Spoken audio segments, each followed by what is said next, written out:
In fact, you could throw in Red Bull Monster and all them too, and we still have more than all of them combined. Give it up for my man out here. If you ain't banging. Welcome to the live Black Label Reviews family, and we check it out, folks. 2.8 billion, but watch the strategy.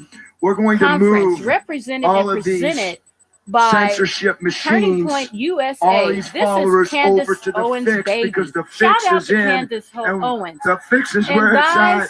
Here we go, folks. Boom, the fix up that like button in. And drop a comment below.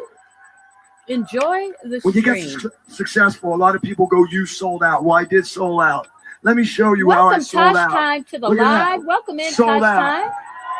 Sold Thank out. you for your love and support. We sold out in Target, in Kroger, in Publix, in GNC, 7-Eleven, Quick Trip, the Vitamin Shop. We sold out, folks. People will say you sold out, and that's what you want to do. Who wants to sell out? Donate and show her some support. She's not leaving one person unfed. Look at these displays, folks. This is you. Thank you, BLR I give thanks to you for this incredible displays. These are the largest displays in the country right now. Because if you ain't banging, all right, here we go. So we're going to try to wrap this up. Now, look where it says on the screen. Thank you for your support, now, Tosh Time. You know those Instagram emojis, they suck.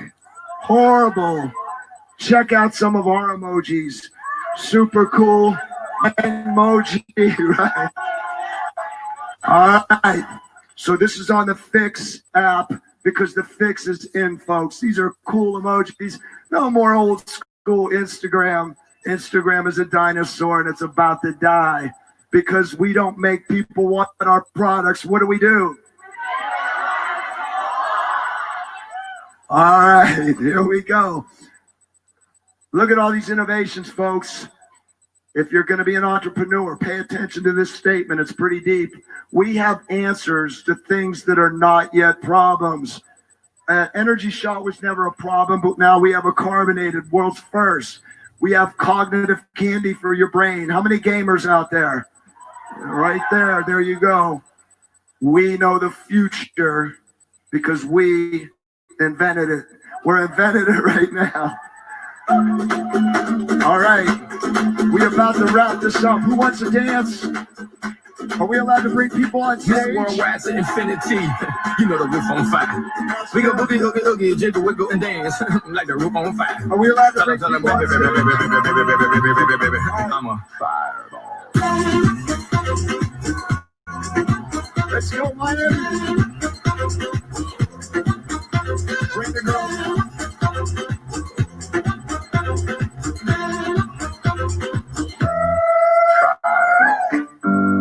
All right.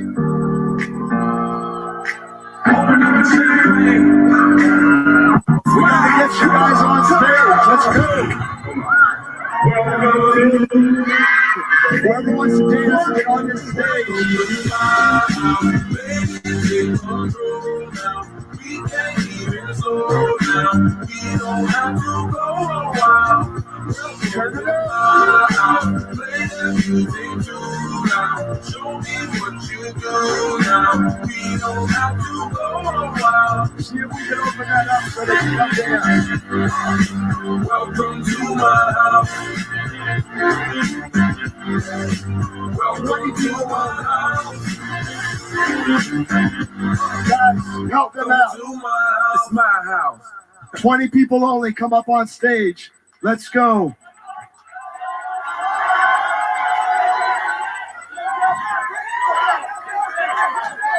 Wait a second. We got to close strong. Pittsburgh, PA, baby. Steelers. Look, friends, I got to leave you with a message, so pay attention. We're going to dance on stage. We're going to let 20 people up. Can you guys let these people up, please? Come on, we got to go. We got to get these people on stage. Let's go. Folks. No? How about one person? Can we get her up here? Yes, girls, help her up. One person only. All right, be careful. Grab like this. No, like this. No, like this.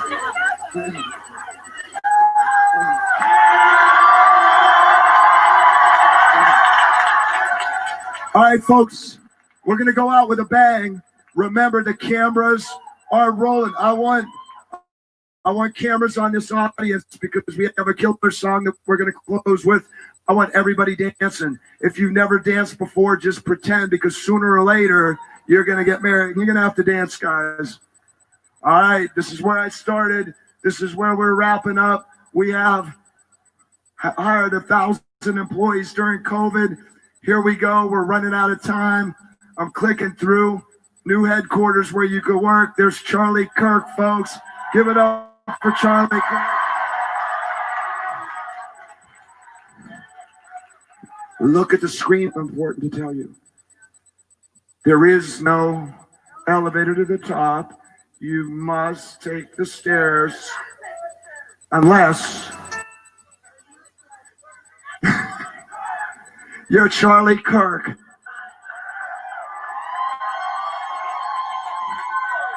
Homeboy went right to the top. In fact, Friday night, somebody gave him, that didn't even know him, a random guy at the gate, like gave him one person, $6 million.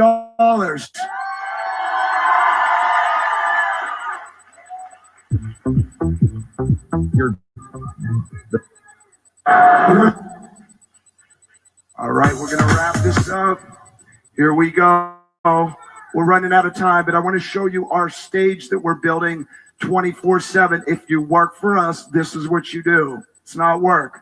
It's having fun. Check this stage out. It'll be the most epic stage in the world. And we're filming. Yeah, Chuck. Couldn't use this drug. Nothing like this had ever happened in medicine, where another doctor said to a doctor, you can't give this ordinary medication. By the way, this medication has been FDA approved for 65 years. It derives from quinine, which George Washington gave his troops, quinine found in tree barks, and it's been given billions of times across the planet. Every country uses it. Countries that use chloroquine very widely, countries that have malaria endemically, Africa is a good example, have COVID death rates that are 1% of Western nations where we can't get our hands on hydroxychloroquine. So eyewitness information, I think some of what I'm saying is news to a lot of people, but it absolutely works. It absolutely saved lives. It's not a question. There have been Senate hearings on the subject. Lots of doctors have testified to this fact. There was no chance that we were not, as ethical doctors who took the Hippocratic oath, going to use this medicine. So what's very bewildering is it's a certainty. I know you only spoke anecdotally, but I'm telling you as an absolute fact is that it's effective. So at the same time, they're telling you that there's a 65-year-old medicine that you shouldn't take because it's not safe, even though we've given it to more than 1 billion people on the planet over 65 years. By the way, you should take this other thing that's 3 months old. Welcome in, brand new Tosh technology that hasn't had animal studies Thank you published. for your love and support. Right? It makes no sense, and you cannot substitute anybody else's thinking for your own thinking. Does that make sense to you? And so, just to reiterate, hydroxychloroquine, have you seen it help people that were struggling in the fight? There's no question that hydroxychloroquine saves lives. No question. And that is something that we're not allowed to talk about. And just... May I just jump in? So I'm sorry, I'm passionate about the subject. So there are suits going on in the Netherlands called a crime. There's a guy who filed a lawsuit, a doctor, against calling it a crime against humanity that hydroxychloroquine has been limited. And there was doctors who went before the Senate 3 weeks ago calling this an evil perpetrated upon the world. And it's cheap, it's widespread, it's been around for a long period of time. And so, Dr. Urso, can you talk about how doctors have been silenced in the midst of all of this? Because this has been one of the most troubling trends, is how people in your profession that spoke out against lockdowns, that spoke out against any one of the Fauci orders. Do we like Fauci or not? I don't know if we like Fauci. Is all of a sudden, it was a complete and total silencing. Can you talk about how in the medical profession, people were losing their jobs like Dr. Gold and others? Have we ever seen anything like this? No, and I want to go back to Fauci, if you don't mind, because one of the things that he's done is he stopped early treatment, period. Doesn't matter what it is. And we treat early no matter what. So if somebody has this disease, just like any other disease, we want to get on top of it quickly. So to tell doctors early on, people were so fearful to treat this disease. People were losing their license. I was sanctioned by my board. As you know, Dr. Gold lost her job. Many of us who spoke out early, it was a very lonely road. We were basically against the tide. It was very difficult. People were telling us not to do it in any sense because, as I said before, we always treat, if we can't cure HIV, right? But we can mitigate the damage. We can improve disease tolerance. We can work on prevention. There's many factors that go into treating patients, not just one. Hydroxychloroquine was foundational because, as I will tell you right now, it works against every respiratory RNA virus to prevent any RNA virus, even the flu. It works very well, actually, against all of them. So we need a multi-drug therapy. Makes a lot of sense because we have respiratory distress. We have other things that we have to treat besides just the pathogen itself. So it's been really difficult to sit there and tell patients who are sitting in your office crying, you can't breathe, to go home. So that's all I have to say about that. Doesn't make sense. So Dr. Gold, can you talk about this as well? You lost your job. Why did you lose your job? It seems like there's a blacklisting that started in the medical community. Yeah, so I wrote a short little book called I Do Not Consent, My Fight Against Medical Cancel Culture. So cancel culture, I just want to say that I wrote it because people are curious what happened to me, but I really wrote it exactly for the people in this audience and people outside who I'll talk with afterwards, because I give you tools how to recognize propaganda in real time. People say to me, well, you know, you're a doctor, you can know. By the way, that's not true. Most of the doctors also have drunk the Kool-Aid. It's not about age and it's not about education. It's about a structured way of thinking that teaches you how to recognize propaganda in real time. So that book, My Fight Against Cancel Culture, I Do Not Consent, will explain it. I was fired specifically because I was prescribing hydroxychloroquine and zinc for patients who need it. By the way, every time I did that, I personally called the patient, and as an ER doctor, that's a little unusual, but I personally called. All of them got better so quickly, which is exactly what I've seen over and over and over again. It's what the studies show. It's a crime against humanity. So you lost your job because you started to speak out, and you were treating patients successfully. Yeah, I was one of those healthcare workers that was being cheered on until I was fired. And so, Dr. Urso, can you also talk about, let's talk about the thing that will definitely get us in trouble, the vaccine. And I'm not going to take the vaccine. I'm not going to tell what other people to do, because I'm going to tell other people to make their own decisions. And if you think that's the best decision for you, then absolutely go do that. That's not for me to impart that. I'm just going to say what I'm going to do. Similar to, if you don't feel comfortable going to an event, don't go to an event. But can you just give a medical perspective? Are you in support of this? Are you against this? Do you have questions about it? Help us unpack this. So everything we do involves risk and reward. Okay, so in this case, we've got to look at the data set. And we know this disease affects different populations in different ways. Under 20, it's 1 in 33,000 infection fatality rate. Under 50, 1 in 5,000. Under 70, 1 in 200. Over 70, 1 in 19. So first thing we've got to do is assess the risk. And what I would say is it's personal choice, right? So we shouldn't be mandated to have vaccines. Now, what about the data on this vaccine? All right, this is really important. You guys nearly need to hear this, okay? So you know there's thousands of patients that have had the vaccine, correct? Like 44,000 for Pfizer, 22 had the vaccine, 22 didn't. All right.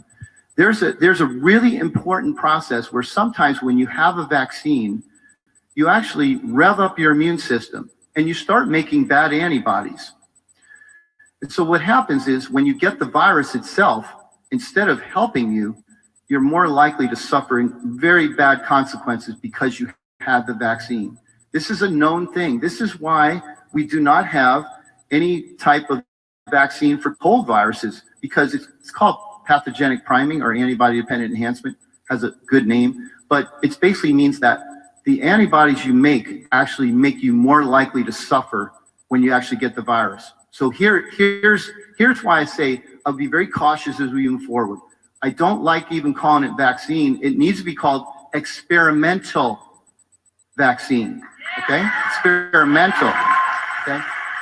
So what we have is, okay, I want somebody to give me a number. How many people have had the vaccine for Pfizer and then had the virus? How many people? Because that's that critical group. Does anybody want to venture an answer? Good, that's 11,000. He said 11,000. The answer is nine. Nine people have had the vaccine and then had the virus. What's the most important group when we study as we move forward? The people who've had the vaccine, because this is where we failed in SARS, MERS, and every other cold virus. The reason we failed, it's not the vaccine. It's the response to the vaccine making bad antibodies, and we don't know until we get the virus. If I could just jump in there. So what Dr. Urso is saying is that if we give millions of people the vaccine, we don't yet know what the effect is going to be when they encounter the COVID-19 virus. In the past, when they've given coronavirus vaccines to animals, when the animals did fine after the vaccine, but when they got exposed to the virus in the wild, many of them, I don't know if it was most or many or all, I think it was all of them, they were cats or ferrets, died. It's called pathogenic priming. This must be answered. The reason we're bringing all this science information to you, by the way, this thing, pathogenic priming, is also known as antibody-dependent enhancement. Even though you've never heard of it, it's a thing. You can find it on Wikipedia. It's a thing, okay? So coronaviruses are very difficult to make vaccines for this reason. So we feel it's very irresponsible to be releasing this to millions and millions of people until that question's been answered. It is still in its experimental stage. It's being authorized to use as an experimental treatment. If you want to sign yourself up to be part of a medical experiment, or your parent or your grandparent, that's their choice. I would say, as a physician honoring my Hippocratic oath and speaking on behalf of all of America's frontline doctors who came to a position on this, we think the vaccine is utterly prohibited if you're under age 20. Let me just finish. We think it's prohibited under age 20 because the risks are unknown and the risk of death is so low. The survival rate in the under 20 age group is 99.997%. How can you take an unknown risk of this pathogenic priming? And I haven't even gotten into the question of the fertility question. There's a question if the vaccine can affect the growth of the placenta. These questions must be answered. We feel it's absolutely prohibited under age 20. Between 20 and 49, your risk of surviving COVID, if you get it, is 99.98. For that reason, we also think it's prohibited. These are people still in their childbearing years. We don't know, again, the pathogenic priming or the effect on the placenta. Over age 50 to 69, your chances of surviving COVID is 99.5. We feel in that group, it should be discouraged, the vaccine, because there are other safer treatments that have been out for decades, but it should be your choice at that point. Over age 69, the odds of surviving COVID is almost 95%. We also feel that early treatment is better, but again, that would be up to personal preference, personal choice, because certainly there is a close to a 5% chance of death with COVID in that age group. And if you decide vaccine is better for you than early treatment, that should be your choice. But under no circumstances would I let my children, I'm a mom, get this vaccine. And by the way, I want to say very clearly, because I've been misunderstood. I'm a person who's had influenza vaccines every year. As an ER physician, it's required. I've had hepatitis shots. Fully vaccinated. My children have been vaccinated. All right. This is different. This is an experimental vaccine with unknown effects, including potential effects on fertility. So, Dr. Gold, I think one of the challenges is a lot of people in this room are going to be forced to get the vaccine. Is anyone here going to a school where they're going to force you to do that? A couple hands. Well, some people, and that's one option. Is there any legal recourse, or are you able to speak to that at all? Yeah, thank you actually so much for asking that question. So after being on this journey of trying to bring truth to the American people for several months, I've come to the sad decision that our government can't really help us, and it is going to be up to the people to make a difference. Now, I've given you a way. It's true. We've given you a way to make a difference. So we've set up a site called stopmedicaldiscrimination.org. The reason it has that name is there's going to be a lot of discrimination against people that go against the public health narrative, right? That choose to say, I don't want to be vaccinated. We want to stop that kind of discrimination. Discrimination is going to come in the form of universities requiring it, employers requiring it, and the first one I think that's going to come is airlines requiring it. I believe if airlines get together and do this the way they've done with masks, it's going to shut down American freedom and human freedom, I think, forever. It's critical. You must go to stopmedicaldiscrimination.org or smdpetition.org. We need at least 1 million signatures. We're going to go to the airlines with those signatures and tell them their life is going to be difficult, costly, expensive, when they're going to have a fight on their hands, when they see millions of Americans are not going to comply. This is what you can do. People ask, young kids especially, what can I do? What can I do? I'm telling you, every one of you has some social network. Some of you have 10 and some of you might have 3,000. You must get stopmedicaldiscrimination.org signatures. We will take it on behalf of you and push back on the airlines. And when we push back on the airlines, we will be able to push back successfully in other areas. Dr. Urso, in closing, can you just talk about what this year has really taught you about the state of the medical profession in America? Because you've been in for years before this. So I've done drug development, been involved in a drug that actually made it through the FDA. And all I can say is what I see is the politics and the finances have polluted our NIH, our FDA, and our CDC. And what we're seeing is that's going over into the academic institutions. The hospitals have basically employed most of the physicians in the country, and it's made a huge difference on how people will speak out for their patients. They're afraid of losing their jobs, and I think that's made a huge difference on why it's a few that are up here rather than many. But to go to the long story, the CDC, they have multiple patents that they actually receive money on. The FDA gets 45% of their money from Big Pharma. The NIH, same thing, multiple patents. So what happened is the fox is watching the hen house, and we've got to find a way to get past that. So Dr. Gold, in closing, what has this year really taught you about the medical profession, and what can everyone do? You mentioned the petition, and you mentioned the real risks for people. You said 65 and older, right? And we're very upfront, and everyone knows those risks. But for people our age, should schools be open? Should activities be resumed? And should we tolerate basically the cancellation of entire generation? So over 69, your chances of surviving COVID-19 are about 95%. Schools should never have been closed. It was the greatest mistake of this whole endeavor.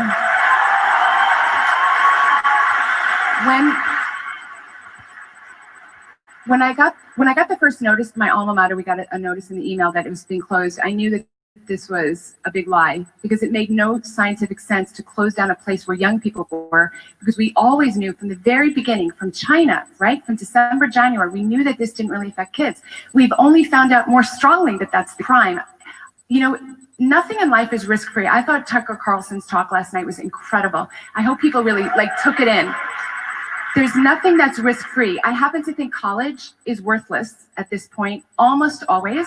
And I'm saying that as a person who has 2 doctorate degrees, all right? So it's not as though I devalue education. But for most people, when you're 18 years old, you're smart enough, you're hardworking enough, you can go out and you can make a future. And you don't believe it because you've been told that, that's not the way. So if you want, I've heard you say this, if you want to pursue like an engineering degree or something like a doctor, of course you need more education. But short of that, I think it's poison. And it pains me to say that. Yeah, I'm trying to think what else they can do. Fight.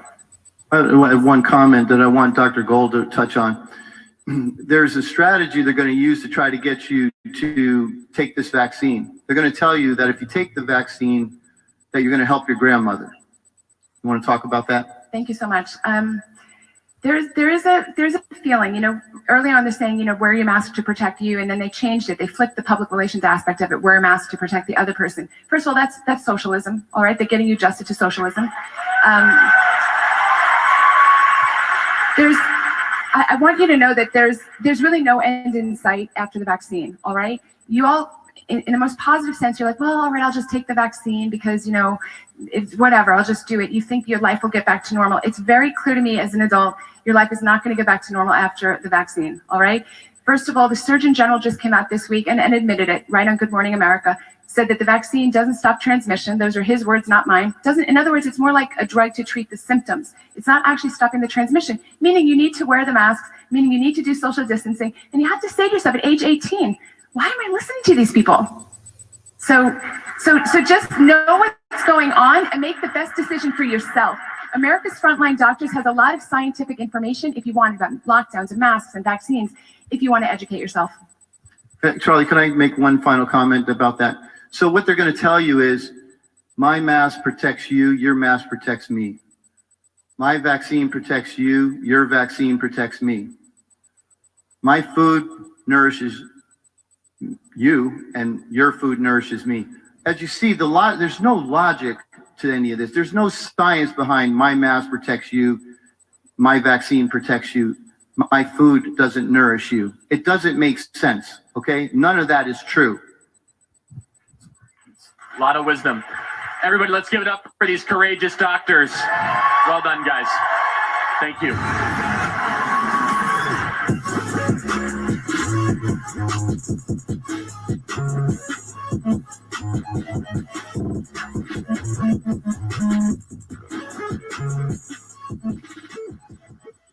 Hey, everybody, before we get to the next speaker, please consider supporting us at tpusa.com/donate. These events are expensive and it's hard to run, especially in the times of the Chinese coronavirus. They are made possible by your support. It's tpusa.com/donate.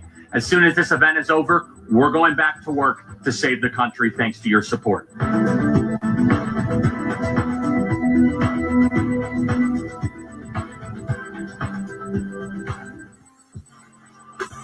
Ladies and gentlemen, please welcome to the stage Michael Knowles.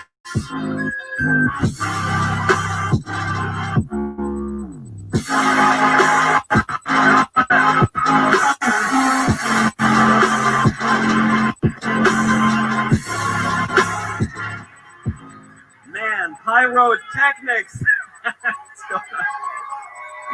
Thank you very much. It is so good to be here. I love the pyrotechnics. I feel very much in danger. We're so in danger here. Not just the pyrotechnics, but there's more than 3 people in the room. You're not allowed to do that. That's totally against the rules. Very, very bad. But oh, you're too kind. You are too kind. Thank you very much. This, you know, if I had to pick any place to be to celebrate the 279th day of 15 Days to Slow the Spread, it would be right here with all of you. It is, yeah. This is the longest 15 days I ever had in my life. Oh, man. Just keeps going on. And the logic behind it is the craziest logic. I just can't figure it out. Because at the beginning, you see, we needed to flatten the curve. Remember that? And then once we flattened the curve, then we needed to still lock down to find a cure. You know that? And then, then we found a cure, but we still needed to lock down forever for some reason. I don't know why. No Thanksgiving, no Christmas, no New Year's, definitely no Student Action Summit. This is positively criminal. We are going to the gulags, my friends. Get ready. That's where we're spending 2021. How did that happen? How did that happen? In just 9 months, society has been turned completely upside down. Now, if you don't wear some filthy cloth mask on your face, if you do not walk out in a bubble, like Bubble Boy, anywhere you walk in the world, people look at you as if you're the strange one, as if you are some kind of crazy conspiracy theorist. If you follow the advice that Dr. Fauci gave at the start of this whole virus, you remember that? I know. Listen, presidents come and go. Fauci is here forever. That man, I think he was here in 1620. I think he's going to be here in 2225. Dr. Fauci, early on, though, to his credit, what he said was, the masks are basically stupid. There's no reason to wear them. They give you a false sense of security. Don't do it. And then 5 seconds later, he said, you all have to wear the masks. You can never take them off. They actually don't give you a false sense of security, though. What they do is the opposite. They give you a false sense of anxiety. You see the masks everywhere. You feel like you are living through the Black Death. instead of what we're really living through, which is much closer to a strong flu season with a 99.7% chance of survival. That is the reality of the situation. I feel like I am a frog being slowly boiled in water. This is something Charlie and I actually talk about a lot. There's this scene that comes to mind from the last 9 months, certainly since the election, which is, it's a scene from the book, The Sun Also Rises. Maybe you've read it in school. The scene is very simple. One guy says to another guy, says, "How did you go bankrupt?" And the other guy responds, he said, "2 ways, gradually, then suddenly." That's how you go bankrupt. Gradually, you lose a little money, you don't take notice, you lose a little more, you lose a little more, and then you're broke. That is how the left destroys our country. Gradually and then suddenly. For decades, we've been in the gradually phase.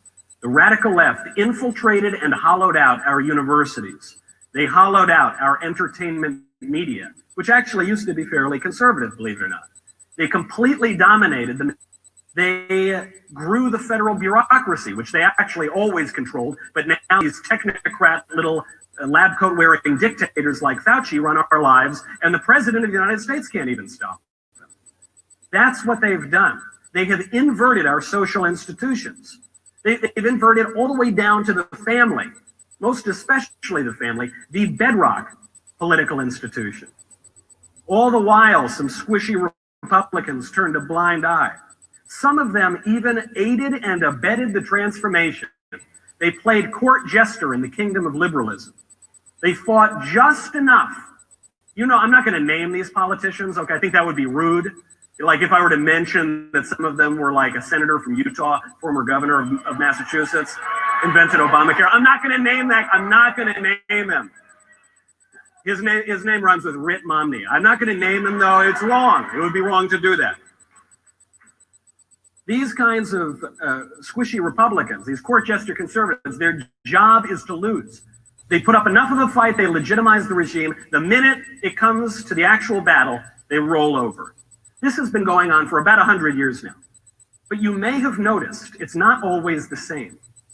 The pace of this is accelerating. Not just, I mean, the masks are a great example. This crazy lockdown is a great example.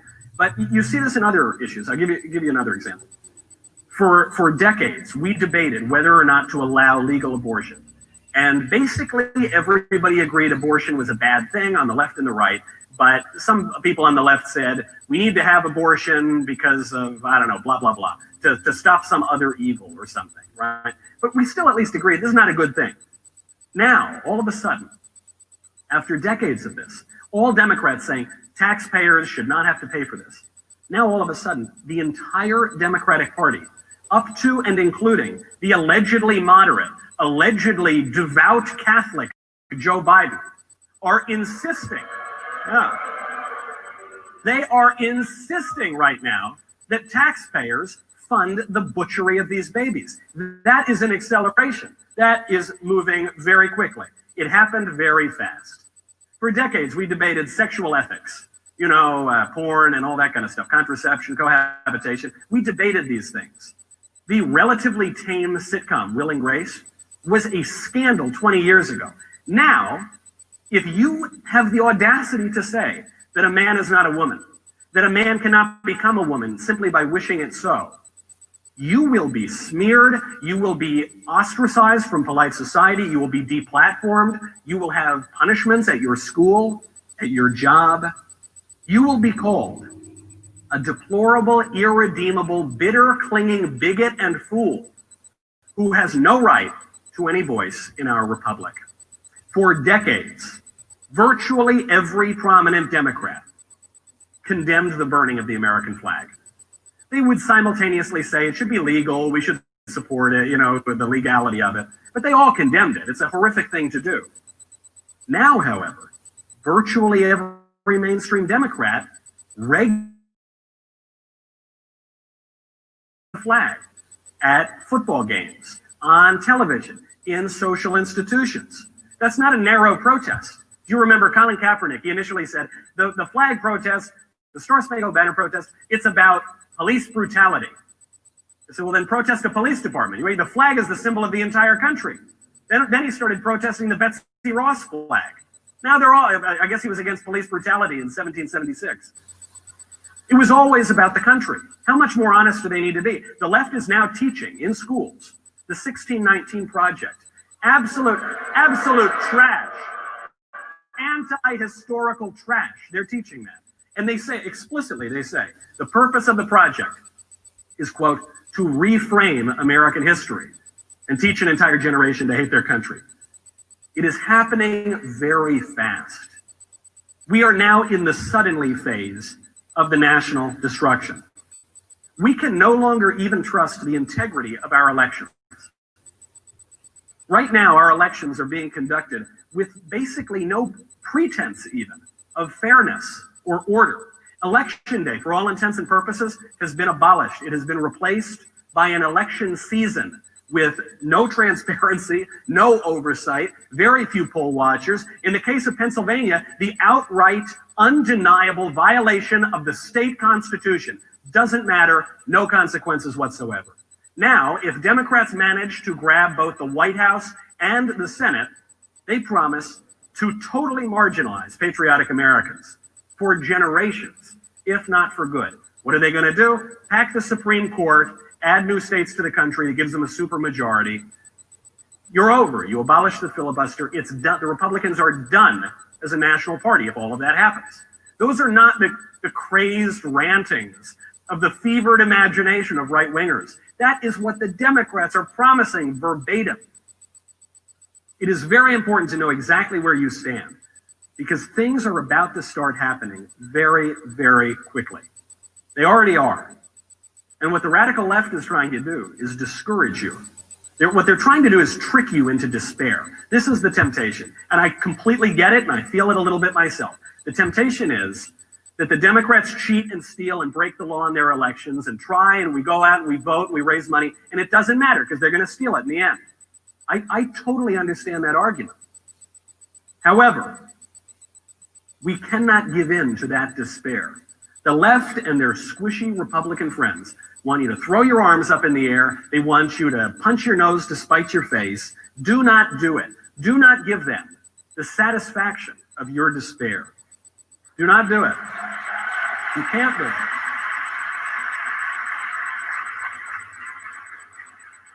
We have to remember, hope is a virtue and despair is a sin. And courage is a virtue too. I've often said, I hope President Trump lives a very long life. I want him to be around for a long time. I do. I love the guy. And when that inevitable day comes, as it comes for us all, maybe he donates his body to science. I want him to donate his spine to the GOP. I think that would be quite a contribution. Obviously, I am preaching to the choir right now. You here are the cream of the crop. You do not allow yourself to be intimidated by these bullies, these bureaucratic fools. The concern for the people in this room, though, myself included, it's not that we're all going to give up. I think there's too much energy here, don't you? I think there's a lot of dragon energy here. I think it's kind of like that energy that Kanye and Trump have. I think we got a little bit of that in this room. That's not the fear. The fear for us is a little different. The temptation that we all have to guard against is not that we'll give up, but that we might be co-opted by the liberal establishment. That is what they're trying to do. That with enough sticks and carrots, we can all be turned to abandon our standards and our principles and go along with the inevitable march of progress with a capital P. That maybe we'll put up a little fight, but when it counts, we'll roll over. That's what they want, a conservative, but not that kind of conservative. You've probably heard it on campus, where some squishy person will say, look, I'm a conservative, but I think abortion is totally fine, and I think we can radically redefine the family, and I just really want to lower taxes, and I hate Trump, and I hate Cruz, and I hate Rush Limbaugh, and I hate Charlie Kirk, and I hate all those. I'm a good one. I'm a conservative, but not that kind of conservative. You ever hear a rhino? That's another term for it. Do not be that guy. Do not become the Lincoln Project. Do not become Egg McMuffin, whose birth name is Evan McMullen. He's that vindictive spook who pretended he was a conservative in 2016, tried to beat Trump. Now he's making gulag lists of all the conservatives who have ever actually done anything in their entire life. Do not do it. That is a fate worse than death. I would rather commit political seppuku than become one of those lame losers at the Lincoln Project. Don't do it. You know, we make fun of all of these sad sacks. I understand why they roll over. Because the pat on the head feels good and the smack of the newspaper does not feel good. If you play the court jester, your life as a day-to-day matter will be easier. You will get better grades more easily. You will have fewer contentious conversations with your blue-haired feminist cousin. You will. You'll fit in better at work. You maybe will get more promotions. You'll do better with your classmates. You'll chat up more girls. Oh, you get invited to more parties. I get it. I feel the temptation. You have to resist it. You will feel more at home in the dominant liberal culture. And all it will cost you is your integrity. This is the fight right now. You're in it. If you stand firm in your convictions, if you stand athwart history yelling stop, to use Buckley's phrase, if you refuse to be boiled gradually, then suddenly, you will be slandered and attacked. You will be called stupid. You will be called uneducated. You will be called evil and sexist and racist and whatever. That is the cost of integrity.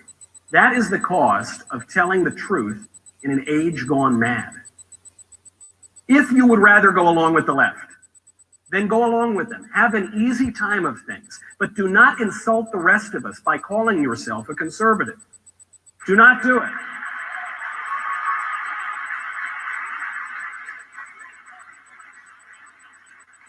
If you lay down on the small things, on the seemingly trivial things, the larger surrenders will follow. If you give up ground gradually, the sudden defeat will follow. Stand firm, take heart, and keep the faith. We may lose, but we will not roll over. Thank you very much.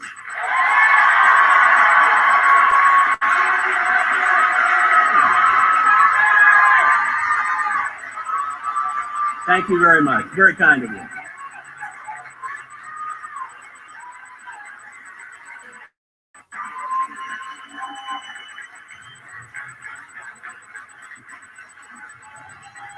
Thank you very much. Now, I have tried to leave enough time because rather than just talk myself the whole time, I want to hear from you. I think we have some time for Q&A. If you want to line up back there, you make sure you social distance. You have to be at least 6 centimeters away from the speaker in front of you. Would love to hear from all of you. Yes. JFK, I've lost my voice, so my bad, guys. I'm raspy again. There's too much to cheer. I understand. Yes. This is the largest gathering on earth right now. There's a lot to be happy about. Exactly. The great John F. Kennedy once said, "Ask not what your country can do for you, but what you can do for your country."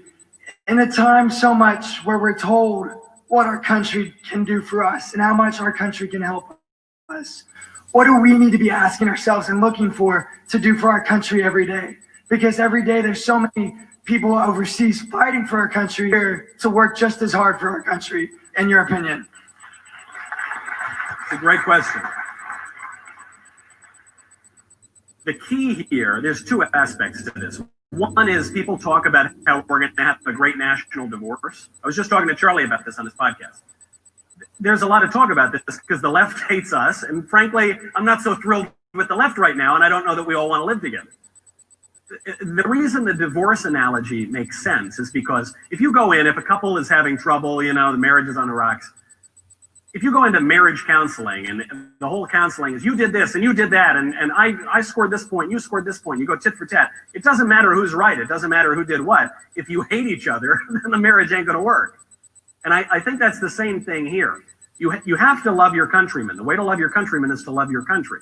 We used to at least have that. We didn't have a whole lot in common. That's been built in from the beginning to America. We at least had patriotism. We at least loved the country itself. Now the left is openly saying they don't love it. So that's going to create a big problem. If you don't reinstill a love of country and therefore countrymen, you're not going to be able to do anything. The other key is, and this is something that a lot of squishes got wrong for a lot of decades, is We need to have standards. We need to be able to have the confidence, the backbone to say this thing is true and this thing is false. And moreover, we need to be able to say this thing is good and this thing is bad. I think the trick with political correctness and wokeism, the trap that we've all fallen into is political correctness comes in, overthrows the old standards. And then our response to it, a lot of conservatives for decades was, we should have no standards at all. Forget about look, I can't say that it's better to go to church than to go to Drag Queen Story Hour. But look, maybe you really like Drag Queen Story Hour and maybe I really like church. Who's to say what's better? It's better to go to church than Drag Queen Story Hour. We need to be able to say that. We need to be able to have standards. This doesn't mean you have to be a jerk or mean to people. You be very nice to people, but you at least need to be able to have a standard and stand by that.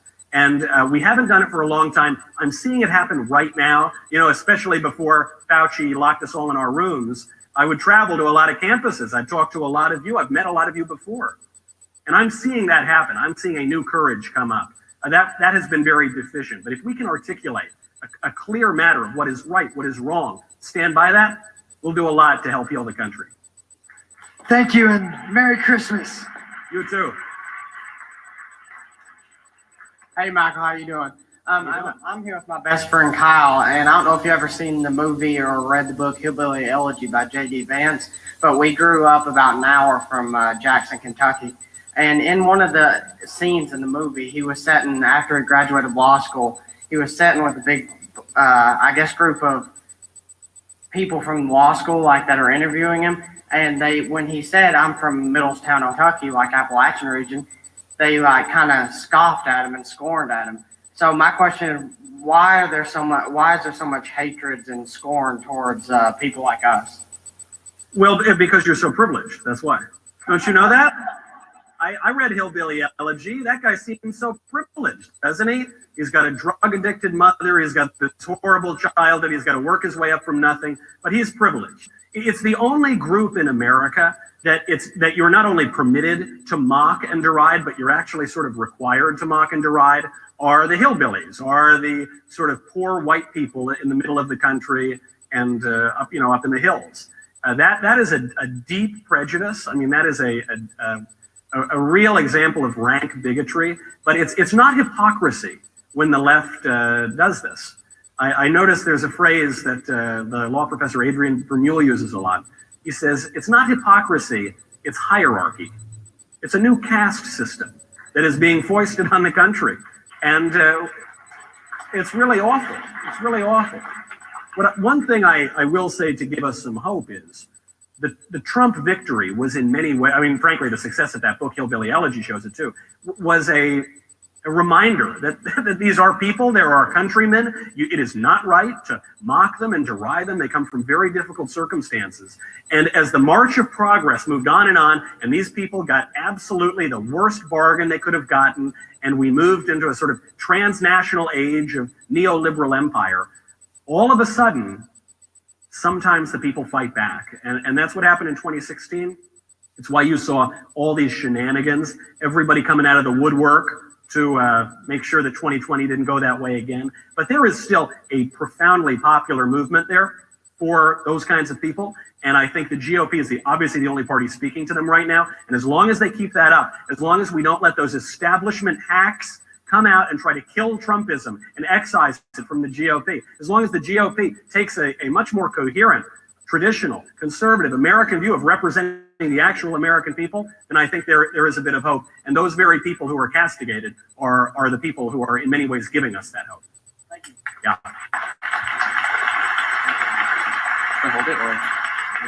Hey, Michael. My name is Kongmin, also known as Korean Christian Conservative. I'm probably your biggest fan here. I also want to thank you for saying I love you back to me when I said I love you during your All Access Live on one of them.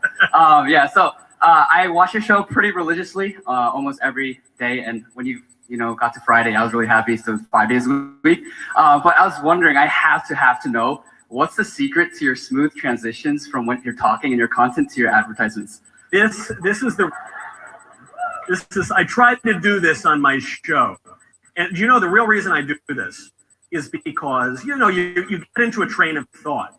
And then you got to stop and you got to read the sponsors, you know, and that's nice, but the sponsors support the show. But, you know, either you can get kind of irritated with do a full break, or you can amuse yourself and see if you can trick everybody in the audience to not realizing that you're doing an ad. So I've been doing that now from the very beginning. It's very important because a lot of times, like, you know, I'll just be blowing smoke on air, you know, and really the best way to blow smoke is to go to thompsoncigar.com/Knowles, promo code Knowles. You'll save a lot of money on it. So I would highly recommend that you check that out. Great question. Great question. Thank you. Love you. You too. Hi, Michael. Big fan. Thank you so much. Thanks. So I had a question. Something that I've really been noticing in a lot of my social groups. I'm from Southern California, OC area. So something I've been struggling with. Yeah, thanks. Which you were there, but you moved to Nashville just this year. So I fled. I thought if I turned around, I would turn into a pillar of salt as I was fleeing LA. So I am now in the sweet air of freedom. There you go. That's good. It's better where I'm at. So anyway, something I've been noticing in a lot of my social circles is a lot of my Christian friends are falling for this incredibly woke narrative, just caving to every system that's just coming at them and whatnot. Something I value a lot talking with far left people is I try and at least value having conversation with them, if anything, to just help me better collect my argumentation, whatnot, or even try and like exercise some of the research that I've been doing.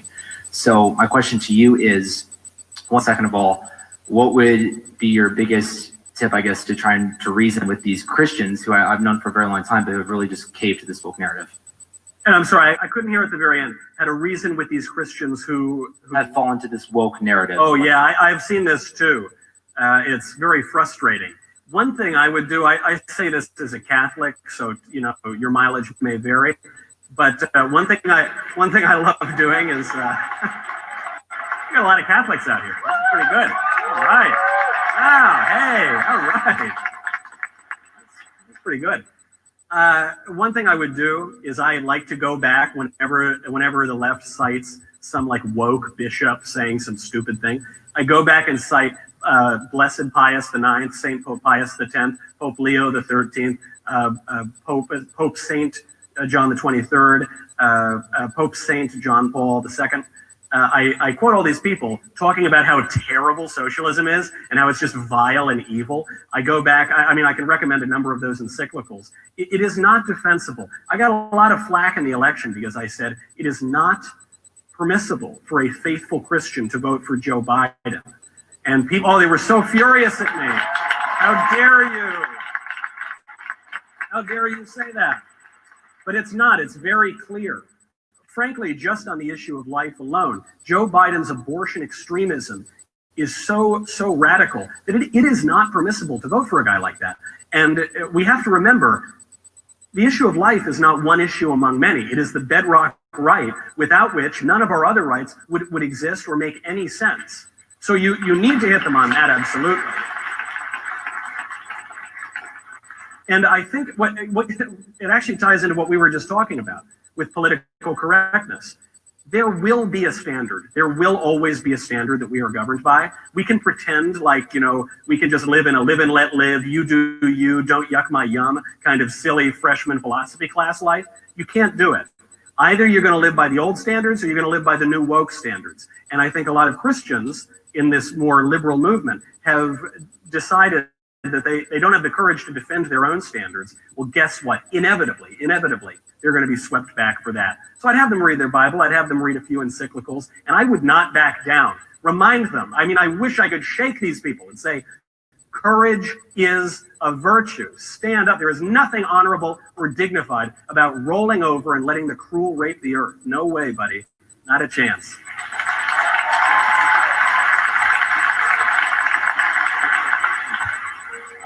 Thank you for showing up today. I love the podcast, and the verdict with Ted Cruz is very good as well. Thank you very much. Thanks.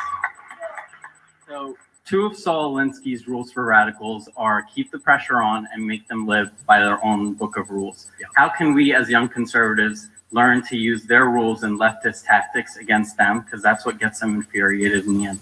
Well, the trouble is, the reason it works for Alinsky when he says make them live by their own rules is because conservatives care about consistency. Conservatives care about this sort of issue. The left does not. They don't care at all. I mean, for decades now, they've been foisting the sort of, I guess you would call it the gay rights movement.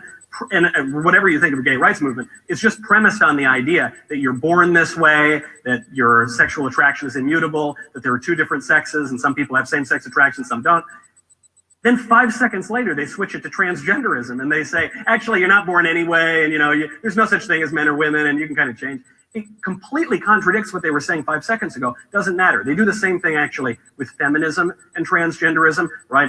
The future is female, but there's no such thing as female, so never mind. It doesn't really matter to them because they're denying this kind of objective moral framework, and the only reality they're acknowledging is the reality of their own suffering.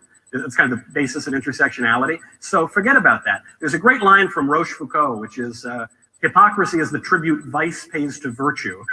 And, there is, in the worldview that we're describing, which is grounded as a Christian worldview, we sin. We sin. We don't want to brazenly sin. We don't want to say something that we don't really believe. But if you fall and you sin, that's not the contradiction of conservative beliefs in Christianity. That's the proof of it. That's the point. That's the whole thing. And so I think we have to care much less when they call us whatever stupid name they're going to call us. And because they're only interested in power, we need to be willing to exercise the political power that occasionally the people give us when we have it, and not be so timid and not be so cowardly as to give it all up. Got to use it. That's the language that the left will understand. Great question. Hey there, Michael. My name's Cade Murphy. It's a pleasure to meet you. Nice to meet you. So my question for you is this. The Second Amendment was originally established to provide a protection against a government that should become too tyrannical. But the question then comes is, what's the threshold of tyranny before the Second Amendment should be used for its original purpose?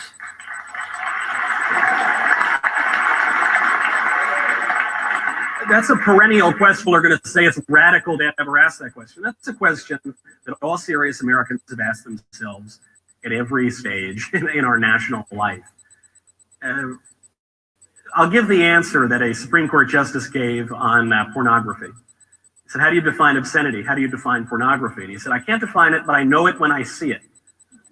Now, I don't mean to evade your question. I really don't think that's what I'm doing. What I'm saying is there is no set, rigid, ideological answer that I can write out for you with 5 bullet points on a napkin and say, this is the moment. That is not how it works. That's how the left behaves, and that's how some misguided people on the right have behaved. But there is a conservative virtue that we've completely forgotten, which is prudence. Prudence, common sense. It's the virtue that our friends on the other side completely lack, and it's one that we should use. I can't point to you and say, when the government does this, and the government does that, and the government does this, then you have to take up arms and overthrow a totalitarian or tyrannical regime. I can't tell you that. All I can tell you is that, as you state, there is a principle of self-defense, self-protection that is built in, and it goes all the way up to the political level. That is enshrined in our Constitution, and it is up to us to use our rational faculties and our prudence to know when that time is. I don't think that time is now, by the way, as much as I hate the masks. Could that time happen in the future? Of course it could. I can't predict the future, so I can't tell you when that is. But I do know that if, God forbid it comes to that, I really hope it doesn't. If it does, we're not going to know it's the time because of some little tract that was written on a sheet of paper. We're going to know the time because we're praying about it, we're humble about it, we are using our faculties of reason, and we're using our good judgment, which unfortunately right now is in very short supply.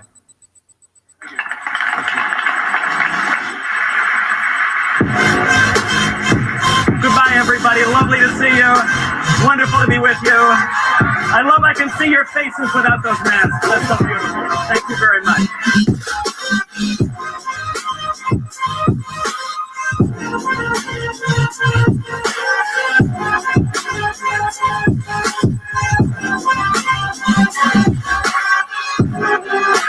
Can we get some water for the judges before we get this started? This is really great, guys. I've been telling you for a while, you needs to step up the influencer game. Really find the new conservative voices. Yeah, seriously, you should have done this years ago. Will is a great personality and all, but we just need more.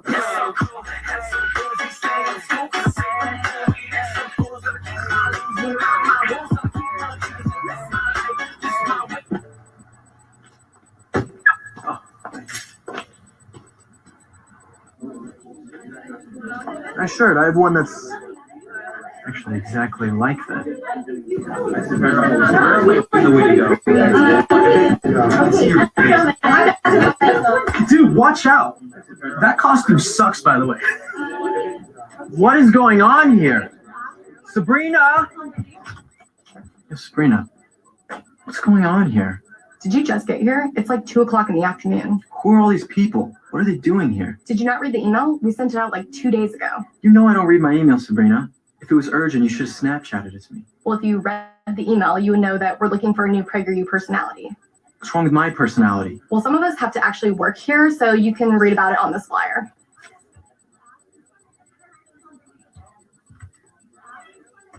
We're looking for a new PragerU personality. All right, judges, are we ready? Let's bring in our first audition. Great. What's up, people? I'm here on the street for PragerU. That was great. You know, I like your shirt and the glasses and the hat, but we have an opening in the accounting department. I think it might be a good fit for you. What's up, guys? Oh, sorry, wrong hand. What's up, guys? Yeah, that's gonna be a no for me, dog. Next. What's up, guys? We're here on the street.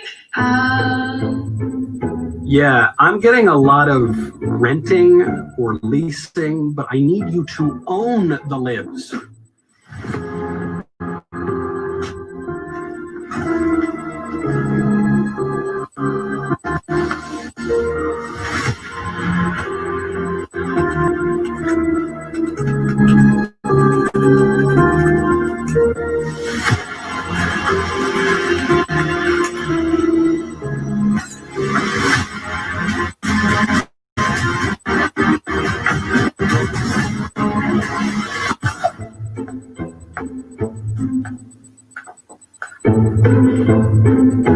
Is this even on? Hello?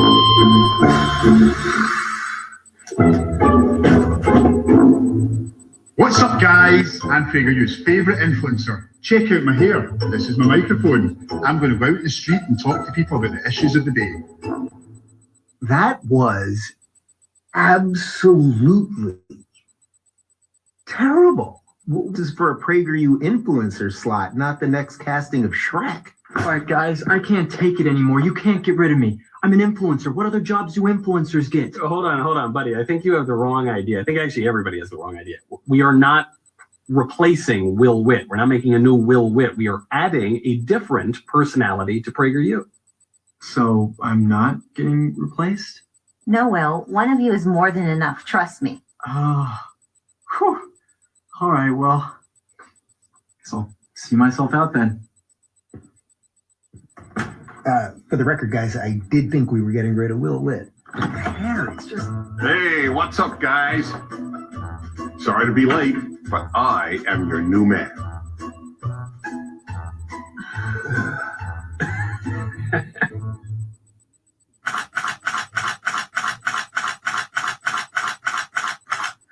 Woo! That was a close one. As you just saw, we are looking for more PragerU personalities to join our team, and we would love for them to come from PragerForce. I got my start through PragerForce, and so can you. PragerForce is the world's largest digital movement of students and young professionals protecting American values. When you join, you become part of a digital community with thousands of other people just like you from around the world. You'll get mentored by our team to help you create digital content and become influencers. You'll get access to exclusive events and the opportunity to meet leaders in the conservative movement like Dennis Prager, Michael Knowles, Ben Shapiro, and most importantly, me. Text PragerForce to 64600 to join now.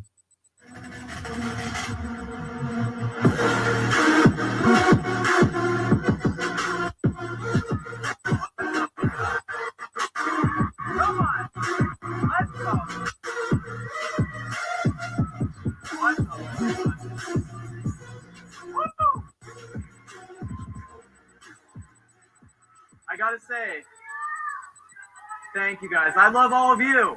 I love all of you. Thank you. Thank you. I have to say, I walked in here today, I was a little disappointed. Not many men in dresses here today. Harry Styles would not be very happy. Dennis Prager gave me some advice a couple months ago where he said to make every single speech of yours like you're giving it's the best speech of your life. So I do that every time. So this is going to be good, guys. Get ready for that. I want to start off with a little bit about my story so you guys can hear about where I came from. I actually used to work for Turning Point. Turning Point is a lot of how I got my start into politics and everything that I do now. So I grew up in Colorado. I was never very political. I was an atheist my entire life. Probably on the left. I thought Obama was pretty cool. And I ended up working for a Democrat state senator, interning for her. And then I went to college, went to the University of Colorado Boulder. Got any? The one chick. It's not something to cheer about. Boulder is not a great place. But I went there, and a lot of people, you go to college as a conservative, your parents give you conservative values, you're a Christian, then you go out of college and you become a leftist. I actually went to college and became a conservative. I was an English major, useless degree. And I remember sitting in my sociology class, there's a black girl sitting next to me, and my TA, she points to me and says, "You are oppressing this girl because of the color of your skin." And this girl looks at me, she's like, "I don't know what's going on. This is really awkward for me." And I was like, I didn't feel like I was oppressing her, and she didn't feel like she was being oppressed. But this TA at this $50,000 a year university gets to come and tell me that I'm oppressing someone. This is how you create the victim culture in America. And so after that, I started just getting incredibly involved. I worked with the Republican Party in Colorado. I worked with Turning Point USA, and then eventually I found out about PragerU. I binge watched every single one of their 5-minute videos. You guys have seen them. Dennis, everyone else. And I watched all of their videos, and I found out about Prager Force, which is their student program. And the director of Prager Force at the time, she called me, said, "You can make videos or write for us." I'm like, cool. So the next day, I went and borrowed my buddy's GoPro, went out, shot a video on my campus asking women what they thought about the wage gap. Of course, they all thought they were very oppressed. And I taught myself how to edit the video, sent it to PragerU. They loved it. And long story short, they flew me out to Los Angeles, gave me a job, and that was about 3 years ago, and now we're here. It's an amazing thing.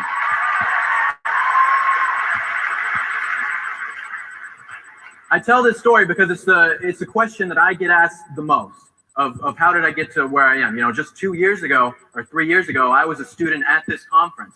I mean, I'm sure some familiar faces, you might have remembered me at this conference shooting these t-shirts off of here like some of the other people here. But about a year ago, the New York Times actually, they came and did a piece on me and PragerU. I was on the cover of New York Times, no big deal. But they did that, and they said, first of all, they said I looked like a high school jock at a central casting. I was like, that's a pretty good description. But they said that I was a lonely kid in college and that I saw these bright graphics from PragerU videos, and it radicalized me and turned me into a conservative.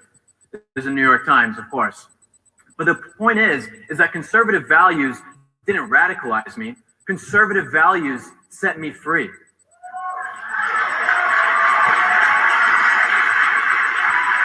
I get right now that it is incredibly difficult to speak your mind. Every single place you go, people hate on you for being a conservative. But I can tell you that with the utmost confidence that me coming out as a conservative and being as vocal as I have been has been the greatest thing I've ever done in my entire life. I have the best job. I've made the best friends that I ever would have when I came out as conservative. The most amazing girl in the world by my side. I mean, just everything that I've done by speaking out has just been the most incredible thing. And so I urge all of you guys to do the same. Because in America right now, I mean, Dennis Prager, he said it best, that we are at a civil war. We are at a civil war where the two sides of America are pitted against each other, and we hope that it doesn't get violent, but it's getting crazy out there. And which side are you going to be on? Are you going to be on the side that sits back on the sidelines and doesn't do anything when you see evil things happening? You know, I think about in the Bible with the 9th commandment, which is bear no false witness, right? Which basically means to tell the truth. Telling the truth is the most important thing that you guys can do right now in America. It is truly the most important thing you can do. I'm from California, or I live in California now. Wrong reaction. Again, terrible reactions. It's a horrible place. Terrible place. At least it's warm. At least it's warm. But I'm from California, and if you guys know California, I mean, California had Reagan. California was a conservative place before, and now look at it. It is the worst place to live in America because of leftist policies. Leftist policies did that, but it's because conservatives were too weak to actually stand up and do anything against the left that aimed to destroy their state.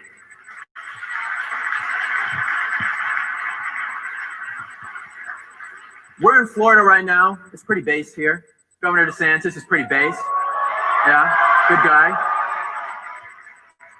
But when you see how quickly California turned into a horrible place, when you see how quickly New York and all these other cities across the country have turned into horrible places, this can happen to Florida in the blink of an eye. We've seen it happen even with the conservative party, with the Republican Party, how quickly people have flipped. That when you have Donald Trump as president for the last 4 years, and you don't really have to stand up for anything because you have a conservative in the White House, and then when push comes to shove with the election and BLM riots and coronavirus, then the real conservatives really show themselves.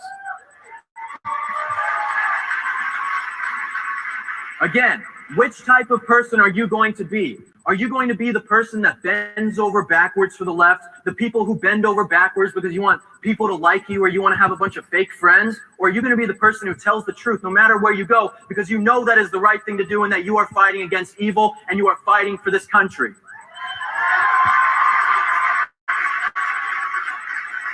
That is a choice that you have to make. I made that choice. I'm sure a lot of you guys in here have made that choice, and it's a struggle every single day. Michael Knowles was saying it incredibly well when he was up here. But it is a choice that you have to make every day when you are faced with evil things in your life. Guys, join Prager Force, our student program, to get involved and to learn more about how you can do more in your communities, at your university, wherever you are. Never sacrifice your values, guys. Thank you. I appreciate it. Thank you.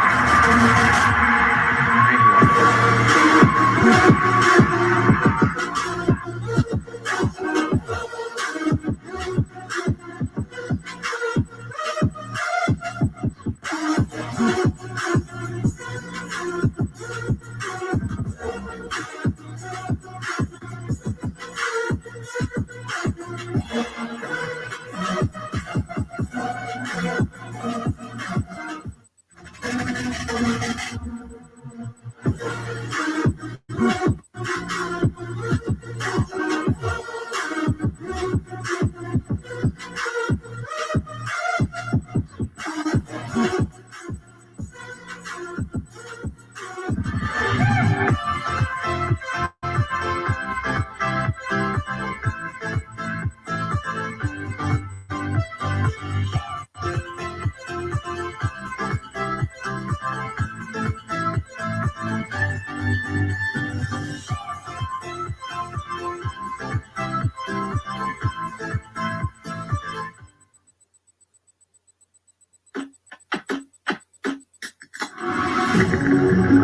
One shot, one aim, one stage, one name.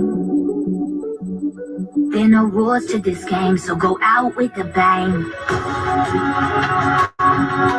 Only one spot on top, one claim to fame. If I'm going out, I'm going out with a bang. So you wanna hang with a bang star like me? And then we going out with a bang energy.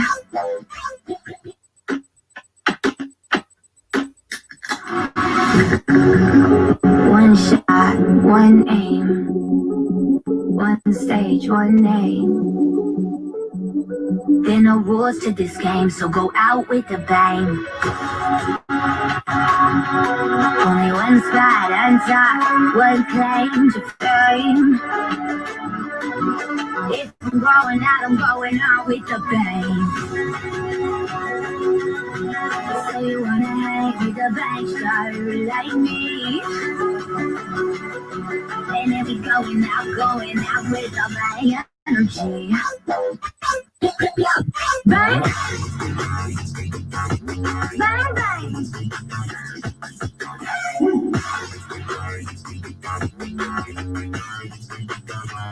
So out with the bang.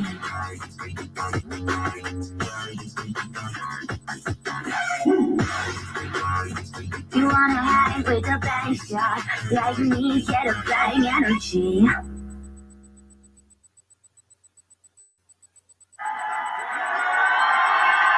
What's up, SAS 2020? All right, everybody, who's ready to go out with a bang in 2020? Yeah. What's up, SAS Let's get some 2020? energy in here. Come on. Give it up for Meg, Liz, Owa, Thank you so much, Turning Point USA and Charlie Kirk, for having us 2 years in a row. We're so honored to be here, and it's so amazing to see all your faces out there. My name is Megla Zolak. I'm the Director of Marketing at Bang Energy. Jack likes to call me the boss babe of Bang Energy. And Yeah. thank you. I've just been having so much fun over the last 10 years. Developing our social media dominance of 2.8 billion followers worldwide and creating epic events around the world. And Are you guys ready to go out with a bang in 2020?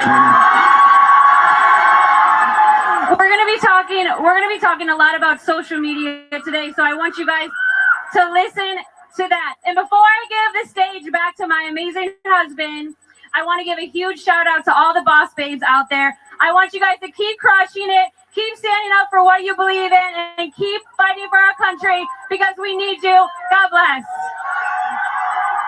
Thank you, Megla Zowak. I want you to look over here real quick. This is money. This is real money. We're going to shoot it out. Now, we don't know how that gun works, so you got to watch. You got to pay attention. And when you see President Donald J. Trump, get ready, because we're about to let it bang, folks. All right, welcome to the Bang Revolution and Turning Point USA. I'm going to give you guys a lot of success tips today on what to do. How many entrepreneurs out there? All right, we're going to show you how I went from the mattress to the mansion. I slept on a mattress in the back of my store. Now we live in a 15,000 square foot mansion. All glory and credit goes to Father God and all of you guys who have helped us. So pay attention, because here we go. One of the things, if you look at the slide up there, we do things bigger, bolder, and more brilliant. Everything we do has to be bigger than the last time we did it. Like this show, for example, we brought out the dancers, we brought out the money. I got some gold chains. Who wants a gold chain?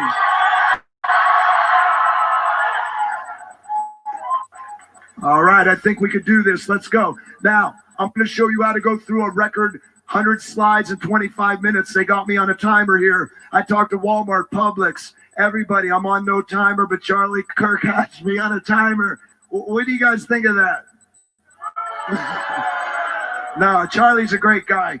Here we go. Bigger, bolder, more brilliant. Now we're going to talk about place, face, and story.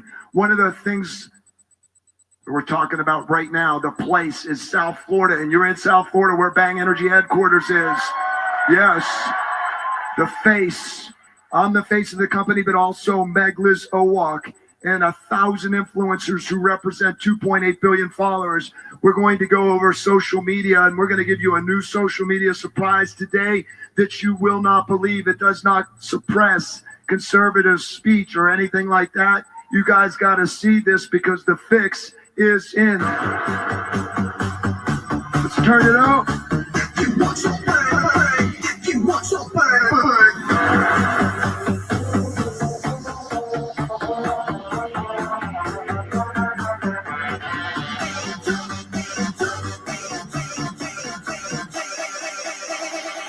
Everybody hands up.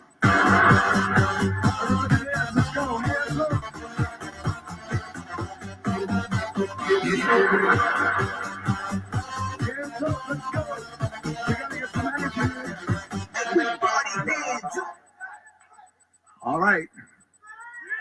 I got something special to tell you now. Right here, you see these guys with these red cameras approved by Netflix. We are shooting not a documentary, but a shockumentary.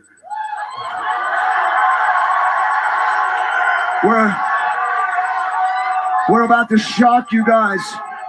So you guys got to get loud. You got to get. You're going to be part of this documentary. It's going to change history. It's called a shockumentary. We're going to go over that. Here we go. Now, our success is the result of relentless. Pay attention, because young folks need to learn this. Relentless discipline, effort, sacrifice, and study. Look at the slide. This is innovation that exceeds all expectation. Say it with me. Relentless innovation. These are our scientists. Research and development never stops. We're going to taste these formulas, folks. These are brand new because we're bringing the bang to you all the time.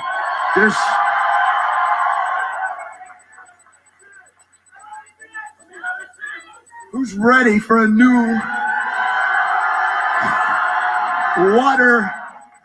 watermelon bang? It's coming out. I'm signing off.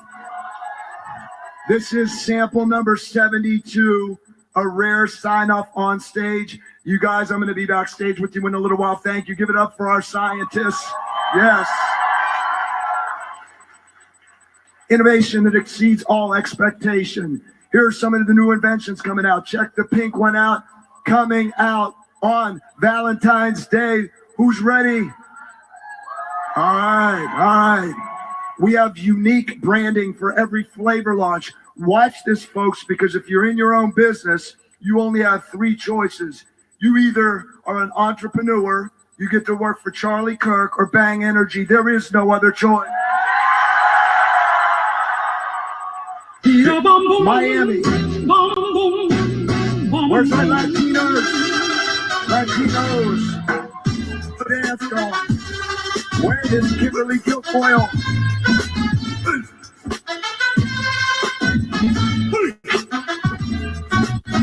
This was a launch for Miami Cold Plunge.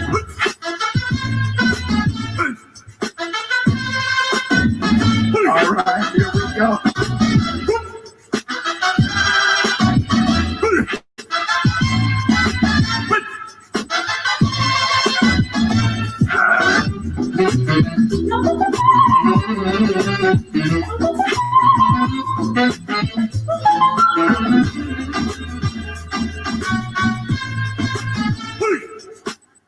One of the cool things we do is we have a unique campaign for every flavor launch. Maybe, I don't know. I got to think how to do this.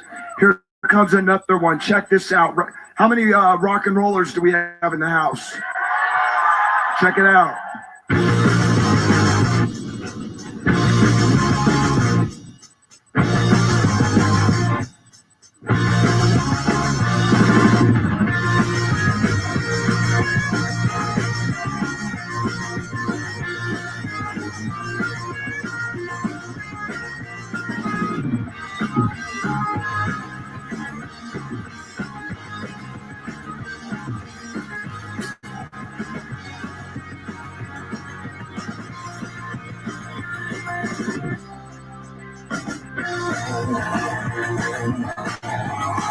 Smash up the likes, Black Label Reviews fan. Be sure to drop a comment below after the stream. If you haven't subscribed to Black Label Reviews, go ahead and do so at this time. Be sure to set the post notification bell. This is what you get to do if you work at Bang Energy, folks. When we do upload at Bang Energy, you will receive an immediate notification. here's another launch for key lime pie. We have Shout a out whole to Bang pallet of key lime Energy. pie for Shout you out to CANDACE outside. and You get Turning Point USA. banged up. We're all banged up, guys.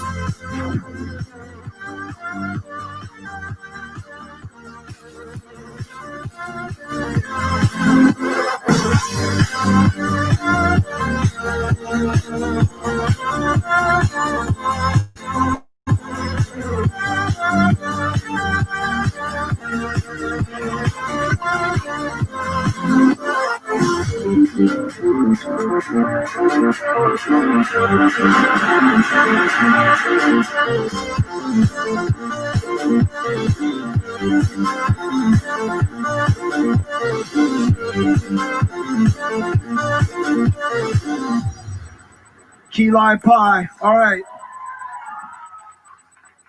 Here it is, coming out Valentine's Day. This is going to be a killer, folks. Here's what we did for our military. Who loves the military? Yeah. That's right. Keeping America strong, keeping America great. These are the caffeine-free. How many of you are under the age of 18? So we got a caffeine-free version for you. I hear you laughing. You don't like that caffeine free. I want you to look at the screen, folks. We don't make people want our products. We make products people want.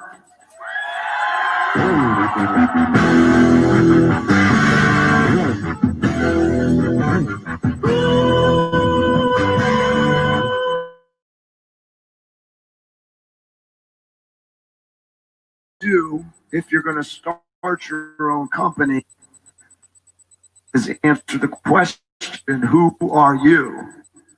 Well, this is who we are. I want you to watch this epic video. It's the most epic video of all time. I want you guys to get crazy. I want you to dance. But I'm going to give you a little rest because a lot of you are in bad cardio shape, and that's all right. It's 3 minutes long, so it's in a crescendo. So sound guys, as we go, I'm going to go like this, and I want that volume up. I want everybody to dance because remember, we are filming a world-class shockumentary, and you got to be ready. You ready? Let's go.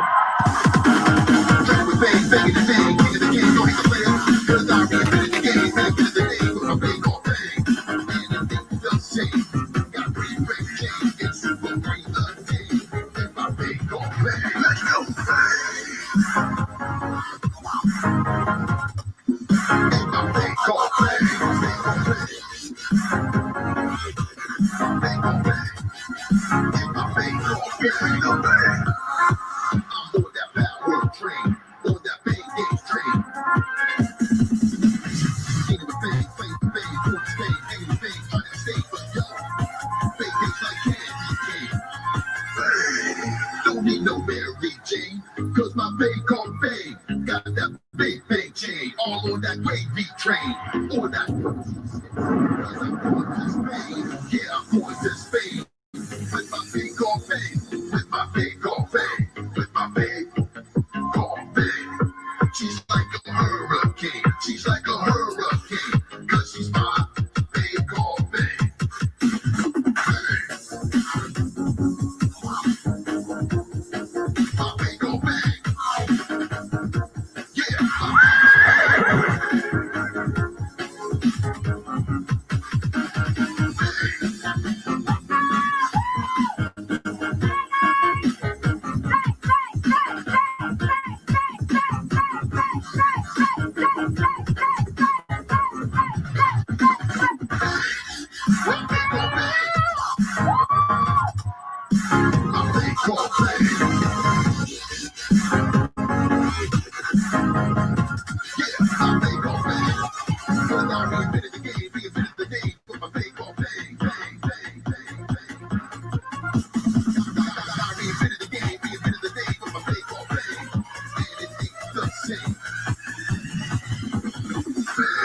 Check it out. My big called Bang. My big called Bang. My big called Bang. My big called Bang. I'm over that power train.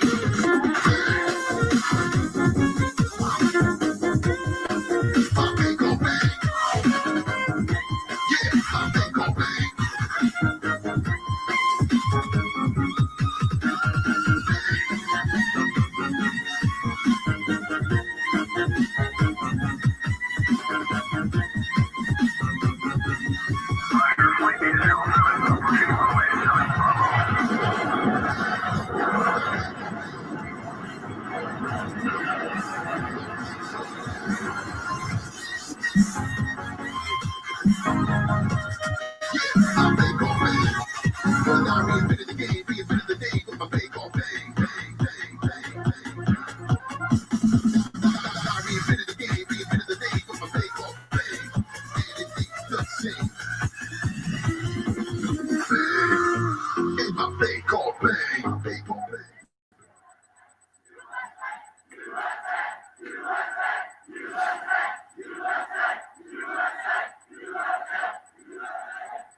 Keep it going, let's go.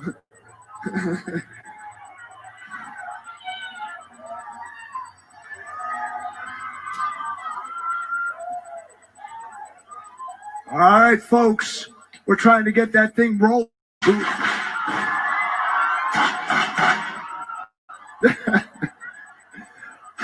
All right.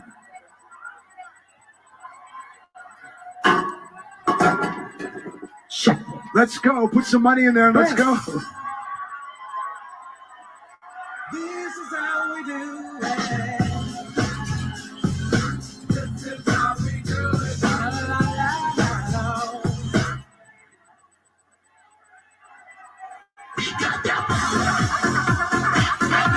Shout out to Dan Bongino. He's ex-military, Secret Service. All right, folks, here we go. Shout out to Michael Knowles. I want you to check this out now.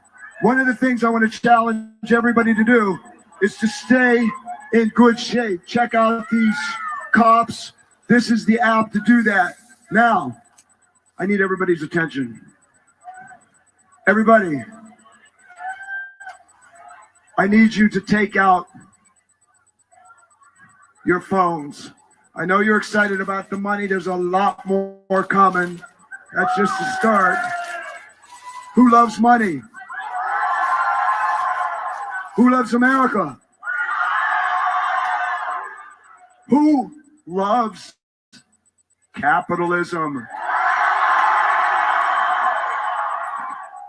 All right, folks, I need your attention for 1 minute. Hey guys, take out your phones, please. Look at the screen because the fix is in. Who's heard of the fix? Check it out.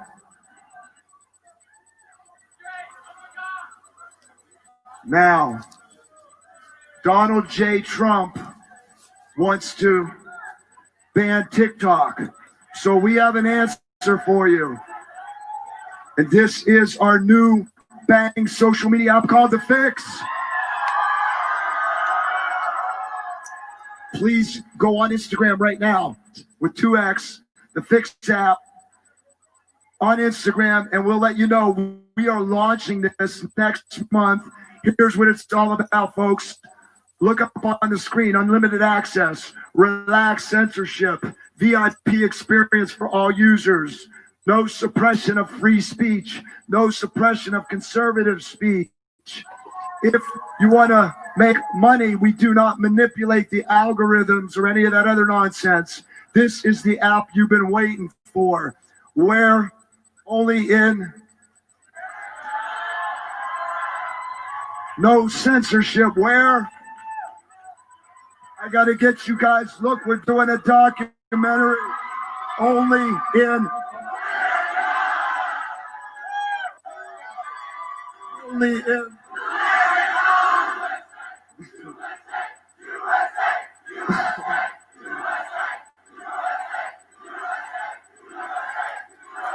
Only in.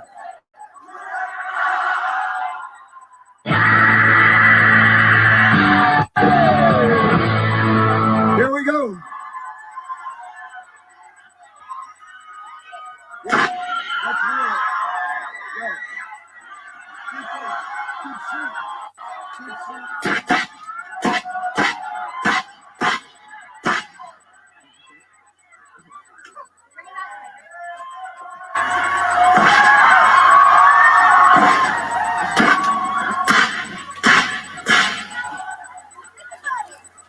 All right, folks. Okay, the money machine just shot money to the crowd.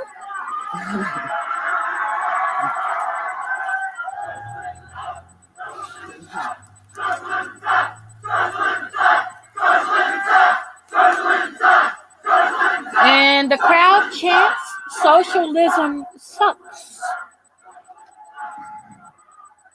All right, folks, we're going to talk about our social media, so pay attention. Here's our plan. You guys are part of the plan. No one's heard this before.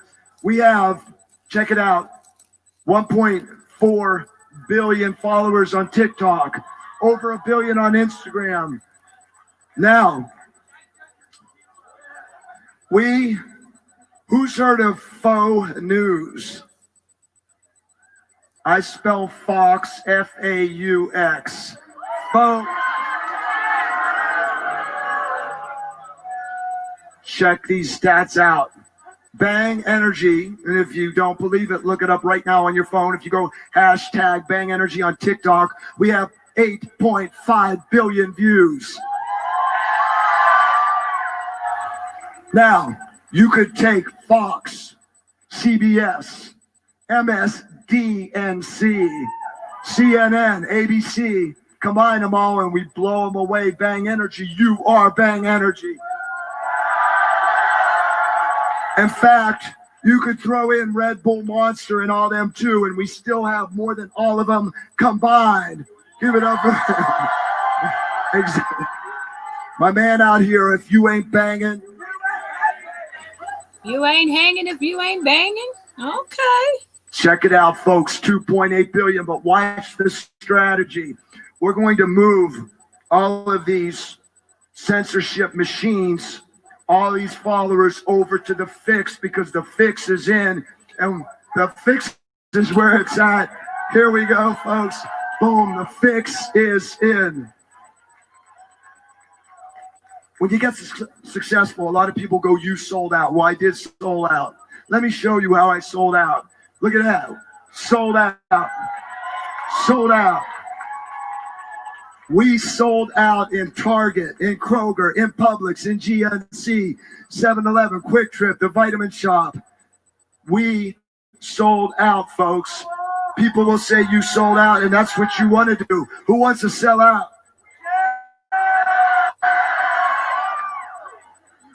Look at these displays, folks. This is you.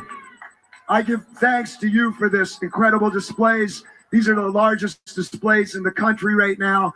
Because if you ain't banging, all right, here we go. So we're going to try to wrap this up. Now, look where it says on the screen. Now, you know those Instagram emojis, they suck. Horrible. Check out some of our emojis. Super cool. Bang emoji, right? All right. So this is on the Fix app because the Fix is in, folks. These are cool emojis.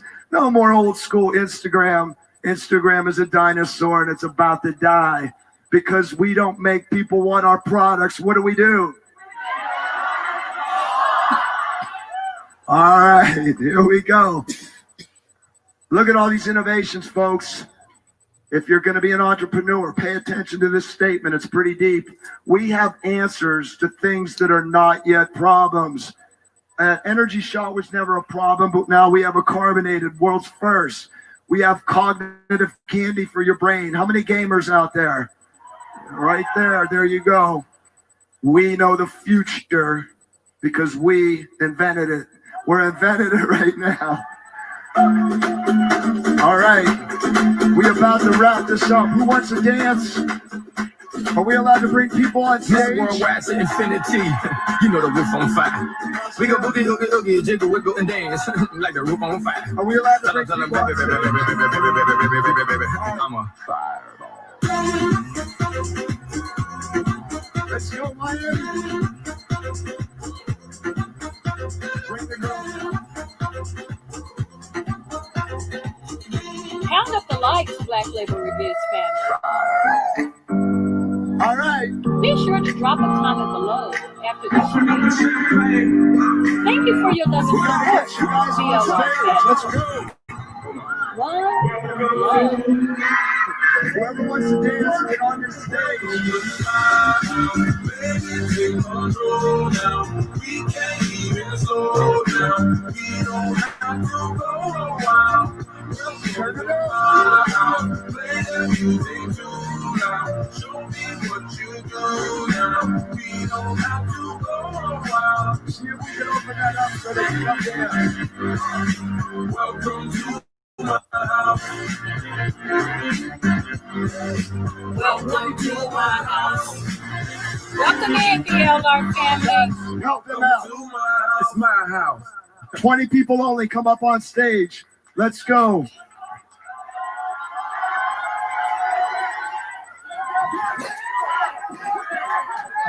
Wait a second. We got to close strong. Pittsburgh, PA, baby. Steelers. Look, friends, I got to leave you with a message, so pay attention. We're going to dance on stage. We're going to let 20 people up. Can you guys let these people up, please? Come on. We got to go. We got to get these people on stage. Let's go. Folks. No? How about one person? Can we get her up here? She's a... Yes, girls, help her up. One person only. All right, be careful. Grab like this. No, like this. No, like this.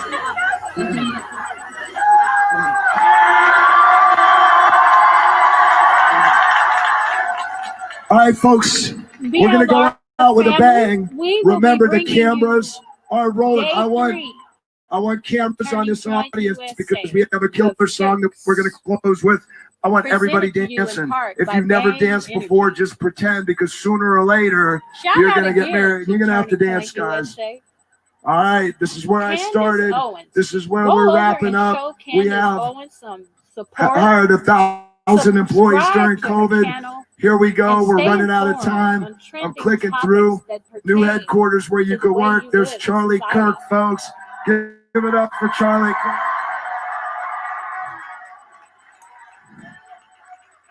Look at the screen. Important to tell you. There is no elevator to the top. You must take the stairs unless you're Charlie Kirk. Now, for those of you who don't know who Charlie Kirk is, homeboy went right to the top. In fact, Friday night, CANDACE Owens. Somebody gave him, that didn't even know him, a random guy at the gala, gave him $6 million.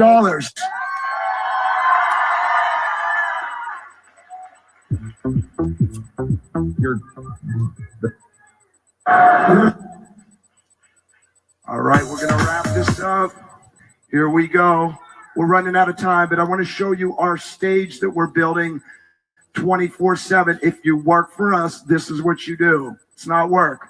It's having fun. Check this stage out. It'll be the most epic stage in the world. And we're filming. Yeah, Chuck. First. Just welcome to the Let's wrap this up. Everybody dance. Music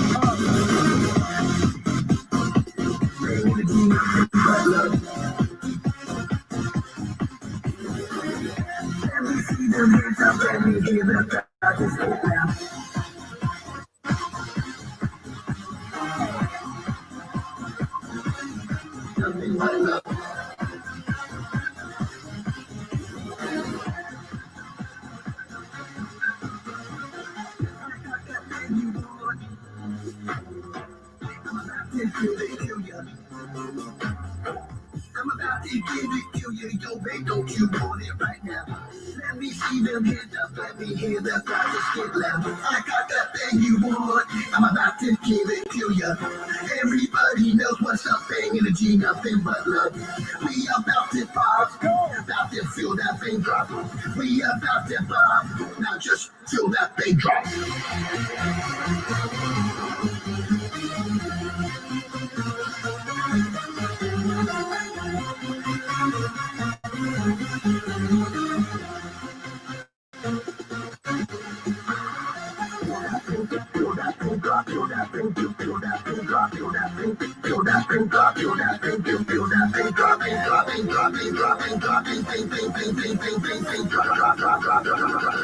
Now just feel that thing drop.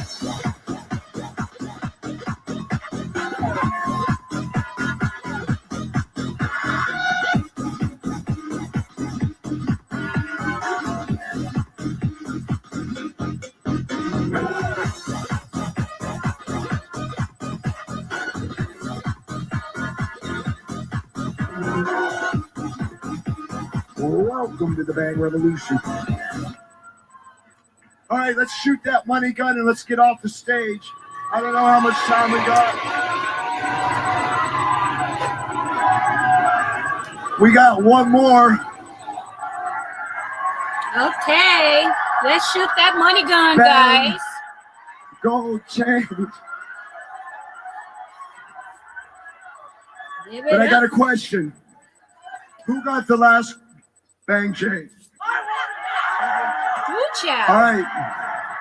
Those gold bang chains. The guys want those chains, but the girls want them too. Chain has to go. There's only 2 genders that I see out there. Okay.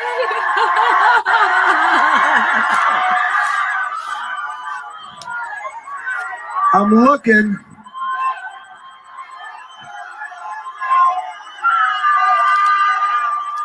And I do not see 127 genders. I only see 2. A guy got the first chain.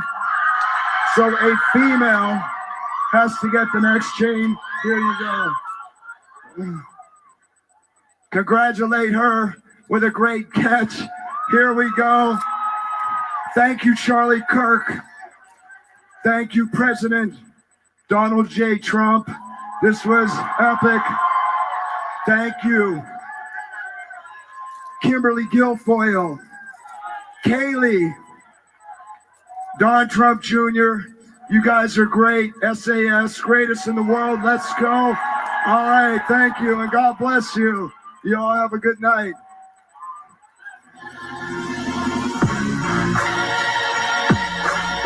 Girls, close and kisses, don't be shy. All right.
Count up the likes, Black Label Reviews family.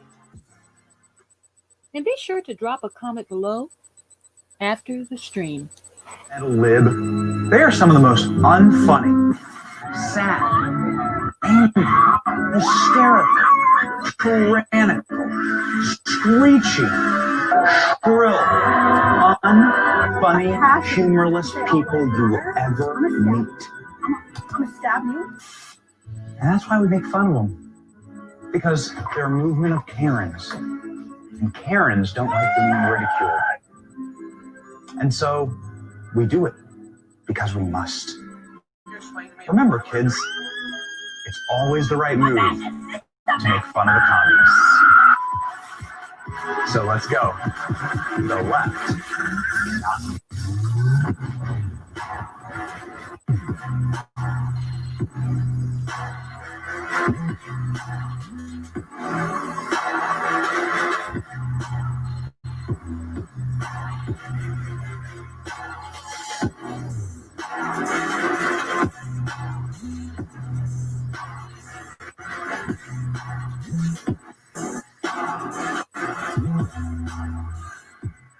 Hello, Student Action Summit 2020. I've missed you all. How are you doing?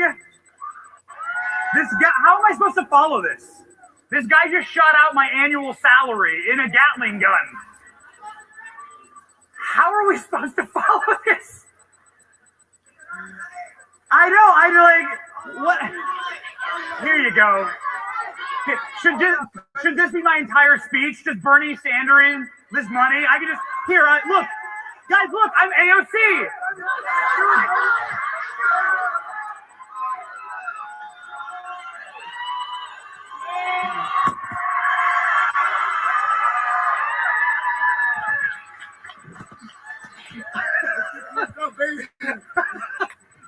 talk, everyone.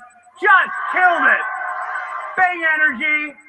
Unbelievable patriots. And it's so refreshing to see people that just embrace this country and embrace patriotism. And it's so rare to see that from a company. Am I going to do the whole speech with one of these?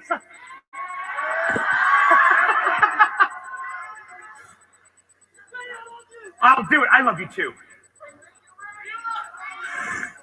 Guys, I just beat AOC handing out cash, and we got a lot to cover. I'm your biggest fan. I remember you from last year. What's going on? All right, here we go. We got a lot to get to. First off, isn't it wonderful to be meeting in person? Isn't this great? Who here is from a communist state? Who here is from a blue state? I live in Washington, D.C. These dirty commies are trying to take away our rights, and we're not going to let them because we're here in Florida, and this state's fantastic. I'm proud of the governor here.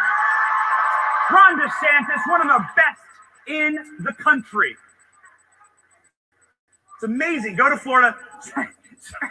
Someone's down here just picking up, the photographer's down here just picking up $1 bills. It's amazing. Did you guys see us blow up communists to start off the event yesterday? The switch. I want to stop for a moment before I get into my conversation to talk about memes because, guys, we've missed out on a lot of time together this year, and we have to make up time, okay? Because we've missed out. I've missed talking to you, and there's so many memes we have to talk about. But I want to give credit to the just incredible artists who are behind the production here at this conference, who make this possible. There is a production team at Turning Point USA that I have the honor of working with that is second to none. Joe, Nathan, Josh, Marcus, Robert, Gabe, Philip, you guys know who you are, Anthony, Abigail.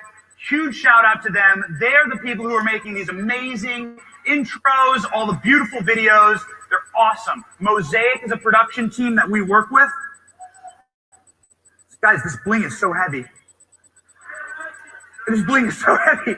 Mosaic is a production team that we work with that puts all of these screens together and makes all this happen. So a round of applause for the production team and our production house that puts this all on.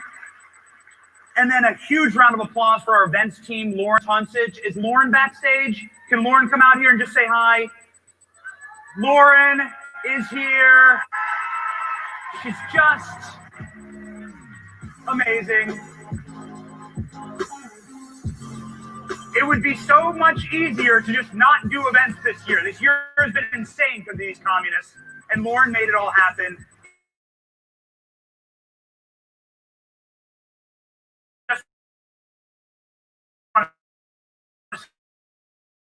Thank you, Lauren. She's the best. Had to say it. Where's your shark costume? Oh, okay. Well, here, Lauren. As a thank you. Okay, who wants memes? All right. Guys, this bling. I would never be cut out to be a rapper. Would you guys buy my hot track? Would you guys buy my album? Let's see. This would be the only song I've ever recorded. Ooh, no audio. United States of America. Donald Trump is the President of the United States. That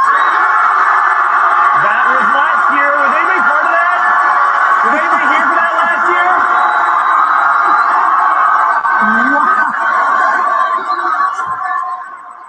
Wow. That was the last time we spoke. I am so sad that this year, these dirtbag communists have robbed us of being together. It makes me very sad. Now, what happened? Why haven't we each other? I'm going to put it down. Guys, I would make a terrible rapper. Why haven't we been able to see each other? Because of the commies. We should have listened. We should have listened to the smartest man in the world. This man. Donald Trump don't trust China. China is asshole. We should have listened.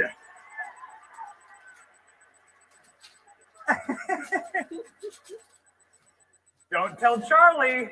Don't tell Charlie I played a video. That's an asshole. These communists, they lied about the virus. It originated in China. Chinese Communist government lied about it. They let it spread around the world. They silenced doctors and whistleblowers. They were able to make sure that nobody from the WHO came in to inspect Wuhan. They absolutely led to this pandemic, and they have not been held accountable for what they did to the entire globe. And yes, I blame communist China for what happened for me not being able to talk to you this year. And it pisses me off. There were a lot of great memes this year that I would have loved to have shared with you. So here's what we're going to do. The entire theme of this event, we blew up communists to start this thing. The entire theme of this event is we're going to get revenge on the commies. Okay? We're going to have the best meme presentation in history. I've been waiting all year for this. You guys ready to go? Okay.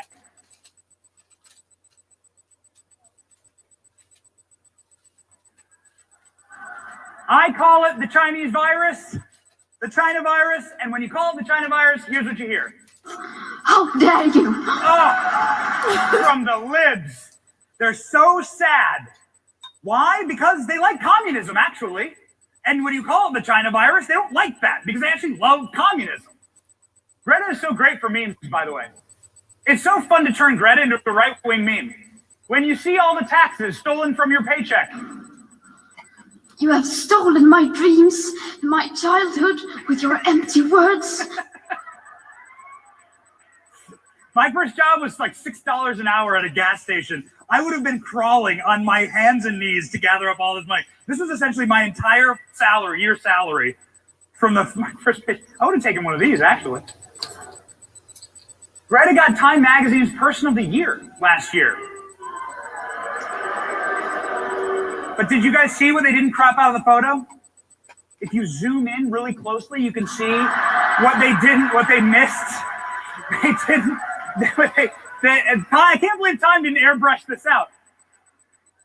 Let me tell you something, just really quick. Greta is not brave, okay?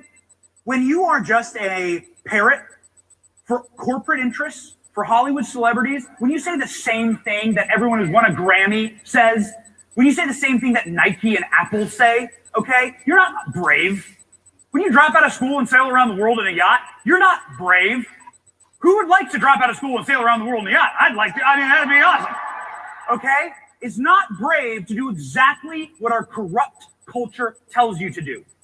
Okay? It's not brave to do exactly what corporate interests tell you to do. Do you know what's brave? Standing up to those corporate interests. Standing up for your freedom of speech.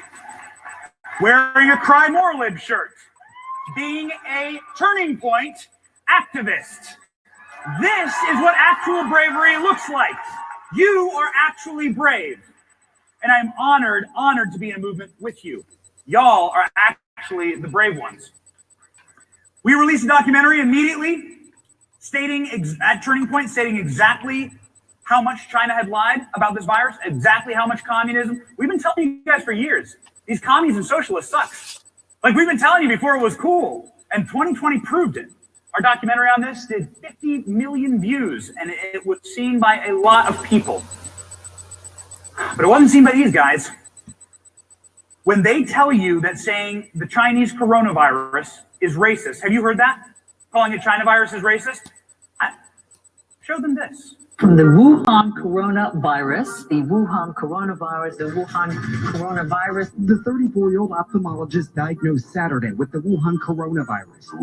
The Wuhan coronavirus. The Wuhan coronavirus. What more can you tell us about the similarities or differences between SARS and the Wuhan coronavirus? The Wuhan coronavirus. The Wuhan coronavirus in China. The Wuhan coronavirus. The Wuhan coronavirus. And the Wuhan coronavirus. Wuhan coronavirus. Fears continue to grow over the outbreak of the Wuhan coronavirus. Wuhan coronavirus. The Wuhan coronavirus. Ooh, that's a perfect freeze frame right there. That is the face of CNN. Karen, the year of the Karen. Is anyone else sick of Karens in 2020? I am so sick of the, like, wear your pull your mask up over your nose, pull your mask up over your nose. I'm so sick of it. I'm so sick of the Karen media. I am so sick of these people, these hypocrites. It is just getting unnerving, and that's why, again, I am getting so much energy. I am just so happy to be down here with all of you. It's like liberating, right? It really, really is. Ugh. They're such liars. CNN, France declares war on coronavirus. France surrenders to coronavirus. It took about half an hour. All right. Have you heard about the deadly virus over in China? Communism. That's correct. 100% correct. The real virus is communism. Let's state it loud and clear. The real virus is communism. Okay? That is why they're bad. That's why I couldn't see all of you on your campuses in 2020. And it's why I'm extra energized to roast the commies at this conference right now. Communism, listen to me, it's so important, guys. Communism is screwing America, okay? Not like this. Well, this is a different form of it. This is slightly different, but also true. The state of the country is dire. I don't usually give such a serious presentation. I promise you we have something very fun planned, but I'm going to read something to you all. Very important document. This isn't the original. This is a piece that I have printed out. It's called the Bill of Rights. You may have heard of it. I'm going to ask you all if you think that over the last year in 2020 that things have gotten more in line with our Bill of Rights, our founding, or less. Okay? Number 10, Amendment 10. Powers not delegated to the United States by the Constitution, nor prohibited by the states, will be reserved to the states, respectively, or the people. Do you guys feel like you have more power or less power in 2020? Amendment 4, this is huge. The right of the people to be secure in their persons, houses, papers, and effects against unreasonable searches and seizures shall not be violated. Do you guys feel like you had a great Thanksgiving? All these Karens telling you can't gather and see grandma. Oh, so irritating. They're doing this for Christmas too.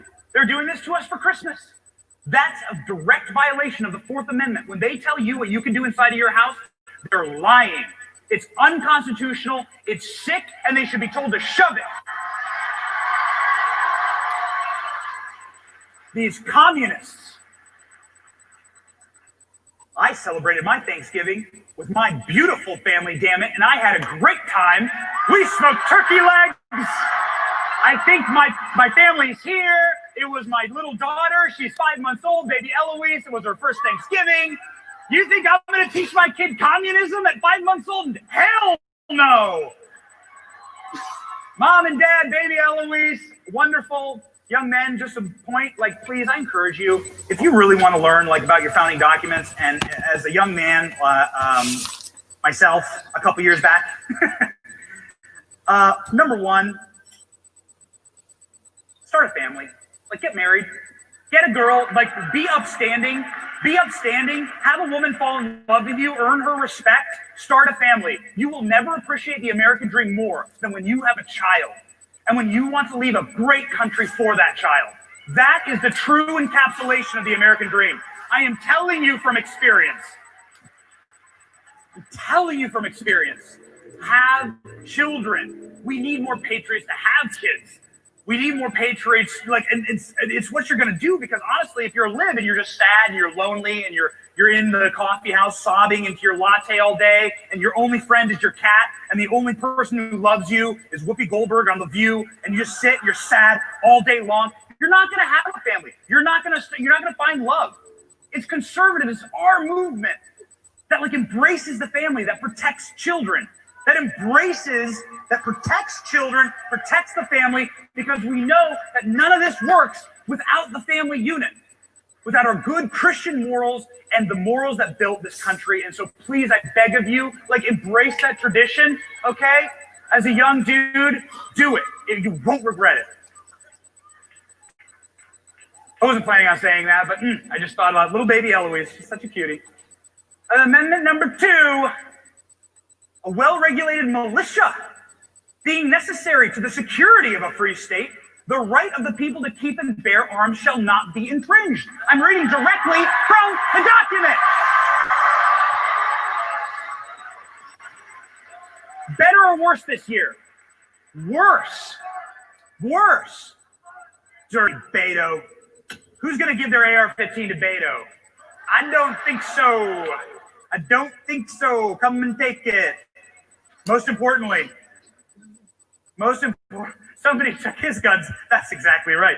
Isn't that funny seeing everyone get the coronavirus vaccine? Like, what betas run our governments? Everyone rolling up their sleeves. I'm like, geez, you guys need to do some trap workout. Like, you guys got to get some arm days in. I'm not saying I'm like jacked, but man, I mean, woof.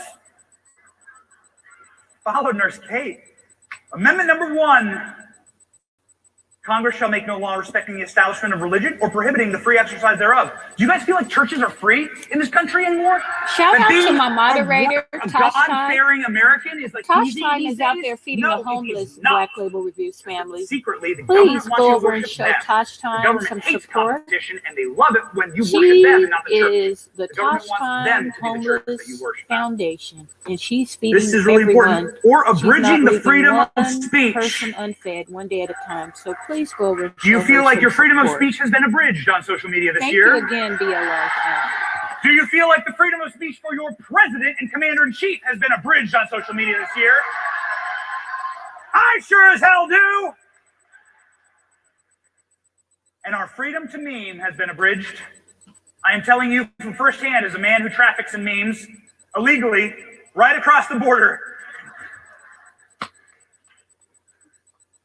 that no wall set up by these dirty communists or these liberals is going to stop us from memeing.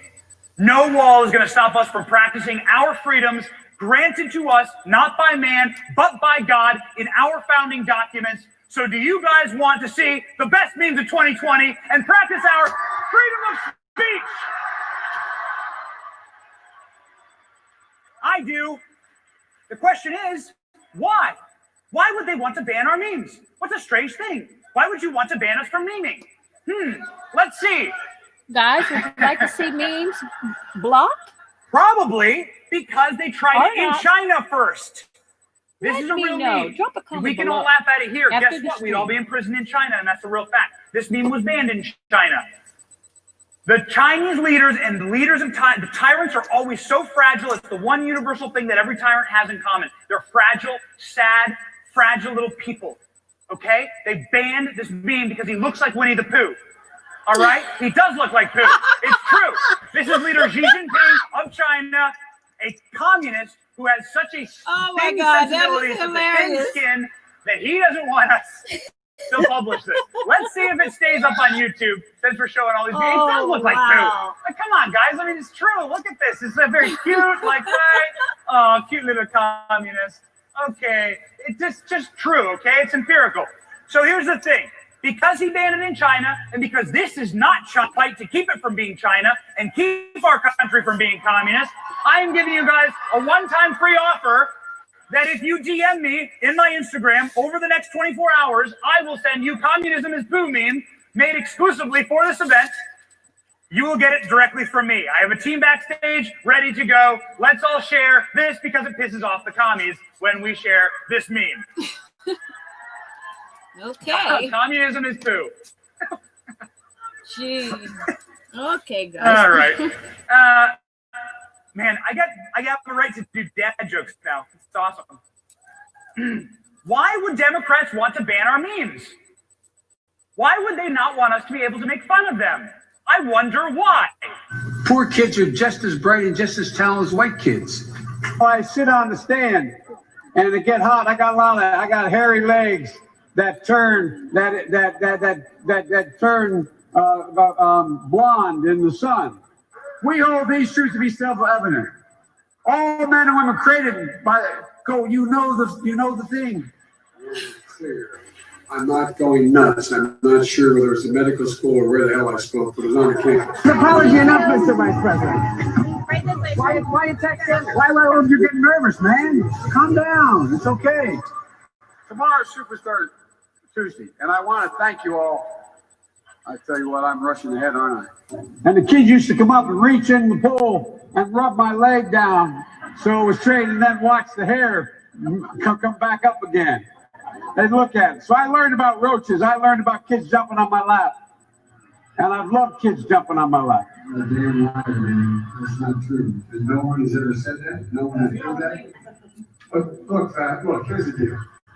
Here's the deal. I like about Vermont in terms of the beauty of it. And what a neat town. This is sort of is what you do here in Iowa. What they do in Iowa, what you do here in a primary in New Hampshire, for example. You are in the state of Ohio. I was just saying Iowa, what I've been trying to do is say 3,900 of them right here in the state of South Carolina. Focus on cancer, Alzheimer's, and as well as diabetes. Ladies and gentlemen, give me a break. Anybody who can throw coal into a furnace can learn how to program, for God's sake. The president thinks, my friend from Vermont thinks that 1.2 billion. So you go ahead and you stack spaghetti sauce at a store and in a supermarket. You control the guy or the woman who brings out the carts on a forklift. Woo, what happened? No, you haven't. You're a lying dog-faced pony soldier. You said you were, but now you got to be honest. I'm going to be honest with you. No. We got to stop building and replacing pipelines. Don't vote for somebody else. All right, thanks. 3 former chairs of the Black Caucus, the only African-American woman that ever been elected to the United States Senate, a whole range of people. No, my point is, that's not true. The other one is here.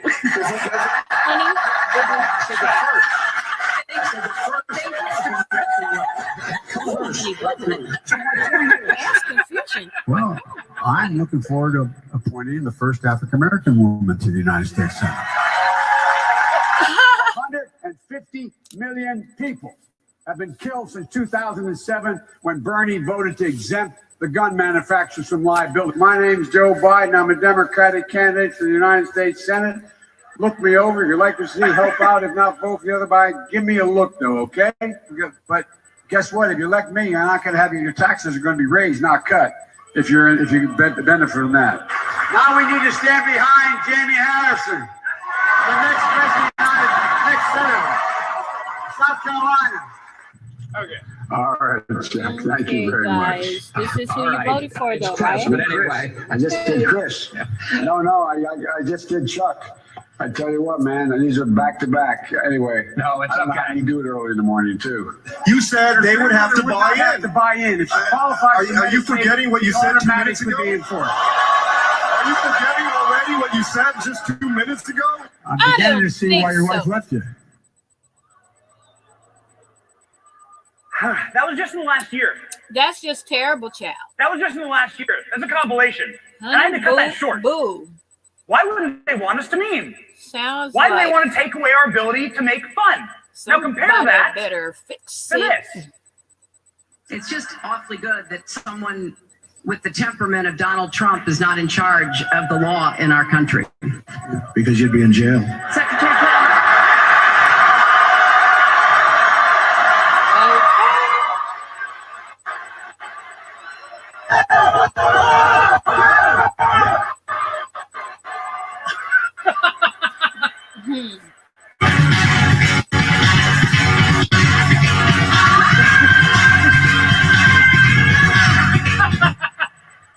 Oh my God, because we had so much more fun than them. Because our candidate was better than their candidate in every conceivable way. And because they knew they couldn't win on a level playing field. And so they practiced what the communists told them to practice, okay? That's exactly how you do it. Censorship. That's the first thing. You start shredding these rights. They knew they couldn't compete. They knew it. Do you guys see Kamala in that clip? Like laughing. Laughing. It was humiliating. And so they tried to censor us, and they tried to censor our memes. So they went after them, and they went after our free speech, and they went after our right to criticize and our right to ridicule. And so we are going to practice that right tonight with the 2020 Meme Oscars. Here are all the memes in no particular order that I want to share with you, okay, to close out 2020, to encourage you, to let you know that we are the party of positivity, creativity, art, and humor, and free speech, and we are here to defend you and our rights to speak, and damn the communists who try to censor us. Number one.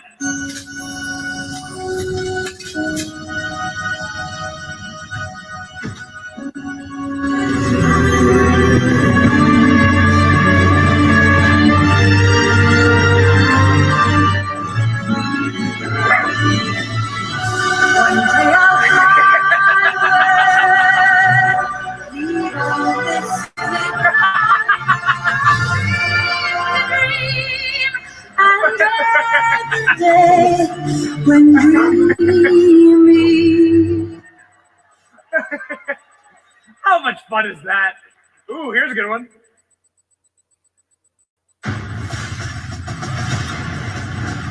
He's allowed to fly with liquids greater than 3 ounces. He's the kind of man whose eye contact technically counts as a first date. His passing remarks have been turned into screenplays. If there's an elephant in the room, it's because he brought one. Interesting man in the world. I don't always run for re-election, but when I do, I win those terms. Stay MAGA, my friends. Another one for your consideration. Any Harry Potter fans? Because some of those jobs of the past are just not going to come back. And if we turn against each other based on divisions of race, if somebody says, like the person you just mentioned, who I'm not going to advertise for, that he's going to bring all these jobs back. Well, how exactly are you going to do that? What are you going to do? There's no answer to it. He just says, well, I'm going to negotiate a better deal. Well, how exactly are you going to negotiate that? What magic wand do you have? And usually the answer is... We are going to enforce all trade violations against any country that cheats. Good luck with that. I said I'll either renegotiate or I'll terminate. So they asked me to renegotiate, I will, and I think we'll be successful in the renegotiation. We will no longer surrender this country or its people to the false song of globalism. The nation state remains the true foundation for happiness and harmony. I am skeptical of international unions that tie us up and bring America down. What are you going to do? There's no answer to it. Remember the magic wand? What, you gonna get a magic wand? Yeah, I got a magic wand. Get him out of here. Get him out. Go home to mommy. Go home. Bye. Go home to mommy. Bye-bye. Yeah, I got a magic wand. I think I have two.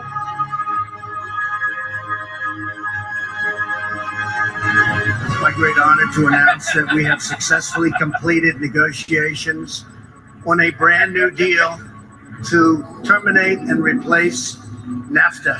So we have negotiated this new agreement based on the principle of fairness and reciprocity, because we've been treated so unfairly by so many nations all over the world, and we're changing that. Ooh, spooky. All right. Who wants to see another one? More memes? Perhaps. Indeed, yes. The dollar is here live on Monday Night Raw. It's still here. This is Trump are coming along. Donald Trump is in a world he is not familiar with. This is not real estate. This is the WWE. Oh,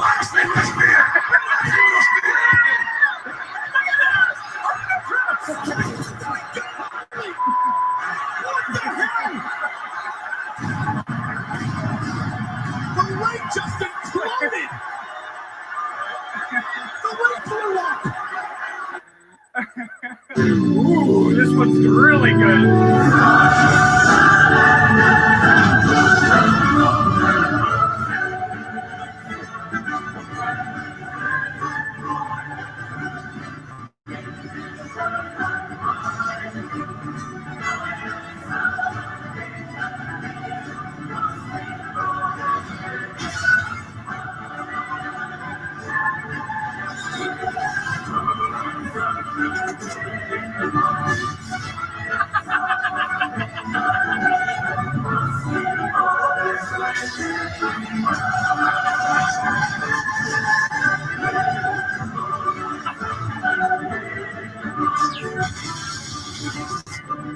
Yes! Yes! They can't stop us here! This is why the left can't meme, guys. I say it every day. I've been saying it to you for years. The left can't meme because they have no truth. They have no values, and they can't explain what the hell is going on. Very simply, we can meme because our ideas are simple, beautiful, and founded in truth. It's founded in our values, and founded in the morals, and the founding of this country. And that's why things like this are so powerful. And they can't stop it. And they can't stop us, and we won't stop memeing. This stuff is just great. We're for the sake of time, we're gonna skip right here. Let's go.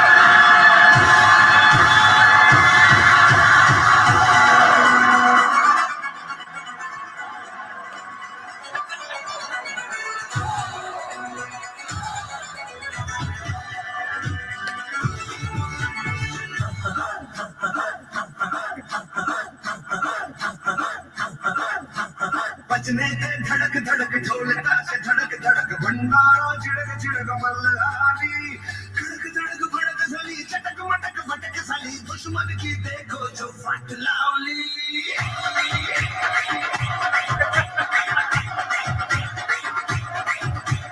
बजने दे धड़क धड़क ढोलता से धड़क धड़क भंडारा चिड़क चिड़क मल्हारी खड़क धड़क भड़क साली चटक मटक भटक साली दुश्मन की देखो जो फट लावली बजने दे धड़क धड़क ढोलता से धड़क धड़क भंडारा चिड़क चिड़क मल्हारी खड़क धड़क भड़क साली चटक मटक भटक साली दुश्मन की देखो जो फट लावली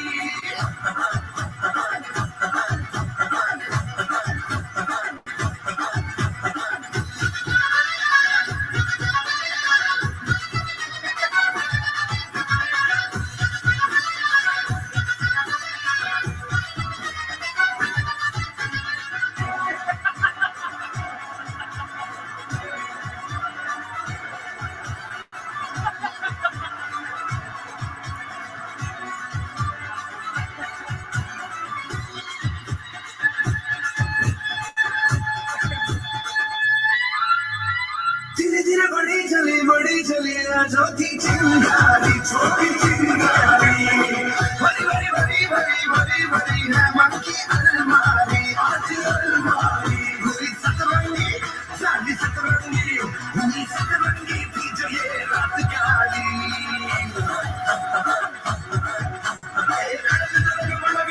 चटक मटक भटक साली दुश्मन की देखो जो बात लावली I don't think you guys realize, isn't that amazing? I don't think you guys realize how hard it is to make something like that. I believe we have a very special guest in the audience. Is Philip Davis here? If Philip Davis is here, can he raise his hand? The creator of in the audience. Here he is in the back. Philip Davis, Mad Liberals. Come up to the front. These memers often are anonymous. They don't get the respect that they deserve. They create media for all of us because our media has abandoned us as a movement. Philip, right here, the winner of the 2020 Meme Oscars, Mad Liberals, Philip Davis, Meme Lord.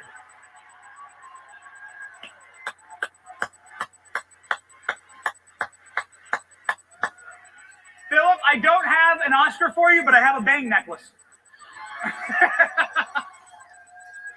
Come say hi to Philip. He is absolutely the best, an absolute treasure. Guys, I got to wrap up here. I got to wrap up here. I know it pisses them off so much, this speech. They hate the fact that we show this so much because there's so much truth to what we do. Because these memers, they try to shut them down. Philip has been harassed and censored and kicked off every social media they can get. But this content is so powerful. It's so fun. It proves that we are a movement of positivity and energy and happiness and humor. And they hate that because these libs are so fragile and miserable. That's what they hate so much about us. And that's why I am fully in support of the Museum of Memes. You know what? Play this stupid juvenile meme game. History won't record this mean, stupid crap.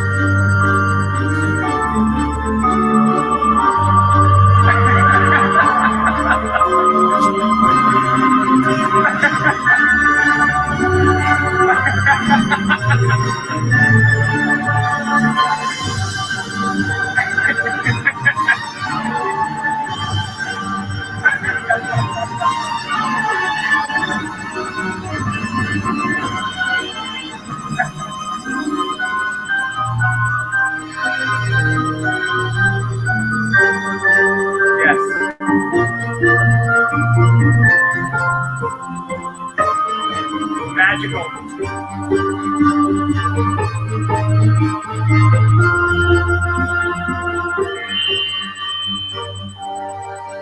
Yes.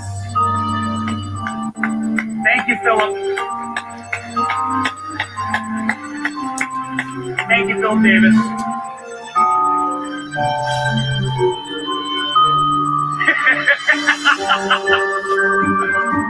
You saw that one?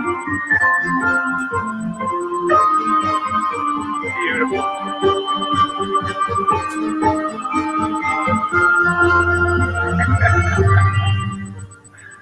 Who would like to see a Hall of Memes museum? Should we do the meme Oscars every year at SAS? Should this be a normal thing? Should this be a normal thing? It's not a normal year. I'd love to do the meme Oscars. Should that be my presentation every year? All right. I'll leave you with this. I'll leave you with this. This man, this sweet man, he loves memes. He loves memes. And we are so honored for him to be our president. He understands us. He signs that wall on the border because he knows it's going to be content. Okay? And most importantly, he fights. He fights the way that we fight. He knows that this country is worth saving, that we are not going to slide away silently into the night. He knows that this country has so much to offer, and he loves this movement. He is there fighting with you. He's speaking your language. That's why he uses memes. This is why. And these bastards, man, they have thrown everything at him. They have thrown everything at him. Remember Russia. Remember Mueller. Remember Ukraine. Fake impeachment. Every story. 2 scoops of ice cream. PP tapes. All the elevator. I mean, it's trash. The censorship. Everyone see the little label they put under his tweets. Every tweet. It makes me want to read the tweet more. A little label says, oh, he's telling the truth. For me. Everything they've thrown at him, he still fights for us. And this day, right now, this man is our president of the United States. Right now, as we sit here, as we breathe. And I, for one, in this season of thankfulness, in this season of Christmas, I, for one, am thankful for our president, Donald Trump. I am thankful for the last 4 years. This is a movement. Movements don't stop or end or go. You know, they don't end with a single cycle. Movements continue on. And the beautiful part about this movement is getting bigger, it's getting more energetic. I'm looking out. Where's overflow room? There's an overflow room that's an entire parking garage of overflow for this event. We're going to have this in Texas Stadium next year. We're going to have this. Can we fill Texas Stadium? You want to see this on the Jumbotron? We'll do the meme Oscars on the Jumbotron in Cowboy Stadium. You guys want to see that? So beautiful. Listen to these words of encouragement that not even I couldn't put them better. Listen to these words of encouragement. If I give you one message to hold in your hearts today, it's this. Treat the word impossible as nothing more than motivation. Relish the opportunity to be an outsider, because it's the outsiders who change the world and who make a real and lasting difference. The more that a broken system tells you that you're wrong, the more certain that you must keep pushing ahead. You must keep pushing forward.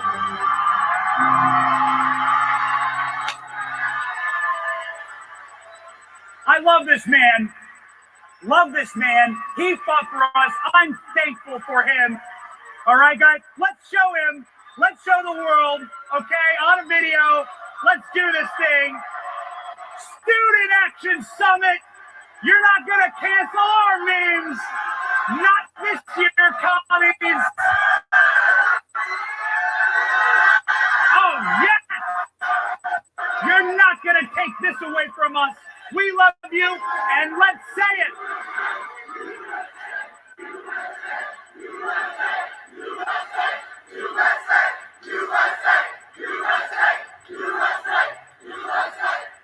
Patriots! Patriots! The left can't meme, and you're never going to stop us. Thanks, guys, so much. Benny Johnson, I love you.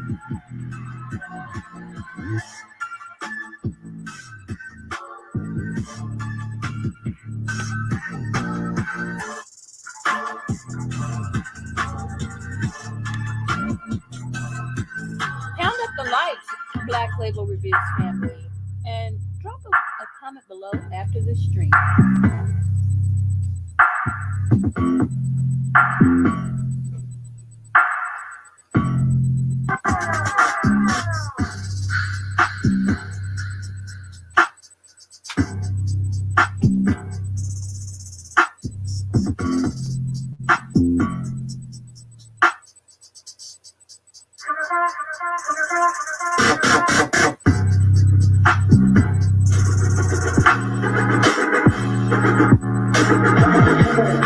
Ladies and gentlemen, please welcome Charlie Kirk, Jack Bozovic, Zon Davis, and James Lindsay.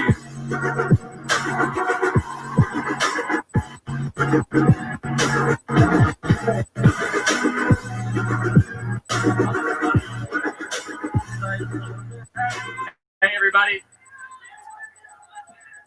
So we wanted to have a discussion about probably one of the biggest issues, if not the biggest issue in our country, which is tech censorship and the ability to post, share, and process information. How many people in this audience have experienced or have seen tech censorship, tech bias in some way or fashion this election season? Every single hand goes up. But I think what we as conservatives have to do is understand this is a post-political issue. So I want to introduce our panel here. Jack Bozovic from One America News, and I call you a social media star. Is that fair? Social media anti-social. There you go. And also James Lindsay, who I have really really enjoyed an opportunity to have him on my podcast recently. And I think you would call yourself more of a classical liberal. Is that fair? And I'll let you define it better than I can. And the reason I really wanted James to be on this panel is about this issue is not about politics. The amount of power these tech companies have is beyond that. So James, how would you better describe that? Your political affiliation. My political affiliation, for the libertarians in the audience, I like to say I'm a minarchist who believes in a bigger min than you. So I am very socially liberal, not woke, way not woke. I'm the most anti-woke person here, believe me. Believe me. And James has been an amazing and thoughtful and effective critic of critical race theory. And we're going to get into that. And then, of course, how many people here read The Federalist? If not, you should. It's a great website. The man behind it all, Sean Davis from The Federalist, who has been censored a little bit in more than one way. Some of the most important stories have come from The Federalist in the last couple months. It's been phenomenal. So let's get right into this issue. I believe that if we do not restrain these tech companies, we are not going to have the civilization that all of us grew up in. We are going to enter into some form of a techno-fascist, very totalitarian culture and political kind of new normal. And I hate to use that term, that where anyone has an idea that you might disagree with, you'll immediately be silenced or censored. And you're going to be censored, you're going to be programmed without you even knowing it. So, Sean, I want to start with you. Can you talk about your experience with this, with the Federalist, first and foremost? And then just can you kind of frame this on how you're approaching this issue and some of the positive movements you've seen in the conservative kind of circles and how people are really taking this more and more seriously? Absolutely. And thank you for having us here and talking about this, because I actually think right now this is probably the biggest issue facing people, because it's not an issue really of big tech. It's not an issue of Facebook or Google. It's an issue of liberty and whether we're going to have the right to speak our minds and say what we want to say about the things that interest us. So I started the Federalist about 7 years ago, and went great for a while, and then Facebook and Twitter, and they all kind of got a hold of us. And earlier this year, right before the election, a left-wing outfit out of the UK, a foreign group, colluded with NBC News and Google to deplatform and demonetize the Federalist. They said they didn't like that we had an article up, and I think the headline of it was, when it comes to the riots, the media is lying to you about literally everything, which is true. They are lying to you about everything. They're lying to you about who's involved, about who's behind it, about who's funding it. And so we tried to get the truth out there. Google came after us and tried to shut us down. Luckily, we were big enough at the time that they couldn't do it. We had a little more power than I think they thought we had. But luckily, what we have seen over the last probably 1 or 2 years is, I think, a pretty big change on the right. 10 years ago, people would have said, oh, no, I'm pro-business, I'm pro-free markets. Google's a good company, and they're just doing things the right way, making money. And I don't think that's the case anymore. I think people are about done. You still have some vestiges, some dinosaurs on the right who just think, we have to preach the Nicene Creed of business, that we can't actually go after them at all. But I don't think that's the case anymore. I think the right's had enough. Yeah, and I want to transition that. It's perfect, really well said. And by the way, a side note, and we could do a whole other panel on this, the Federalist has been probably the best website on all of the nonsense around the Russian collusion garbage the last couple of years. And so you deserve a lot of credit for that, because you guys have been relentless on that, truly, and phenomenal. So we were talking backstage, James, about this kind of post-political moment that we're in. You've called it a meta-political moment. And I think where the realignment is going to start to really manifest itself is on a couple issues. And one of these, the most important, is platform access, tech, and freedom of speech, where you're going to have honest conservatives and honest liberals, small L liberals, classical liberals, all of a sudden start to have an alliance basically against the corporate Republicans and the corporate Democrats, which are people that are purchased by these multi-trillion-dollar companies to criticize Google because it might interrupt some capital flow. Can you comment on that? And also, can you talk about how you see an opportunity maybe to actually preserve freedom of speech through challenging some of these oligopolies and monopolies? Yeah, thanks. So I think that this is absolutely a necessary thing to say. The political landscape has shifted. Everybody's still thinking, or people actually, let me give you all a lot of credit. People are waking up. But too many people still think that we're in a left-right dynamic, and we are not. We are in a freedom versus control dynamic.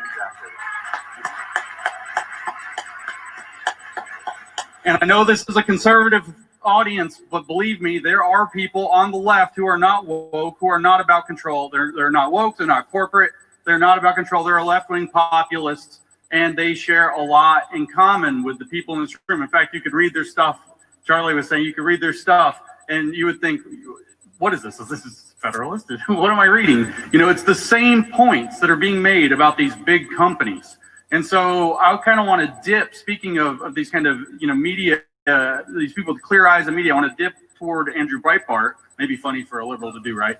And so we're going to dip toward Andrew Breitbart a minute. And he famously remarked and this is my area of expertise, is reading critical theory. He read those literally neo-Marxist scholars, and he came out and he said, politics is downstream from culture. And what you have to understand is that culture is downstream from information. It's downstream from education, and the left, a very radical segment of the left that is all about control on that freedom control axis, a very radical segment of the left owns education. They own all of it. Somebody asked me the other day, and I know there's people in the room that'll get a little upset. They said, can you give me a list of colleges that are not woke? And I said, yeah, here's the whole list. That's it. That's it. And it's in our K through 12.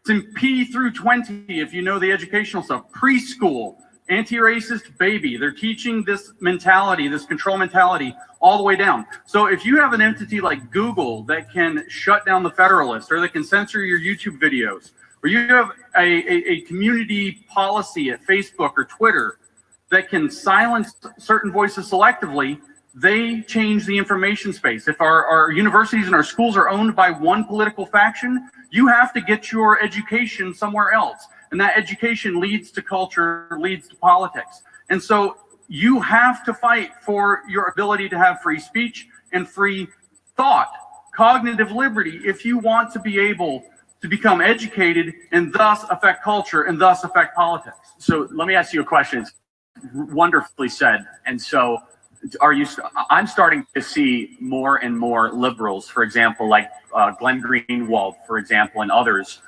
who have a lot of integrity. And I agree with Glenn on very little politically, but I think we can all agree he has been heroic in the last couple of months, speaking out against some of the most powerful kind of, I call these pseudo-journalistic forces. And he's been very clear on kind of the corporate dominance that's happening in our country.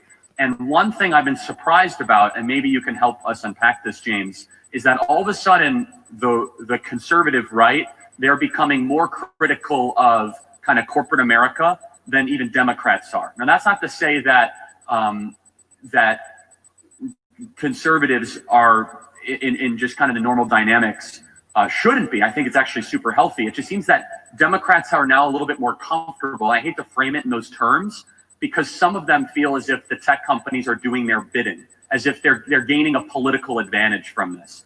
Do you see it that way? Or do you see that some of the silence on, not silence, but do you see that some people on the Democrat liberal left, I'm trying to find the correct term for it, but you know what I'm saying, would be, they're okay with some of the deplatforming and stuff that we've been seeing?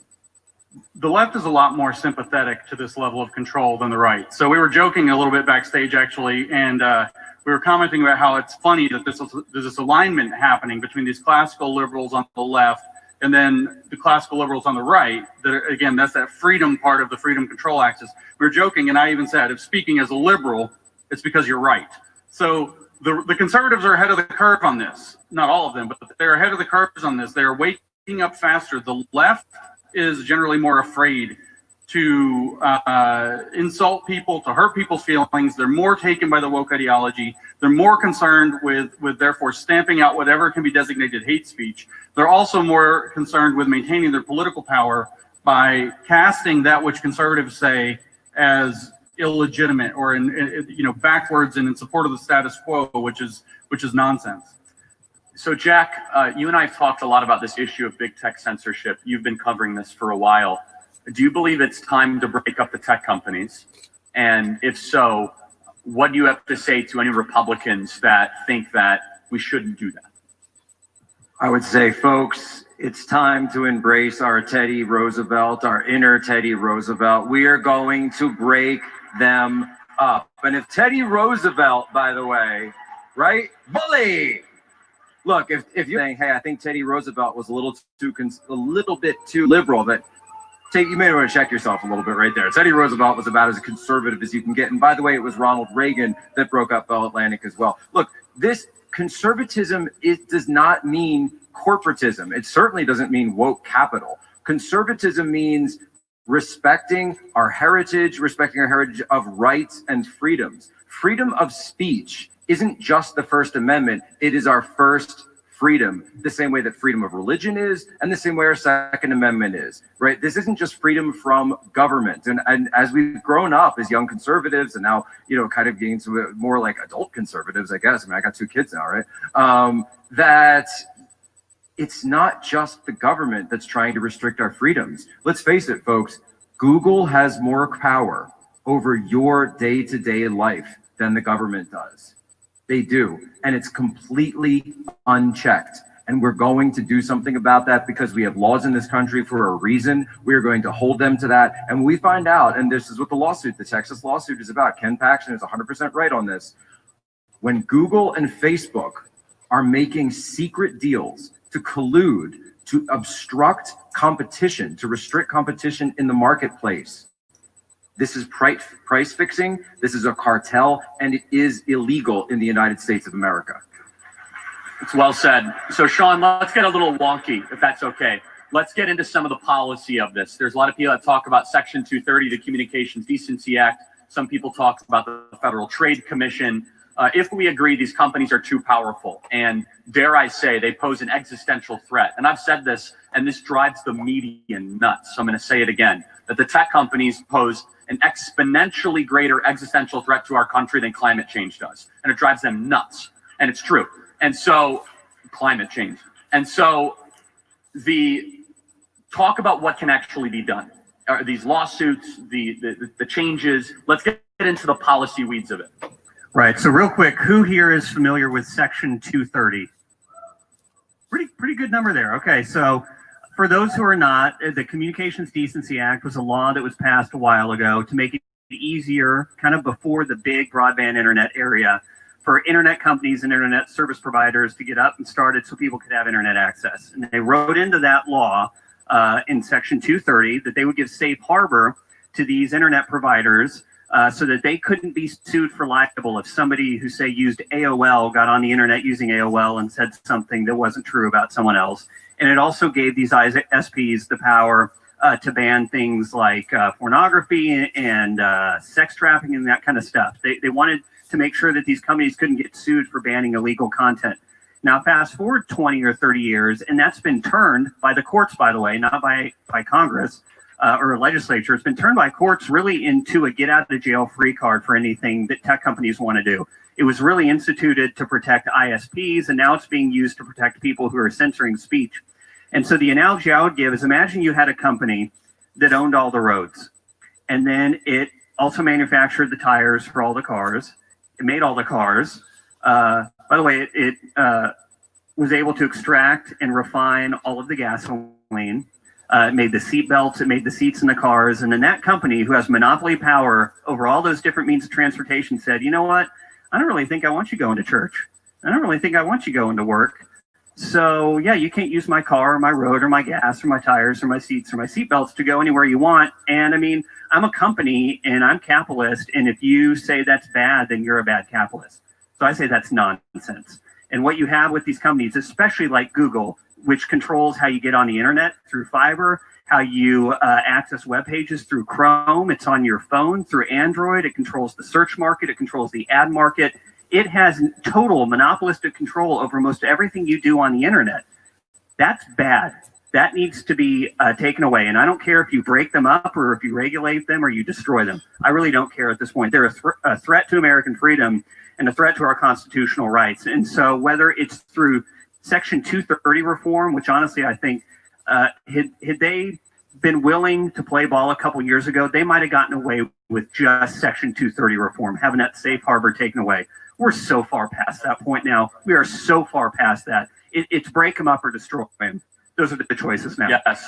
And so I want to ask another question, Sean, which is, and I think the Federalist did some stories on this, where can you talk about how some of these tech companies are funding some of the conservative think tanks that you and I drive by a lot in Washington, D.C.? Right. So who here has heard the term grassroots? Grassroots activism. Yeah, those are normal people growing up. Yeah, this is grassroots, doing things that they believe in without much organization. Who here has heard of AstroTurf? Yeah. So AstroTurf is totally manufactured. It's grown from the top down, not grown. It's installed from the top down. It's not grown from the bottom up. What we have in Washington through so many, well, really just about every think tank, every tech-centered organization, they're all AstroTurf. They were all installed by big money. They were all funded by big tech, by Google, by Facebook, Microsoft, Apple, Amazon. And they will go and they'll pretend to be on the right. Oh, I'm conservative. I'm Mr. Tech expert, and I'm conservative. And I'm telling you, you're a bad conservative if you want to regulate these companies who are trying to stifle your free speech. And it's like so much of what happens in Washington, it is completely fake.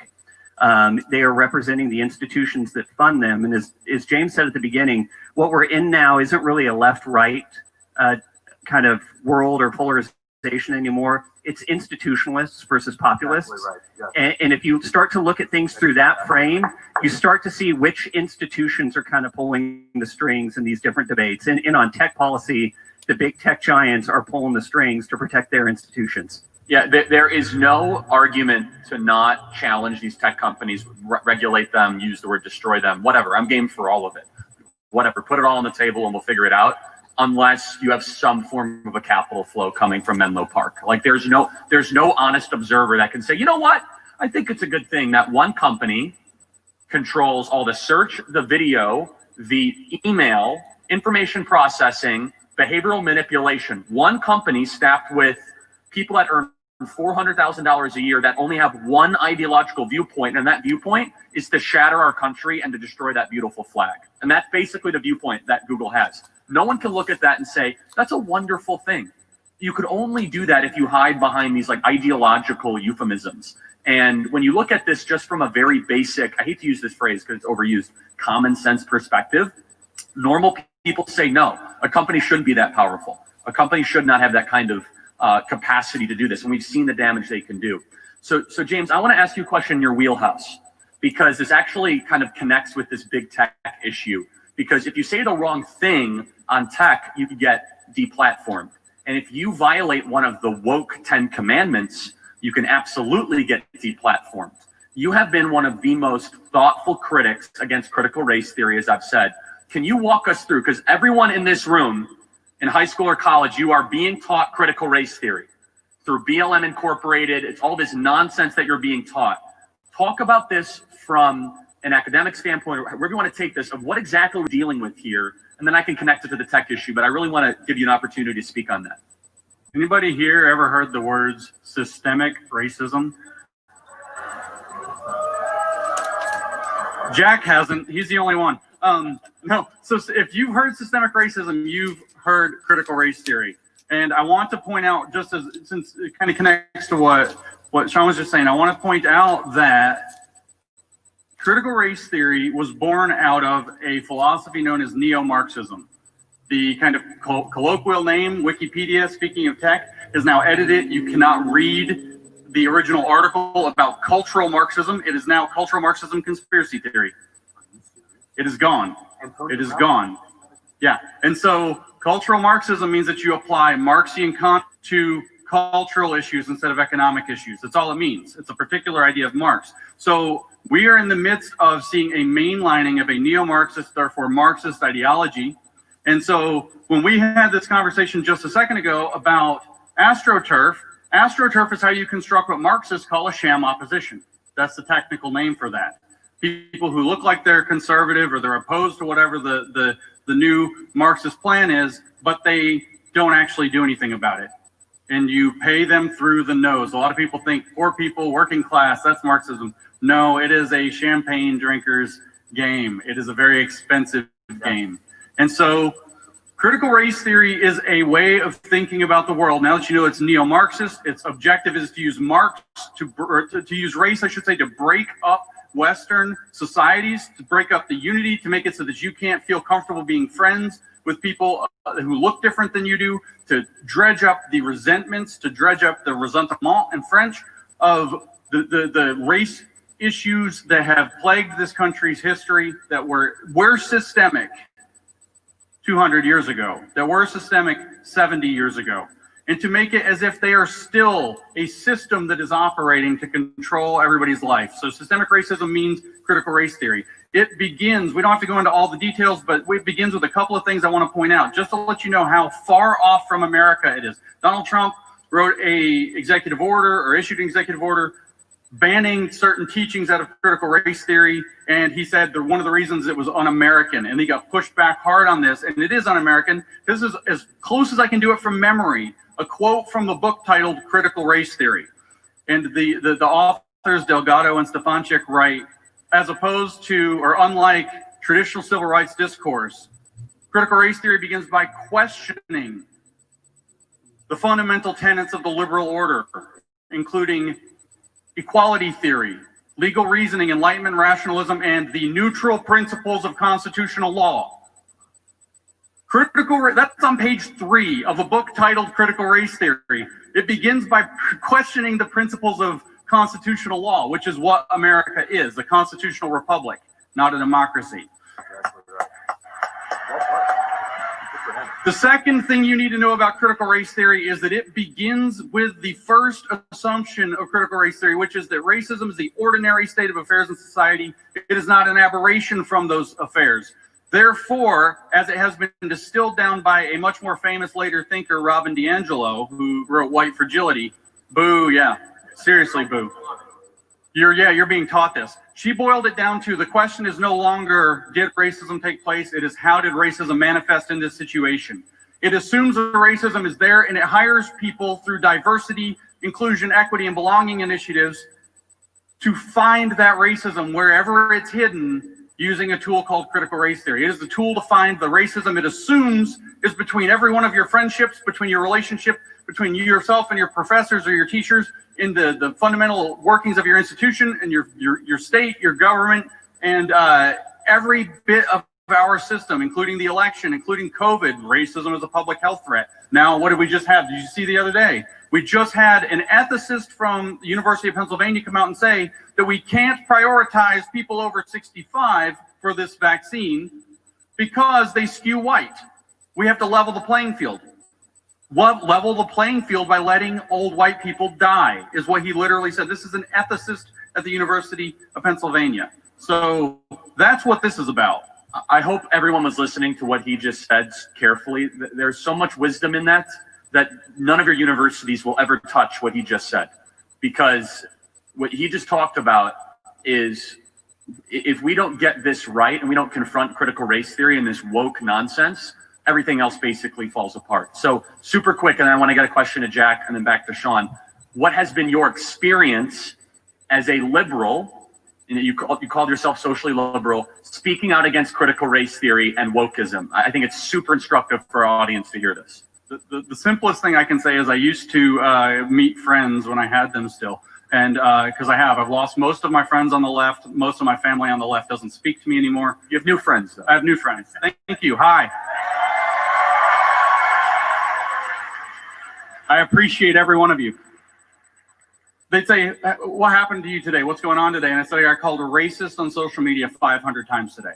And they're like, did that hurt your feelings? It's like this whole thing. They're just traumatized. I get called a racist more times than all of you put together, I think, because I tell the truth about critical race theory after reading their books. That's it. And you deserve to be commended for that. It's terrific. So Jack, I want to unpack in the couple minutes we have remaining what everyone here can do about tech censorship. This is not a spectator sport. In fact, it takes participation. We talk about migrating to Rumble, to Parler, to other platforms, trying to process your information differently. What can people do in this fight to help challenge these tech giants? Yeah, I'm a huge fan of Parler, a huge fan of Rumble. I think these platforms are excellent. I really encourage everybody in here to get on them, to understand that you got to keep safe. But that being said, right, that means that still all of the left and all of the normies are still going to be on those other platforms. BLR family. So you don't want to run the risk of running. We're going to be switching. We're going to be switching streams. Stand by.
feel an uprising coming.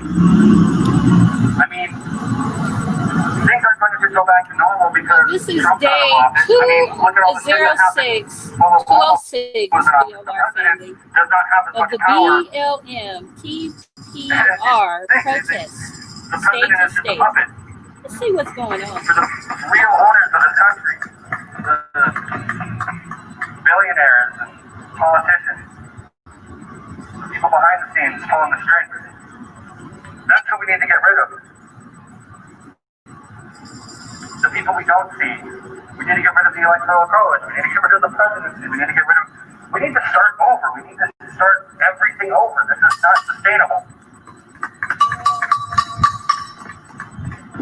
And the amount of people waking up and realizing this is.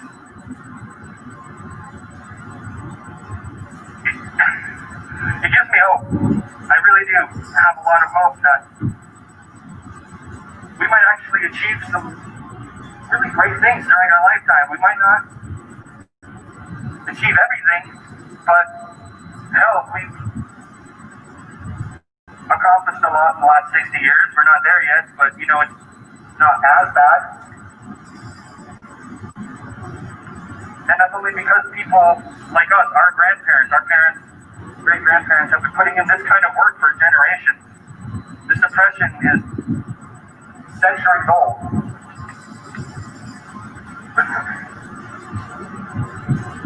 And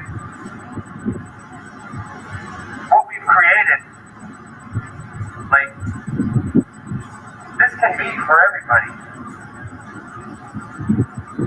So educate yourself, do your research, don't be tricked, don't be fooled. Don't give in to the capitalist propaganda, don't give in to anything this government lies to you about.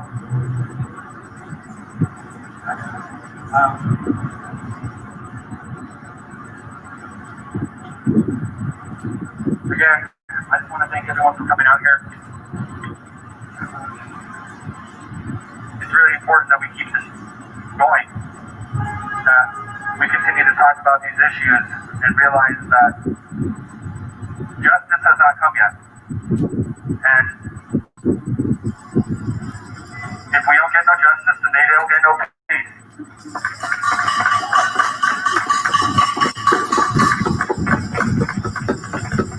I'd also like to invite anyone else who has anything they'd like to say.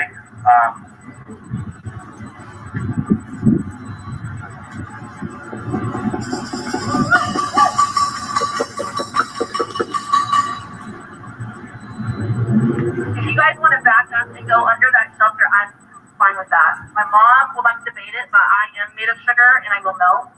So, yeah. If you don't want to, we don't have to. All right, we're just gathering like together. Wow. I am proud of you guys. Yeah. Okay, this is going to hopefully be a little more articulate than what I left right.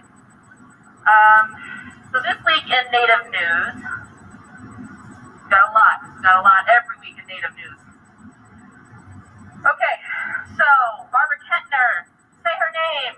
Barbara Kentner, an Anishinaabe woman out of Wabagoon Lake Ojibwe Nation, that's the tribe that she belongs to. She was 34 years old. 2017, she was walking down the street with her sister Melissa when a car of teenagers drove by and somebody threw a trailer hitch and hit her stomach. She had a perforated valve, her small intestine ruptured. It took her 5 months, and then she finally died.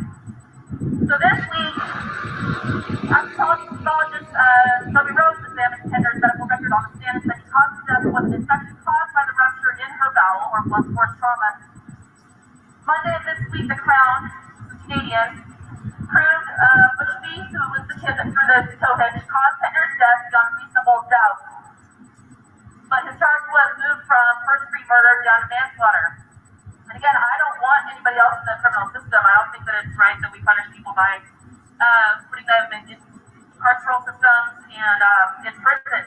However, Native Americans really don't have a system that works for them, and in this case, they very much failed her. So, no justice, and when it comes down to it, he's probably not even a third tribe crime for manslaughter. My guess is he's going to be let off. The crime in this isn't just that he killed a Native woman in a racial hate crime. It's not being looked at as a hate crime. It's looked at as an accident by a teenager. And that there's more talk in her territory about how she was an alcoholic mother who didn't deserve to live anyway. That's racism. So when we talk about Canada being the country of the nice people, the Indigenous do not experience it in that same way. There's a lot of racism that happens in Canada, as I will get to again later. At the last today, her statement was, at the beginning of the pandemic, the urban native clinic I work at in Seattle was in desperate need of PPE for our staff and our patients. We asked the county, the state, and IHS. Instead of what we needed, we were sent a box of body bags with traumatizing for everyone. The sleeves are interwoven. She made a dress out of all the body bags that were sent to her. Sleeves are interwoven with the toe tags that came with the body bags and ribbons. The string that would be tied to the toe of the body is now fringed. The stitching is jagged in places, mimicking autopsy stitching, the pieces of historical trauma. That happened here in Seattle. They weren't given PPE, much like other hospitals weren't given PPE, but they really weren't given PPE. They were reminded that they didn't matter, and that another form of genocide would be that we'd be okay for Native Americans to go ahead and just die. The stat from the CDC about Native Americans dying due to police brutality.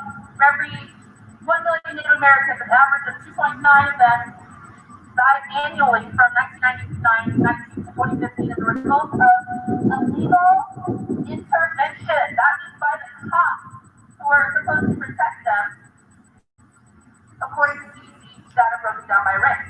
The vast majority of those deaths were police shootings, but a few were attributed to other causes, including manhandling. Mortality rate is 12% higher than for African Americans and 3 times higher than that of whites. You guys will be celebrating Christmas, whoever is doing that out in the white Christian world. On December 26th, the natives will be 3 weeks yet the biggest mass execution by the federal government to ever happen on this land to date. December 26th, 1862, 38 men were hung in the largest act of execution ordered by the U.S. government. 2 more were killed 3 years later in Manitoba, Minnesota. There's still been no recognition. There's barely even a national remembrance. There's nothing. Nobody talks about these men that died, that were hung on their own lands by the U.S. government. Mind you, Abraham Lincoln ordered the execution. So I talked last night about the man in South Dakota that fought for Trump's rally that happened out there. Nick Tilson. He is looking at 17 years in prison, 4 felonies and 3 misdemeanors. So for any of your friends who aren't out here today, who are immunocompromised, who work, who can't be out here, but they want to be activism somehow, they can. They can write to the people that are defending this. They can call the phone numbers. They can write emails to the senators out there. They can say, do not let that man sit and rot in prison because people crossed the treaties and came on their land when they should not have been doing so. There are things that can be done. Don't fall standing out in the rain on a cold day in December. The woman we talked about last week that had her death clock on video, Joyce Echequad, mother of 7, died in Joliet Hospital. This is again in Canada, where the nice people live, right? Her final moments, she reported the nurses taking care of her, saying, "You're stupid as hell," one nurse said in French. The other, "What are your children going to think of you seeing you like this?" And then the other nurse responding, "Well, she's good at one thing, and that's having sex." So do any of the families that you know that are, 4 children or more, are they mocked, abused, or criticized for having children? Is that a thing in white culture? When I grew up in Southern Idaho, surrounded by fucking Mormons, it was a rite of passage. It's what you did. And nobody fucking made fun of you for it, and then let you die because they think they gave her too much morphine. She had a heart condition, and these nurses literally killed her. So that's it for this week. We'll be back next week with more goddamn devastation in the Native community. There will be more killings. There will be more missing, murdered Indigenous women. It will be on the hands of the U.S. government. It will be on the hands of cops that won't do anything. Like we talked about Raven Glenn last night in Montana, who burned to death in his car. We need to say Raven's name. We need to say Linda's name. We need to get these Native names out there and start shouting them. These are women and men who were failed by the system. So what if Linda was a fucking alcoholic? I also am an alcoholic. I haven't drank in 17 years, but I am a goddamn alcoholic. Because how in the hell am I supposed to deal with generational trauma when I had an absent dad who was also an alcoholic and an addict? And there's nothing, no opportunity, no medical infrastructure, no opportunity. That man wanted to work so bad. But what do you do when there's nothing to do for work on a small reservation in a shithole town in northeastern Montana? And all your rights have been taken away from you. Every day you have to face the fact that the cops hate you, so white people hate you, and if you try to leave your reservation and go into an urban city, you're going to be profiled there, right? The people here are also going to hate on you. So goddamn right, Linda's great. I can't blame her, because she didn't have resources to try to make it. She didn't have somebody helping her along and saying, you know what, we feel like you should also get a chance to thrive. We want you to do well in this life, and here we are to help you. Instead, she's dealing with the asshole Canadians. So, cops, I know that morale is down this week because of the sweeps yesterday. So we're really, really hard to try to make that, prevent it from happening. But just consider that you're still here, that we're still marching whenever marches are happening, and that we have a coalition now of activists that we didn't have up until the George Floyd uprising, right? This is something that's new to me. And I've been marching since I was 16, but I was marching alone because I didn't know who to trust, who was impassioned, who wanted to be a part of this the way that I did, which means giving up my weekends, giving up my nights, and coming out here and making sure that these names are remembered. So don't give up. We're still in the fight. If it means that we're rained out, we have bad weather, and we can't march for a weekend, then we get a hold of our city council and we try to say, ban Thanksgiving. Let's make it a day of remembrance. We're not going to have it like this big celebration anymore. We'll write to them. We'll call them instead. We have things we can do. Don't feel like what you have done is not enough. It is enough, and it's really good to see you guys continue to stay out here every week. So I thank you. Oh, yeah, and for all the natives that have to hear this shit on like live streams and stuff, find their Venmos and pay them. Because this is trauma porn to them. They shouldn't have to hear this. I have to give this to a white audience because you guys are not going to get it any other way. So I'm in turn traumatizing my brothers and sisters by having to tell this stuff. So make sure you are somehow paying Native and Black Americans for all their emotional labor and making sure that they are not suffering more because of what they're going through right now.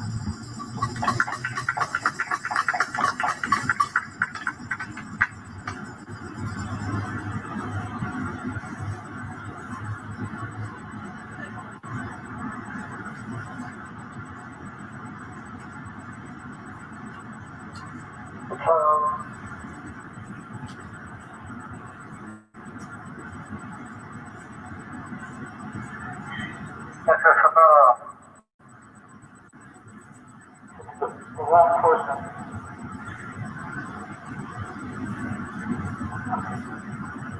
I'll get to the pipeline. When it comes to protection for those pipelines that they want to build and put this land, the water and our air in danger, these corporations, the first ones to do this is the police, so that's protesters who are trying to protect this land. Yeah, and as the team standing up, the Department of Police from 4 different districts, from 4 other states, to come help protect the North Dakota Access Pipeline way back when. Against people, well, against the current there that was trying to protect itself, source of water in the Walnut Pond, and flow well as the water source for most of American downstream to live downstream on the river. These companies bring in these police and then pay for their equipment that they have, their fuel, their gasoline, their hotel rooms. When it comes to protecting the critical infrastructure project, as they call it, the funding that they give to the police, they're literally on the police with a whole new rubber bullets and bags for all the police officers, employee armament, and tactical gear. These huge corporations give these police officers large amounts of assault, tactical gear. Here it is.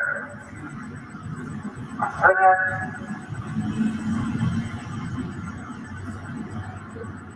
when it comes to us protecting the land, the police are always there to attack and terrorize us. But when it comes to when these pipelines come through our indigenous communities, and the destruction they bring, not only with the pollution, but the destruction that they bring when they bring in bad gas. Where they bring in large groups of men who are not from the communities or from different communities and come into the area because of the work ethic of the oil companies, and they get paid a pretty good amount when it comes to building this stuff. But they're oftentimes have all these people not from the communities or from other communities. This concern is only about making money. And then they're all time, they're only concerned about making money. And so sometimes how to make more money, making drugs such as methamphetamine to help them work longer hours. And this drug has something to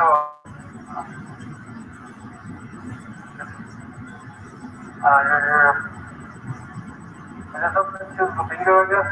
When you go to overdrive, people drugs and the strength, thinking with all this money.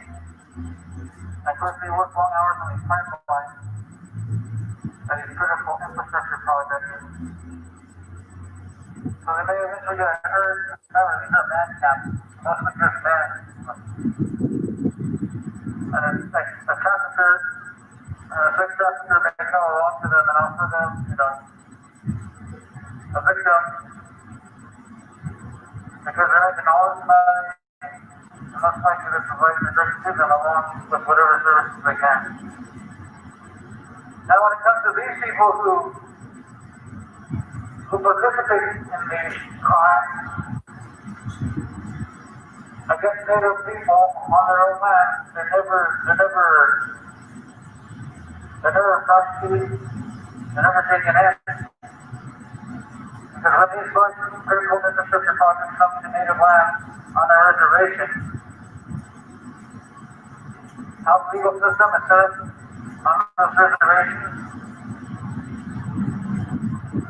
as long as the offender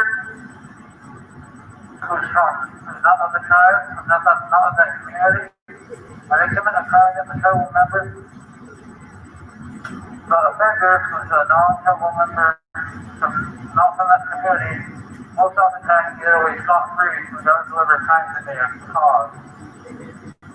Just need to get away from the reservation, that's about it. When it comes to protecting our own people, the police are never there to help us.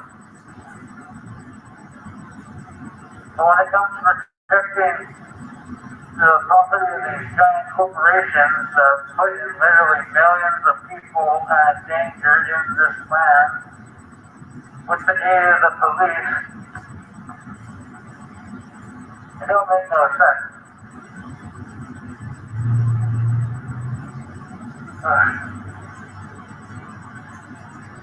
Police are supposed to protect and serve the non-interest in what they're supposed to be about, I guess. All the time I have been proven to be the opposite. And just the presence of police inspires fear. I know I get nervous whenever I see a cop. Like, I know it's just, even though you don't do anything wrong, you see them, you still like, man, are they gonna come bug me for some reason? Are they gonna bug me? Then are they gonna find some reason to put me in jail? I don't know. Police just, I don't know. There's a lot of fear just by their nature. I don't know. I'm nervous. I don't like cops. They just might find some reason to throw you in jail, and then who knows what happens if you get thrown in jail. I don't know, all these things. Police have a lot of power to do things and get away with it. In fact, they do things and then they get away with it. They get away with it. They get away with murder. And if they do something by accident, you know what? It was just an accident for them. For you, it might be like a help. The moment that they decide to deal with you might to bug you or to bother you and to do something to you, for them it's just spoke that guy because I have this badge. For the person may have spoken, it could be a whole lot of things. They might need to get somewhere, they might even need to do something. They get through like police for no reason other than the cop thinks that they should be bugged. That's a long, long chance in a person's life. And it's just that memory. Yeah, it's police just have a lot of mental distress, I guess. I don't know. I don't feel safe when police are around. I feel like I'm getting a ticket or a fine or something. I don't know. I don't do anything wrong. I always feel that way. Police don't make me feel safe at all.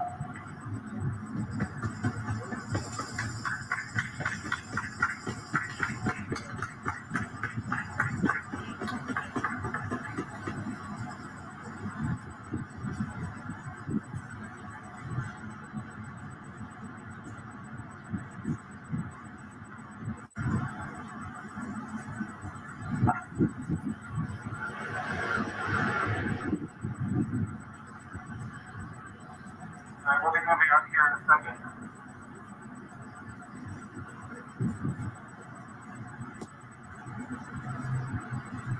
It's important that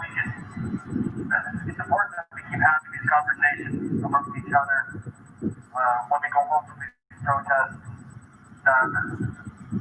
We realize that these problems don't just go away because we went home or just because we don't see the issues in front of us anymore.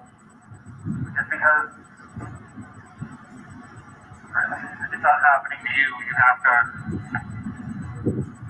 constantly just acknowledge, understand that this is an ongoing thing, even if you don't see it. And that's part of the propaganda of this country. You just got to be wary of that. Just make sure that you don't think that these problems have just gone away because they've been swept under the rug. Because they haven't, they're ongoing. Native land is still being taken. Black people are still being killed by the police. Yeah. We need to tear down these prisons. Private prisons. It's a clear example that slavery was never abolished. Jish was talking about this last night, the 13th Amendment. And the fact that you can still be a slave if you're a criminal. They didn't abolish slavery, they just made being a criminal easier.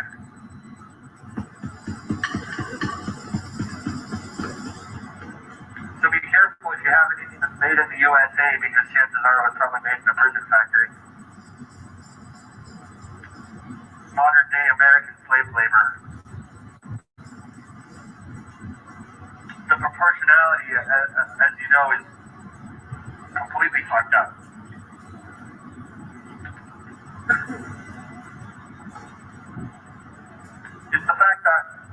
run the numbers, it becomes crystal clear just how oppressive and corrupt every system actually is.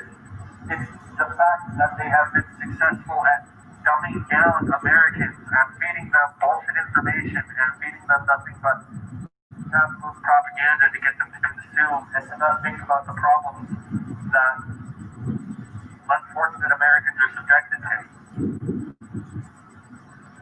It's all a grab for power. And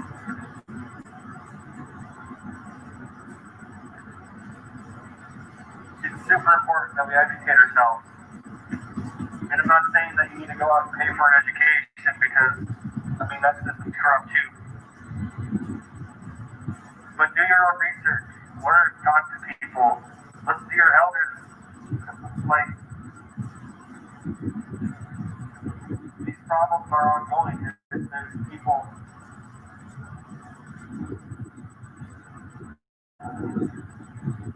who can help us. We have to listen to our elders. They're not always correct. Some elders are wrong. That might sound real blasphemous just like I just said that. Walking in the path of our ancestors, that's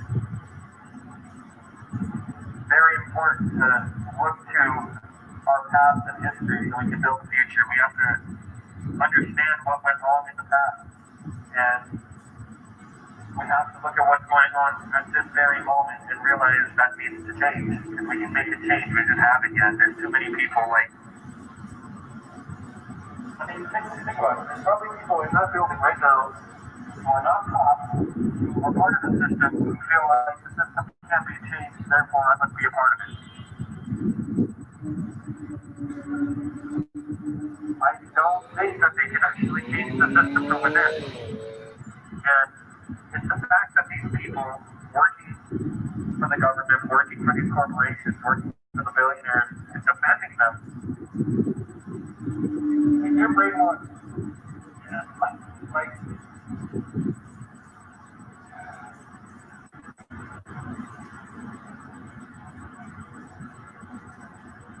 they actually make you proud of your own exploitation. It's not impressive to work 80-hour weeks since you were a teenager. That's fucking sad. We all have lives to live, and the fact that we've been able to do that but can't because of greed. These people only have power because we give them power, and once we realize that we can take their power away, see, that's what the coronavirus, I think, has taught a lot of people is that as soon as production stops, these billionaires piss their pants. They are scared. They rely heavily on us. They are not.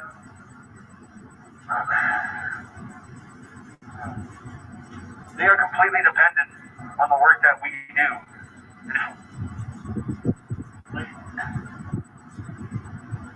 There are other ways to protest, and you don't have to be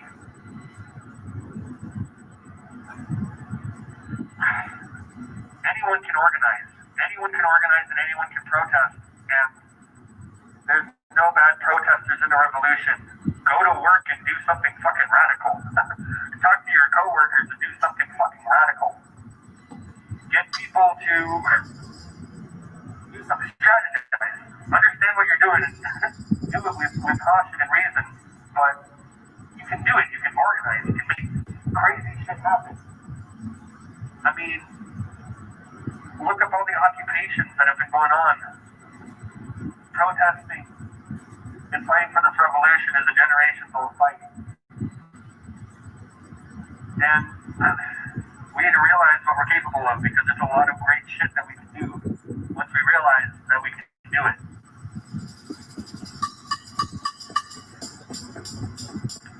And that starts with no more giving power to these fuckers. Like, there's just We all need to realize that they only have power as long as we give them power.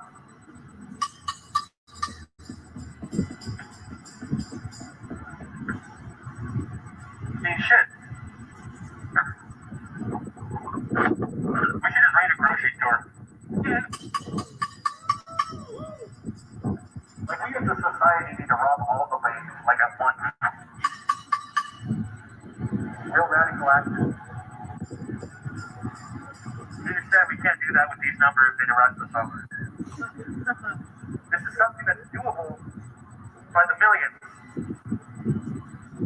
Hundreds of thousands even. We can do it. We can come together and say this is ours now. Except we won't be taking it away from black or indigenous or poor white people. We'll be taking it away from the only minority destroyed in this country, the rich. Take it all back from the rich. And I don't care if they don't have any more yachts or mansions or fucking kilos of cocaine. I don't care if they don't have access to all the luxuries that they had. Yeah, it's all gone. We can take all of this back.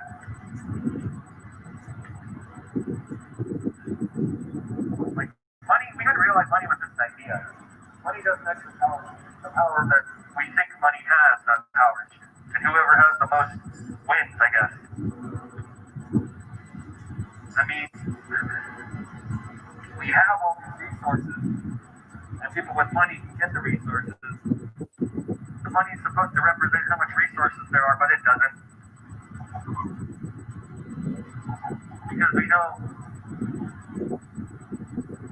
that all these resources can be given to everybody. The crazy thing is that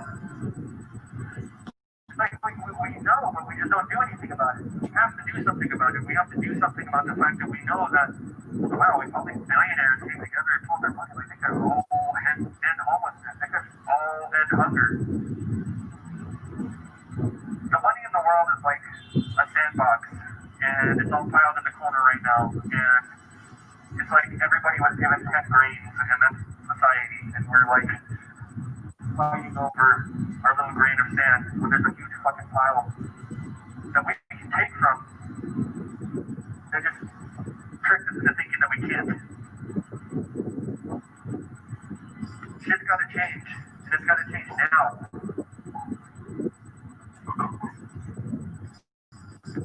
Alright. I believe we're ready. We're gonna start marching here. Yeah, thank you. No justice! No peace! No justice! No peace! No justice! No peace! No justice! No peace! Take it to the streets and fuck the police! No justice! No peace! Fuck what? Take it to the streets and fuck the police! No justice! No peace! Take it to the streets and fuck the police! No justice! No peace! Take it to the streets and fuck the police! Take it to the streets and fuck the police! No justice! Fuck what?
in a revolution.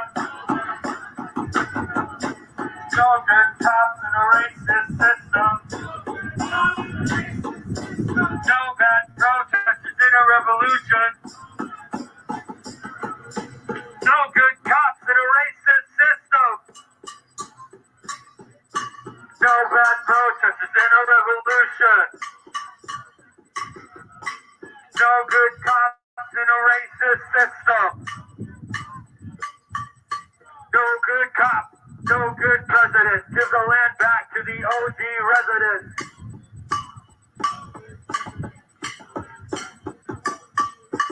No good cop, no good president. Give the land back to the OG residents.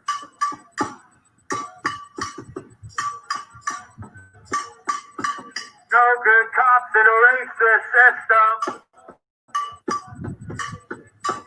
No bad protesters in a revolution. No good cops in a racist system.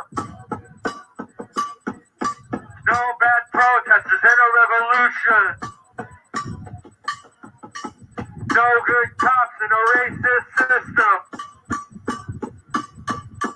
No bad protesters in a revolution.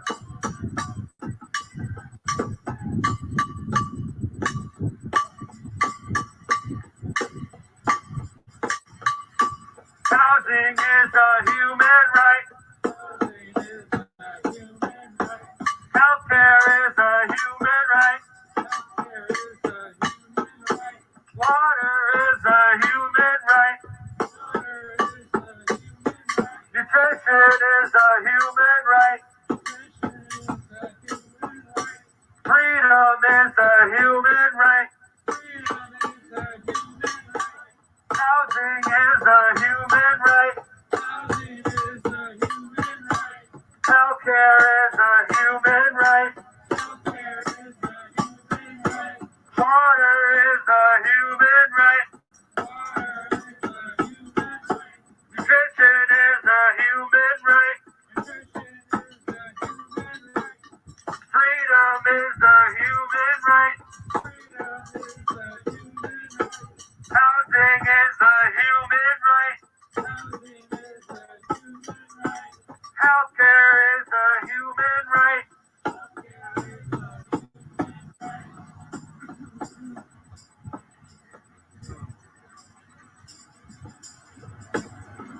Black lives matter, brown lives matter, blues is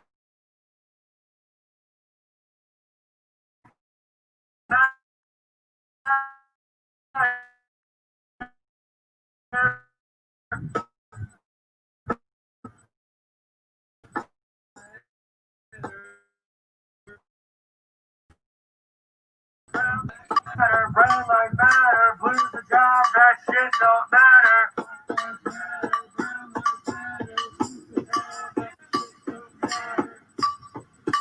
ACAB. ACAB.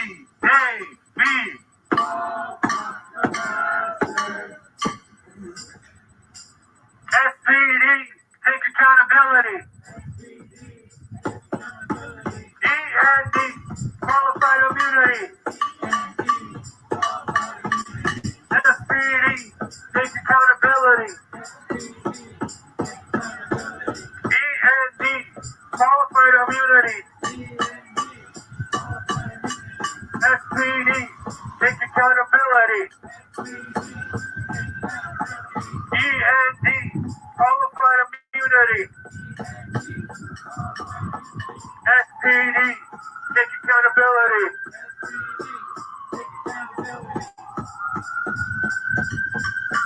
Food streets.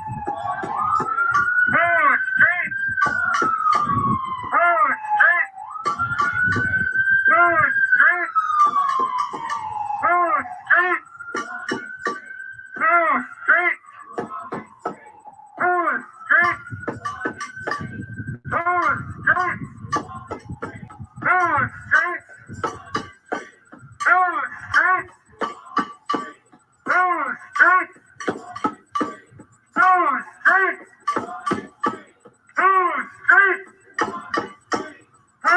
streets? Whose streets? Whose streets? Whose streets? Whose streets?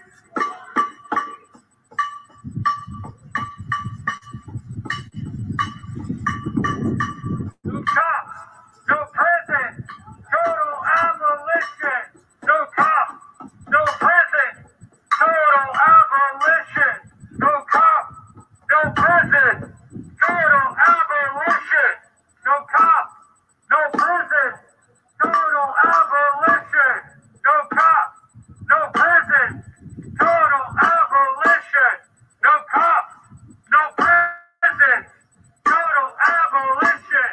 No cops, no prison, total abolition.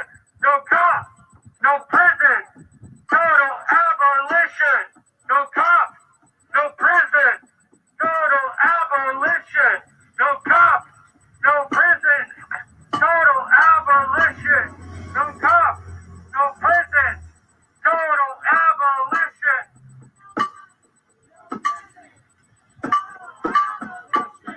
No cops, no prisons, total abolition. No cops, no prisons, total abolition. No prisons, total abolition.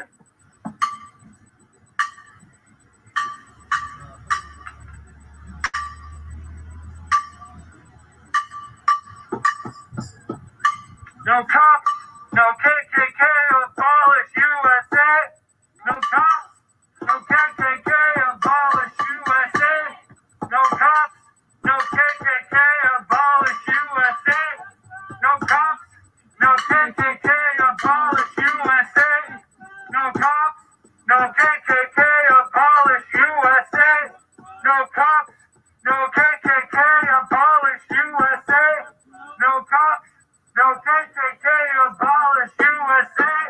No cops, no KKK, abolish USA.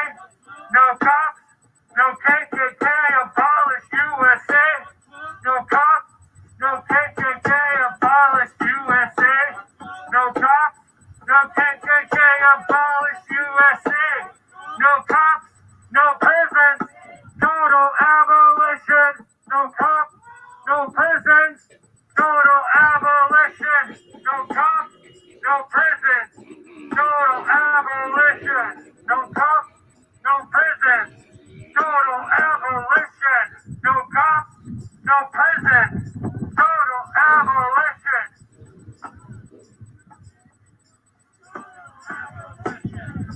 Brick by brick, wall by wall, we will make the system fall. Brick by brick, wall by wall, we will make the system fall. Brick by brick, wall by wall, we will make the system fall. Every city, every town, burn the system to the ground. Every city, every town, burn the system to the ground. Brick by brick, wall by wall, we will make the system fall. Every city, every town, burn the system to the ground. Brick by brick, wall by wall, we will make the system fall. Every city, every town, burn the system to the ground. Brick by brick, wall by wall, we will make the system fall. Every city, every town, burn the system to the ground. Brick by brick, wall by wall, we will make the system fall. Every city, every town, burn the system to the ground. If we don't get it, if we don't get it, burn it down. If we don't get it, if we don't get it, if we don't get it, if we don't get it.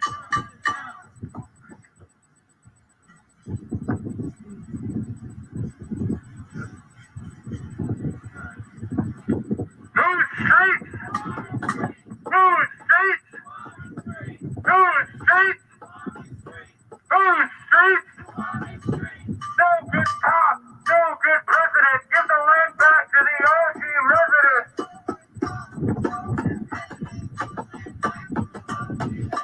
No good cop, no good president. Give the land back to the OG residents.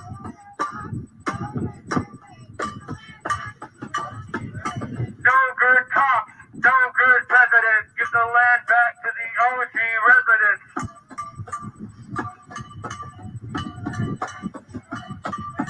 No good cops in a racist system. No bad protesters in a revolution. No good cops in a racist system. No bad protesters in a revolution. No good cops in a racist system. What's outrageous? What's outrageous? What's outrageous? What's outrageous?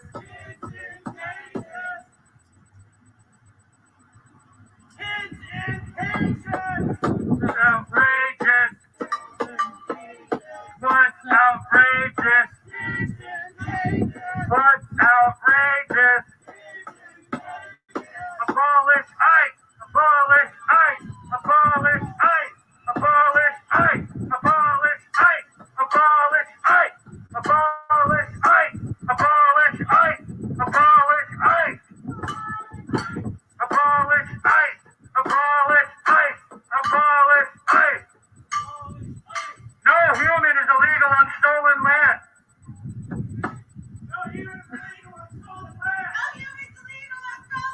No humans illegal on stolen land.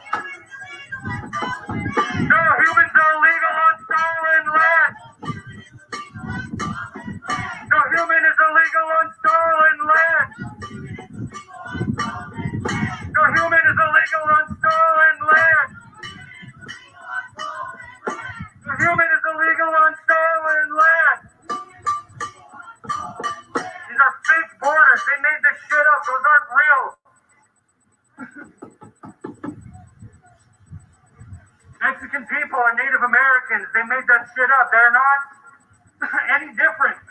They're colonized people. Mexico and Canada also need to decolonize.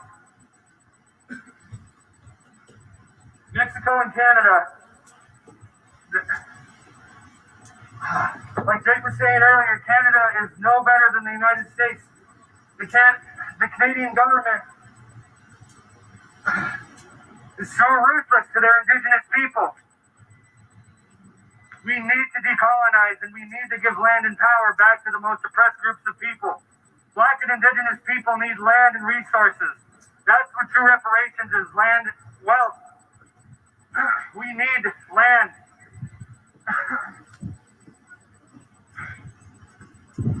Not enough has been given back, and they act like we've been properly compensated. We haven't been. They took the land. You cannot put a price on land. We don't give a shit about the dollar amount that this land has been accumulated. They've offered land in the Black Hills, hundreds of millions of dollars.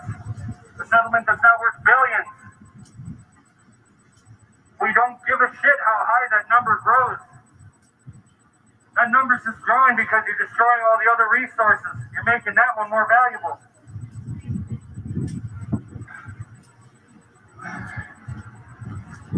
The answer is not money. The answer is land. We need money too. We need land. We need resources. Because we've been promised it and we haven't got it yet. We haven't got it yet.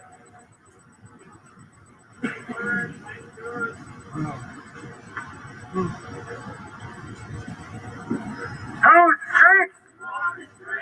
Whose streets? Whose streets?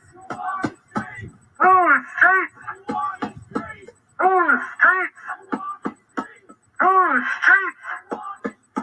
Whose streets? Whose streets? Whose streets? Whose streets? Whose streets? Whose streets? Whose streets?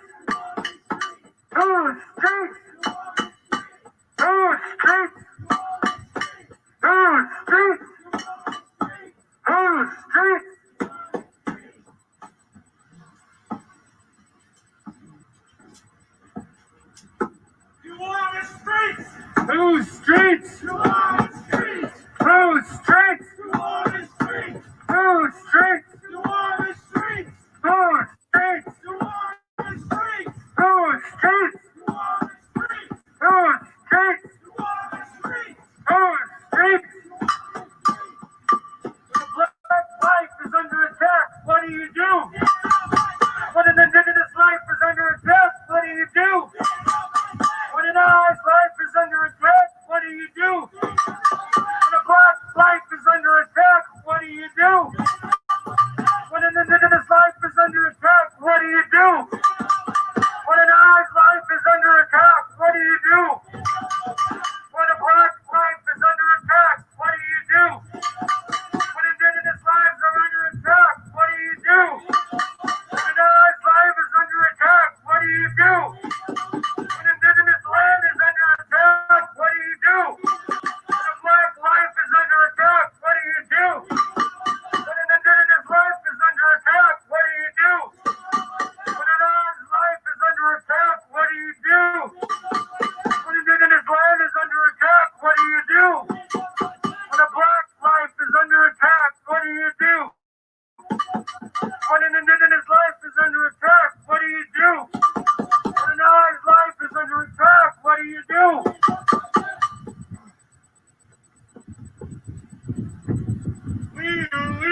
Pop, pop, pop. Fire all those racist pop. Pop, pop, pop. Fire all those racist pop. Pop, pop, pop. Fire all those racist pop. Pop, pop, pop. Fire all these racist pop.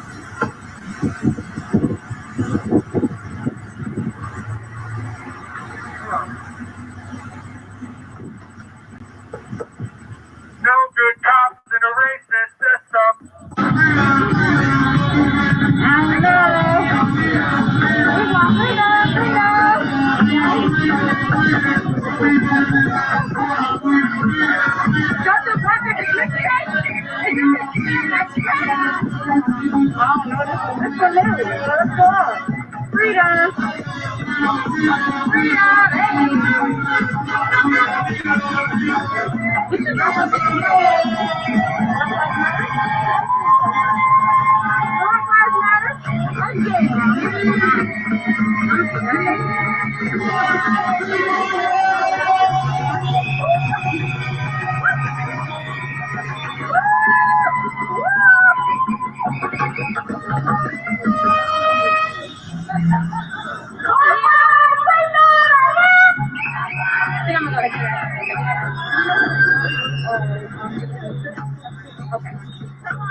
Jeff Bezos has made $90 billion during a global pandemic.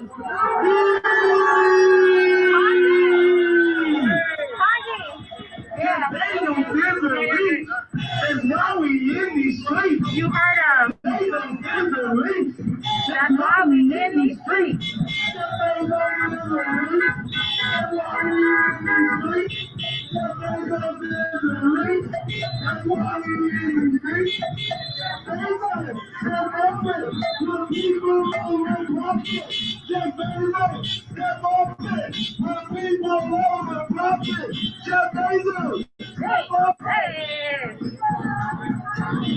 You see it?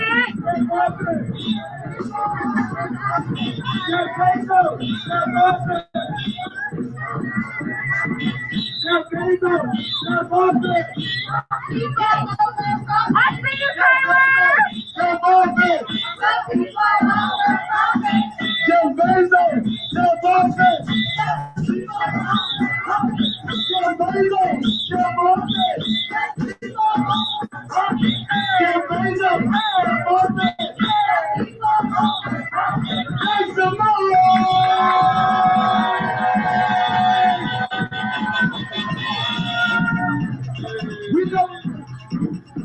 We know the pandemic of COVID, and there's another pandemic of greed that is leading to the deaths of 4 houseless folks a day on these streets of Los Angeles. 4 a day? 4 a day? 4 a day? 4 a day? 4 a day? Do you need the boo-boo? 4 a day? 4 a day?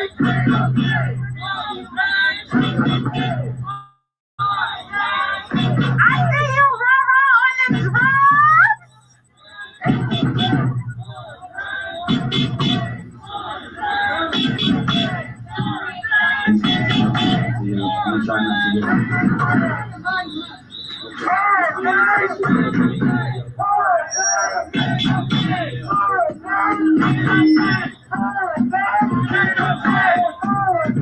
Ain't no good for a day, for a day, for a day, for a day, for a day. We know that Jeff Bezos' $90 billion that he's gained during the pandemic could be going to our communities, could be making sure that folks have housing, could be making sure that folks have food, could be making sure that folks have health care, could be making sure that folks have the mental health support that they need. And instead, right, millions and millions of people are suffering while a handful of people like Jeff Bezos make billions and billions of dollars off of our pain, right? So Bezos, step off it! Jeff Bezos, step off it! The people know your profit! Jeff Bezos, step off it! Jeff Bezos, step off it! The people over profit! Step off it! The people over profit! Jeff Bezos, step off it! People over profit! People over profit! Jeff Bezos, step off it! People over profit! Jeff Bezos, step off it! Jeff Bezos, step off it! People over profit! Jeff Bezos, step off it! People over profit! Step off it! People over profit!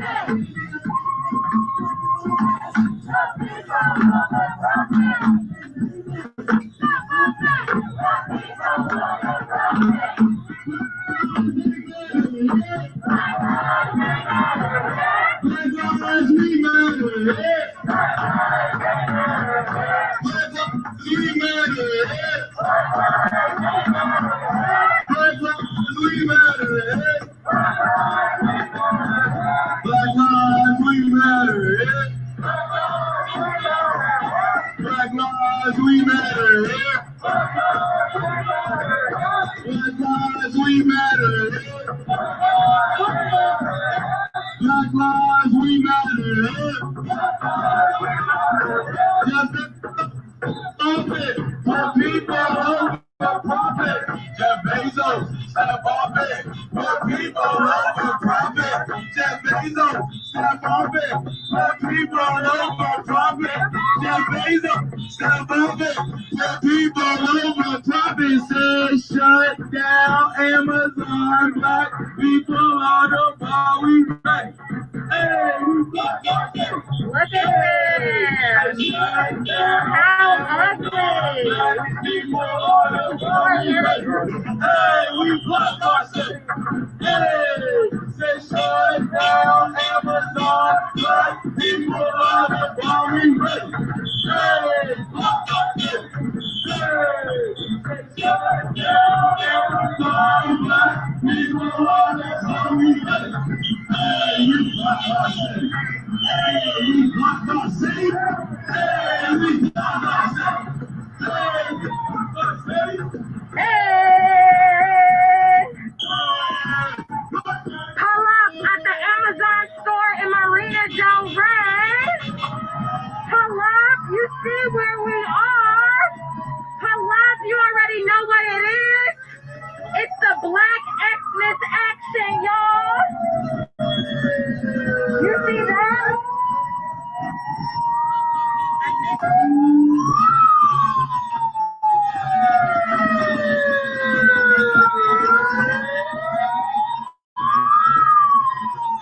You see what it is?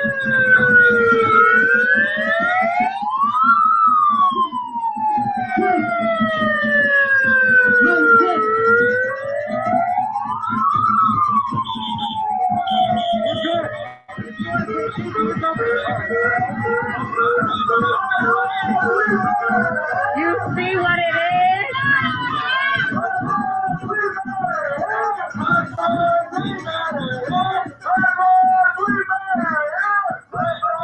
You already know what it is. Pull up to the Amazon bookstore in Marina Del Rey. It's our annual Black Xmas action.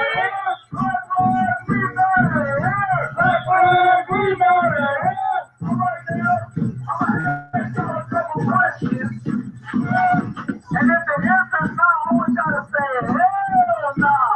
Y'all with me? All right. Since Jeff Bezos has made $90 billion during the pandemic. I can't hear y'all. I can't hear y'all. Is it okay that 400 people are dying on the streets of Los Angeles every single day?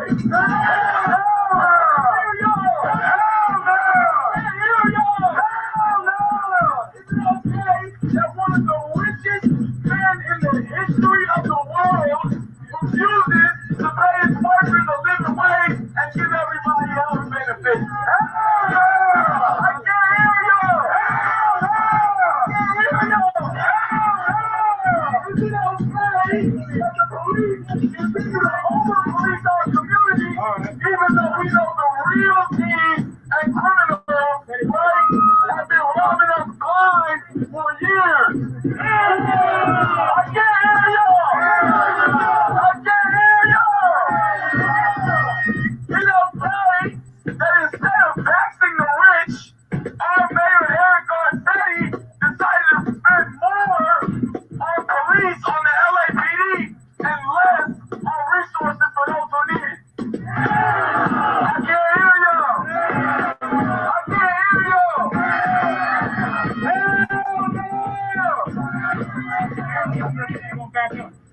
We gon' back up the truck. So how we do that?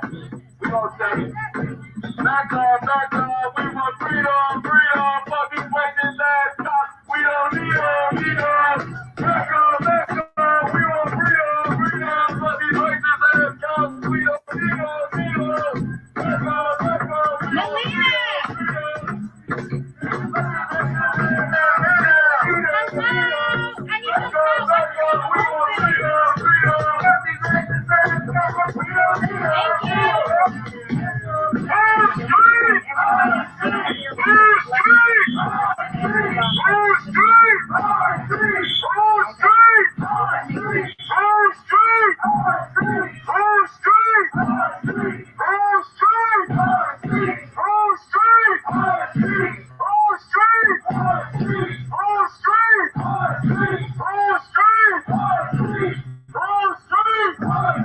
Stop. Tell them the flags are gonna block it.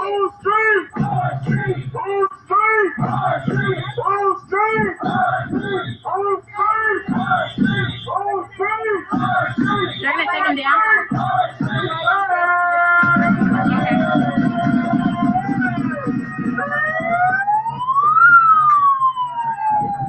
Tell him to stop. He about to come up on the first. He can stop. Let's take those flags down. He can stay there. Let's take. We should pull these down, but we can't because they're.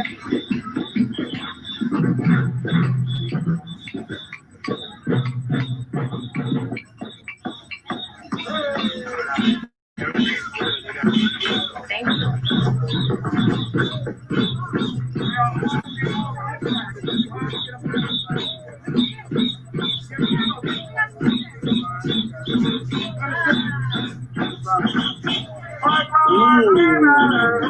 Black lives we matter here. Black lives we matter here. Black lives we matter here. Black lives we matter here. Black lives we matter here. Black lives we matter here.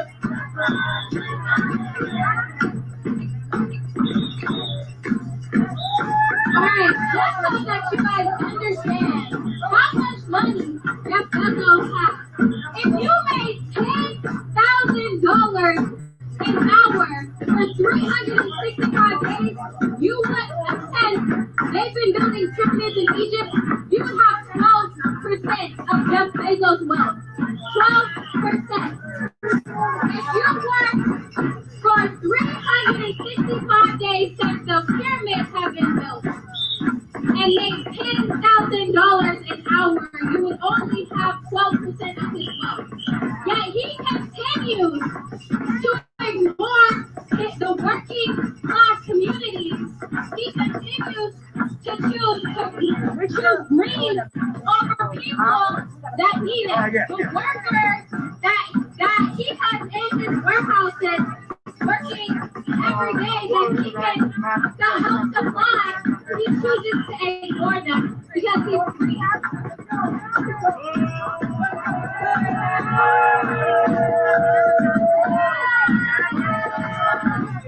Shame on Bezos! Shame on Bezos! Shame on Bezos! Shame on Bezos! Shame on Bezos! Shame on Bezos! And we know that when we say we want to disrupt white capitalism, he's a prime example of that. Because if he has the opportunity to still fund people being able to have housing, people being able to put food on their tables, but yet he continues to ignore those issues, make the profit that he does, and act like everything is okay. It's not okay. There should not be no reason why 4 people go unhoused and die every day. There should be no reason why you have made $90 billion since the pandemic. It's time that people understand that white capitalism is the thing. It exists. And it's time that we shut it down. Who makes billions of dollars just sitting on his butt. He literally makes billions of dollars every hour while there are people working hard and can't even accumulate half of his wealth. It's time that we, as a community, start buying black, baking black, and building black. It's black excellence. So we're going to dismantle white capitalism, white supremacy, and we're going to give back to the people that actually need it. We're going to support black-owned businesses because we know black-owned businesses are struggling the most during this pandemic. So instead of funding white capitalism, start buying and baking and building black.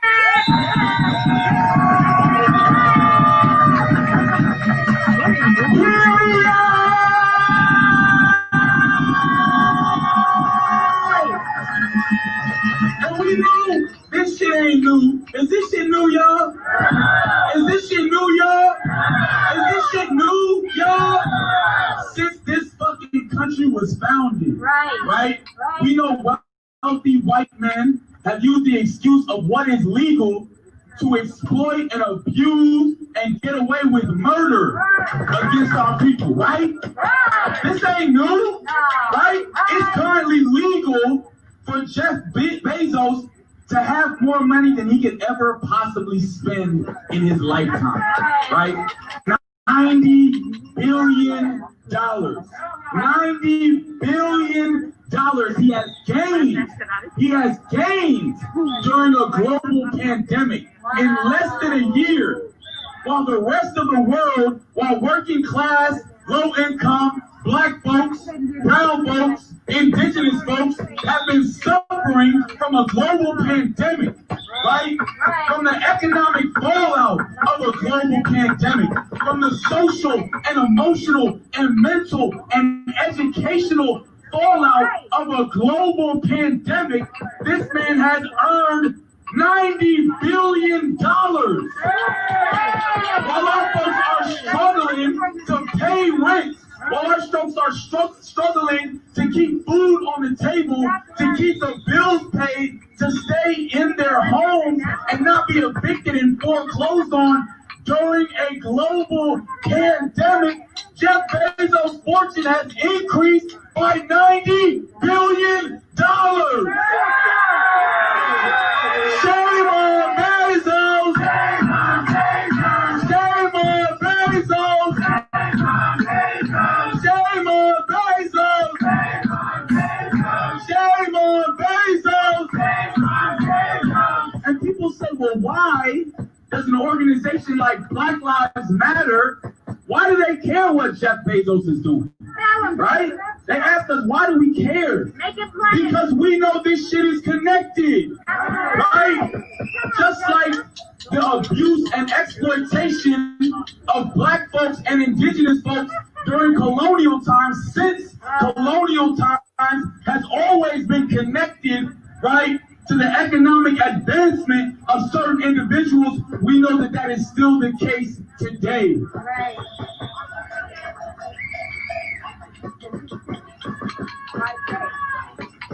Never mind. We know that right here in LA, right, there have been folks murdered at the hands of the police who have been supposedly protecting white capitalism, right? We know that our houseless brothers, Brendan Glenn and Charlie Africa, were murdered for existing as black houseless men, right? We know that Grishario Mack was murdered in the middle of a mall, right? We know that John Crawford was murdered in a Walmart, right? These things are absolutely connected, right? The exploitation and abuses and the excess of capital, right? Of white supremacist capitalism, right? Because it's not just white capitalism, it is white supremacist capitalism, right? The amassing of capital by these white men has the direct effect of exploiting and abusing our communities. And now we're gonna hear from one of our leaders of the next generation, of this millennial generation. Give it up for Roger!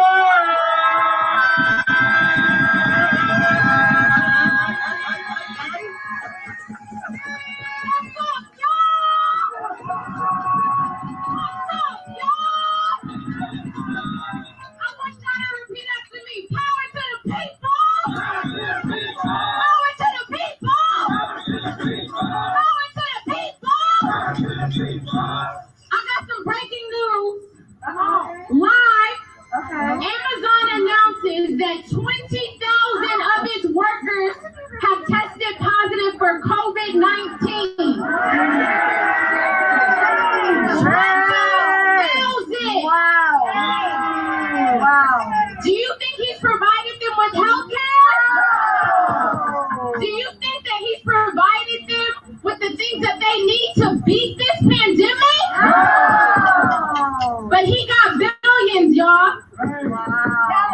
He got billions. And so we're standing here in Marina Del Rey, people looking at us like, oh my gosh, what's happening? And it's because we're saying people like Bezos, people like Garcetti, people like Trump are all a part of the same big billionaire boy club. And we're saying no more. It's time to fund people like Malik's bookstore. It's time to fund people like SOY. We don't need to shop at Amazon Books. We don't need to shop at Target. We don't need to shop at Macy's. We have Runway Boutique of LA, y'all. In fact, we really don't need some. If anything right now, you need to be concerned about your health. That's right. Freedom. Your way of life cannot be measured by the amount of things that you have, y'all.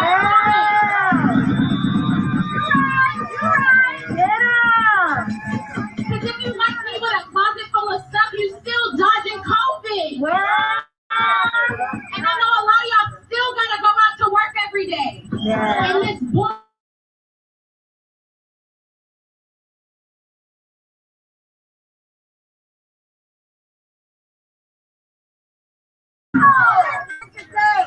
Get on. $2.10. $2.10 a day. Who can survive off $2.10 a day? Raise your hand. Nobody. And so we're telling Bezos, just like we blocked Garcetti, we're gonna block Bezos. Just like we blocked Trump, we're gonna block Bezos. They told us Jackie Lacey wouldn't step down, but we did that too. And so we're taking down Amazon next. Everything that they said we could do, we've done it, and we've done it 10 times over.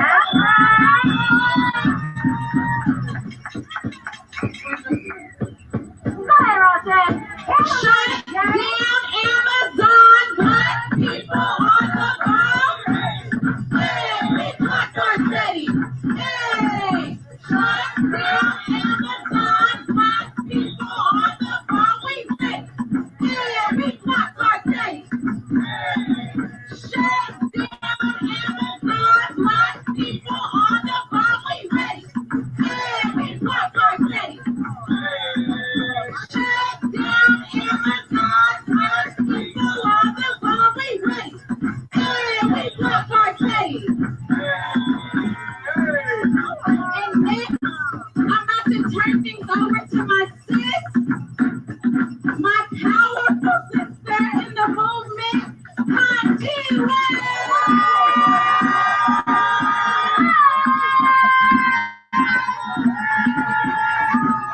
Hey, y'all. So as we were walking in here, I just wanted to say it wasn't uncomfortable, right? Was it not uncomfortable for y'all? Like we're in the marina right now. I don't live here. I don't live here. We don't live here. And it's so crazy to me. All these like middle class, upper middle class, white folks, upper class folks looking at us uncomfortable. Yeah. What do you mean? Excuse me, right here. What is this for? Oh yeah, I'm with you guys. Okay. Because this is about Bezos, but it's about y'all too, right? Why are the residents of the Marina Del Rey, more uncomfortable with the fact that we are disrupting their white supremacist capitalism than the fact that 4 homeless folks are dying a day? And the fact that Bezos is worth $1.86 billion. Yeah, 186 billion. Yeah, 186 billion. That's right. That's more than I think I could ever make in my entire life. Or any of y'all too. Everyone who lives here feels so complacent. Just because you're a little bit closer to Jeff Bezos than the rest of us are, you think you get to ignore the plight of the hundreds of thousands houseless folks that live in Los Angeles County. Right. You think you get to ignore the plight of Black and brown and indigenous people as we march through the streets demanding that you look at the problems that we experience every single day, right? So I know this is about the billionaires, the millionaires. This is about the people who get to be complacent, the people who get to be comfortable, the people who are bundled up buying Amazon gifts for their partners or friends or family with a little 2-day shipping and 20,000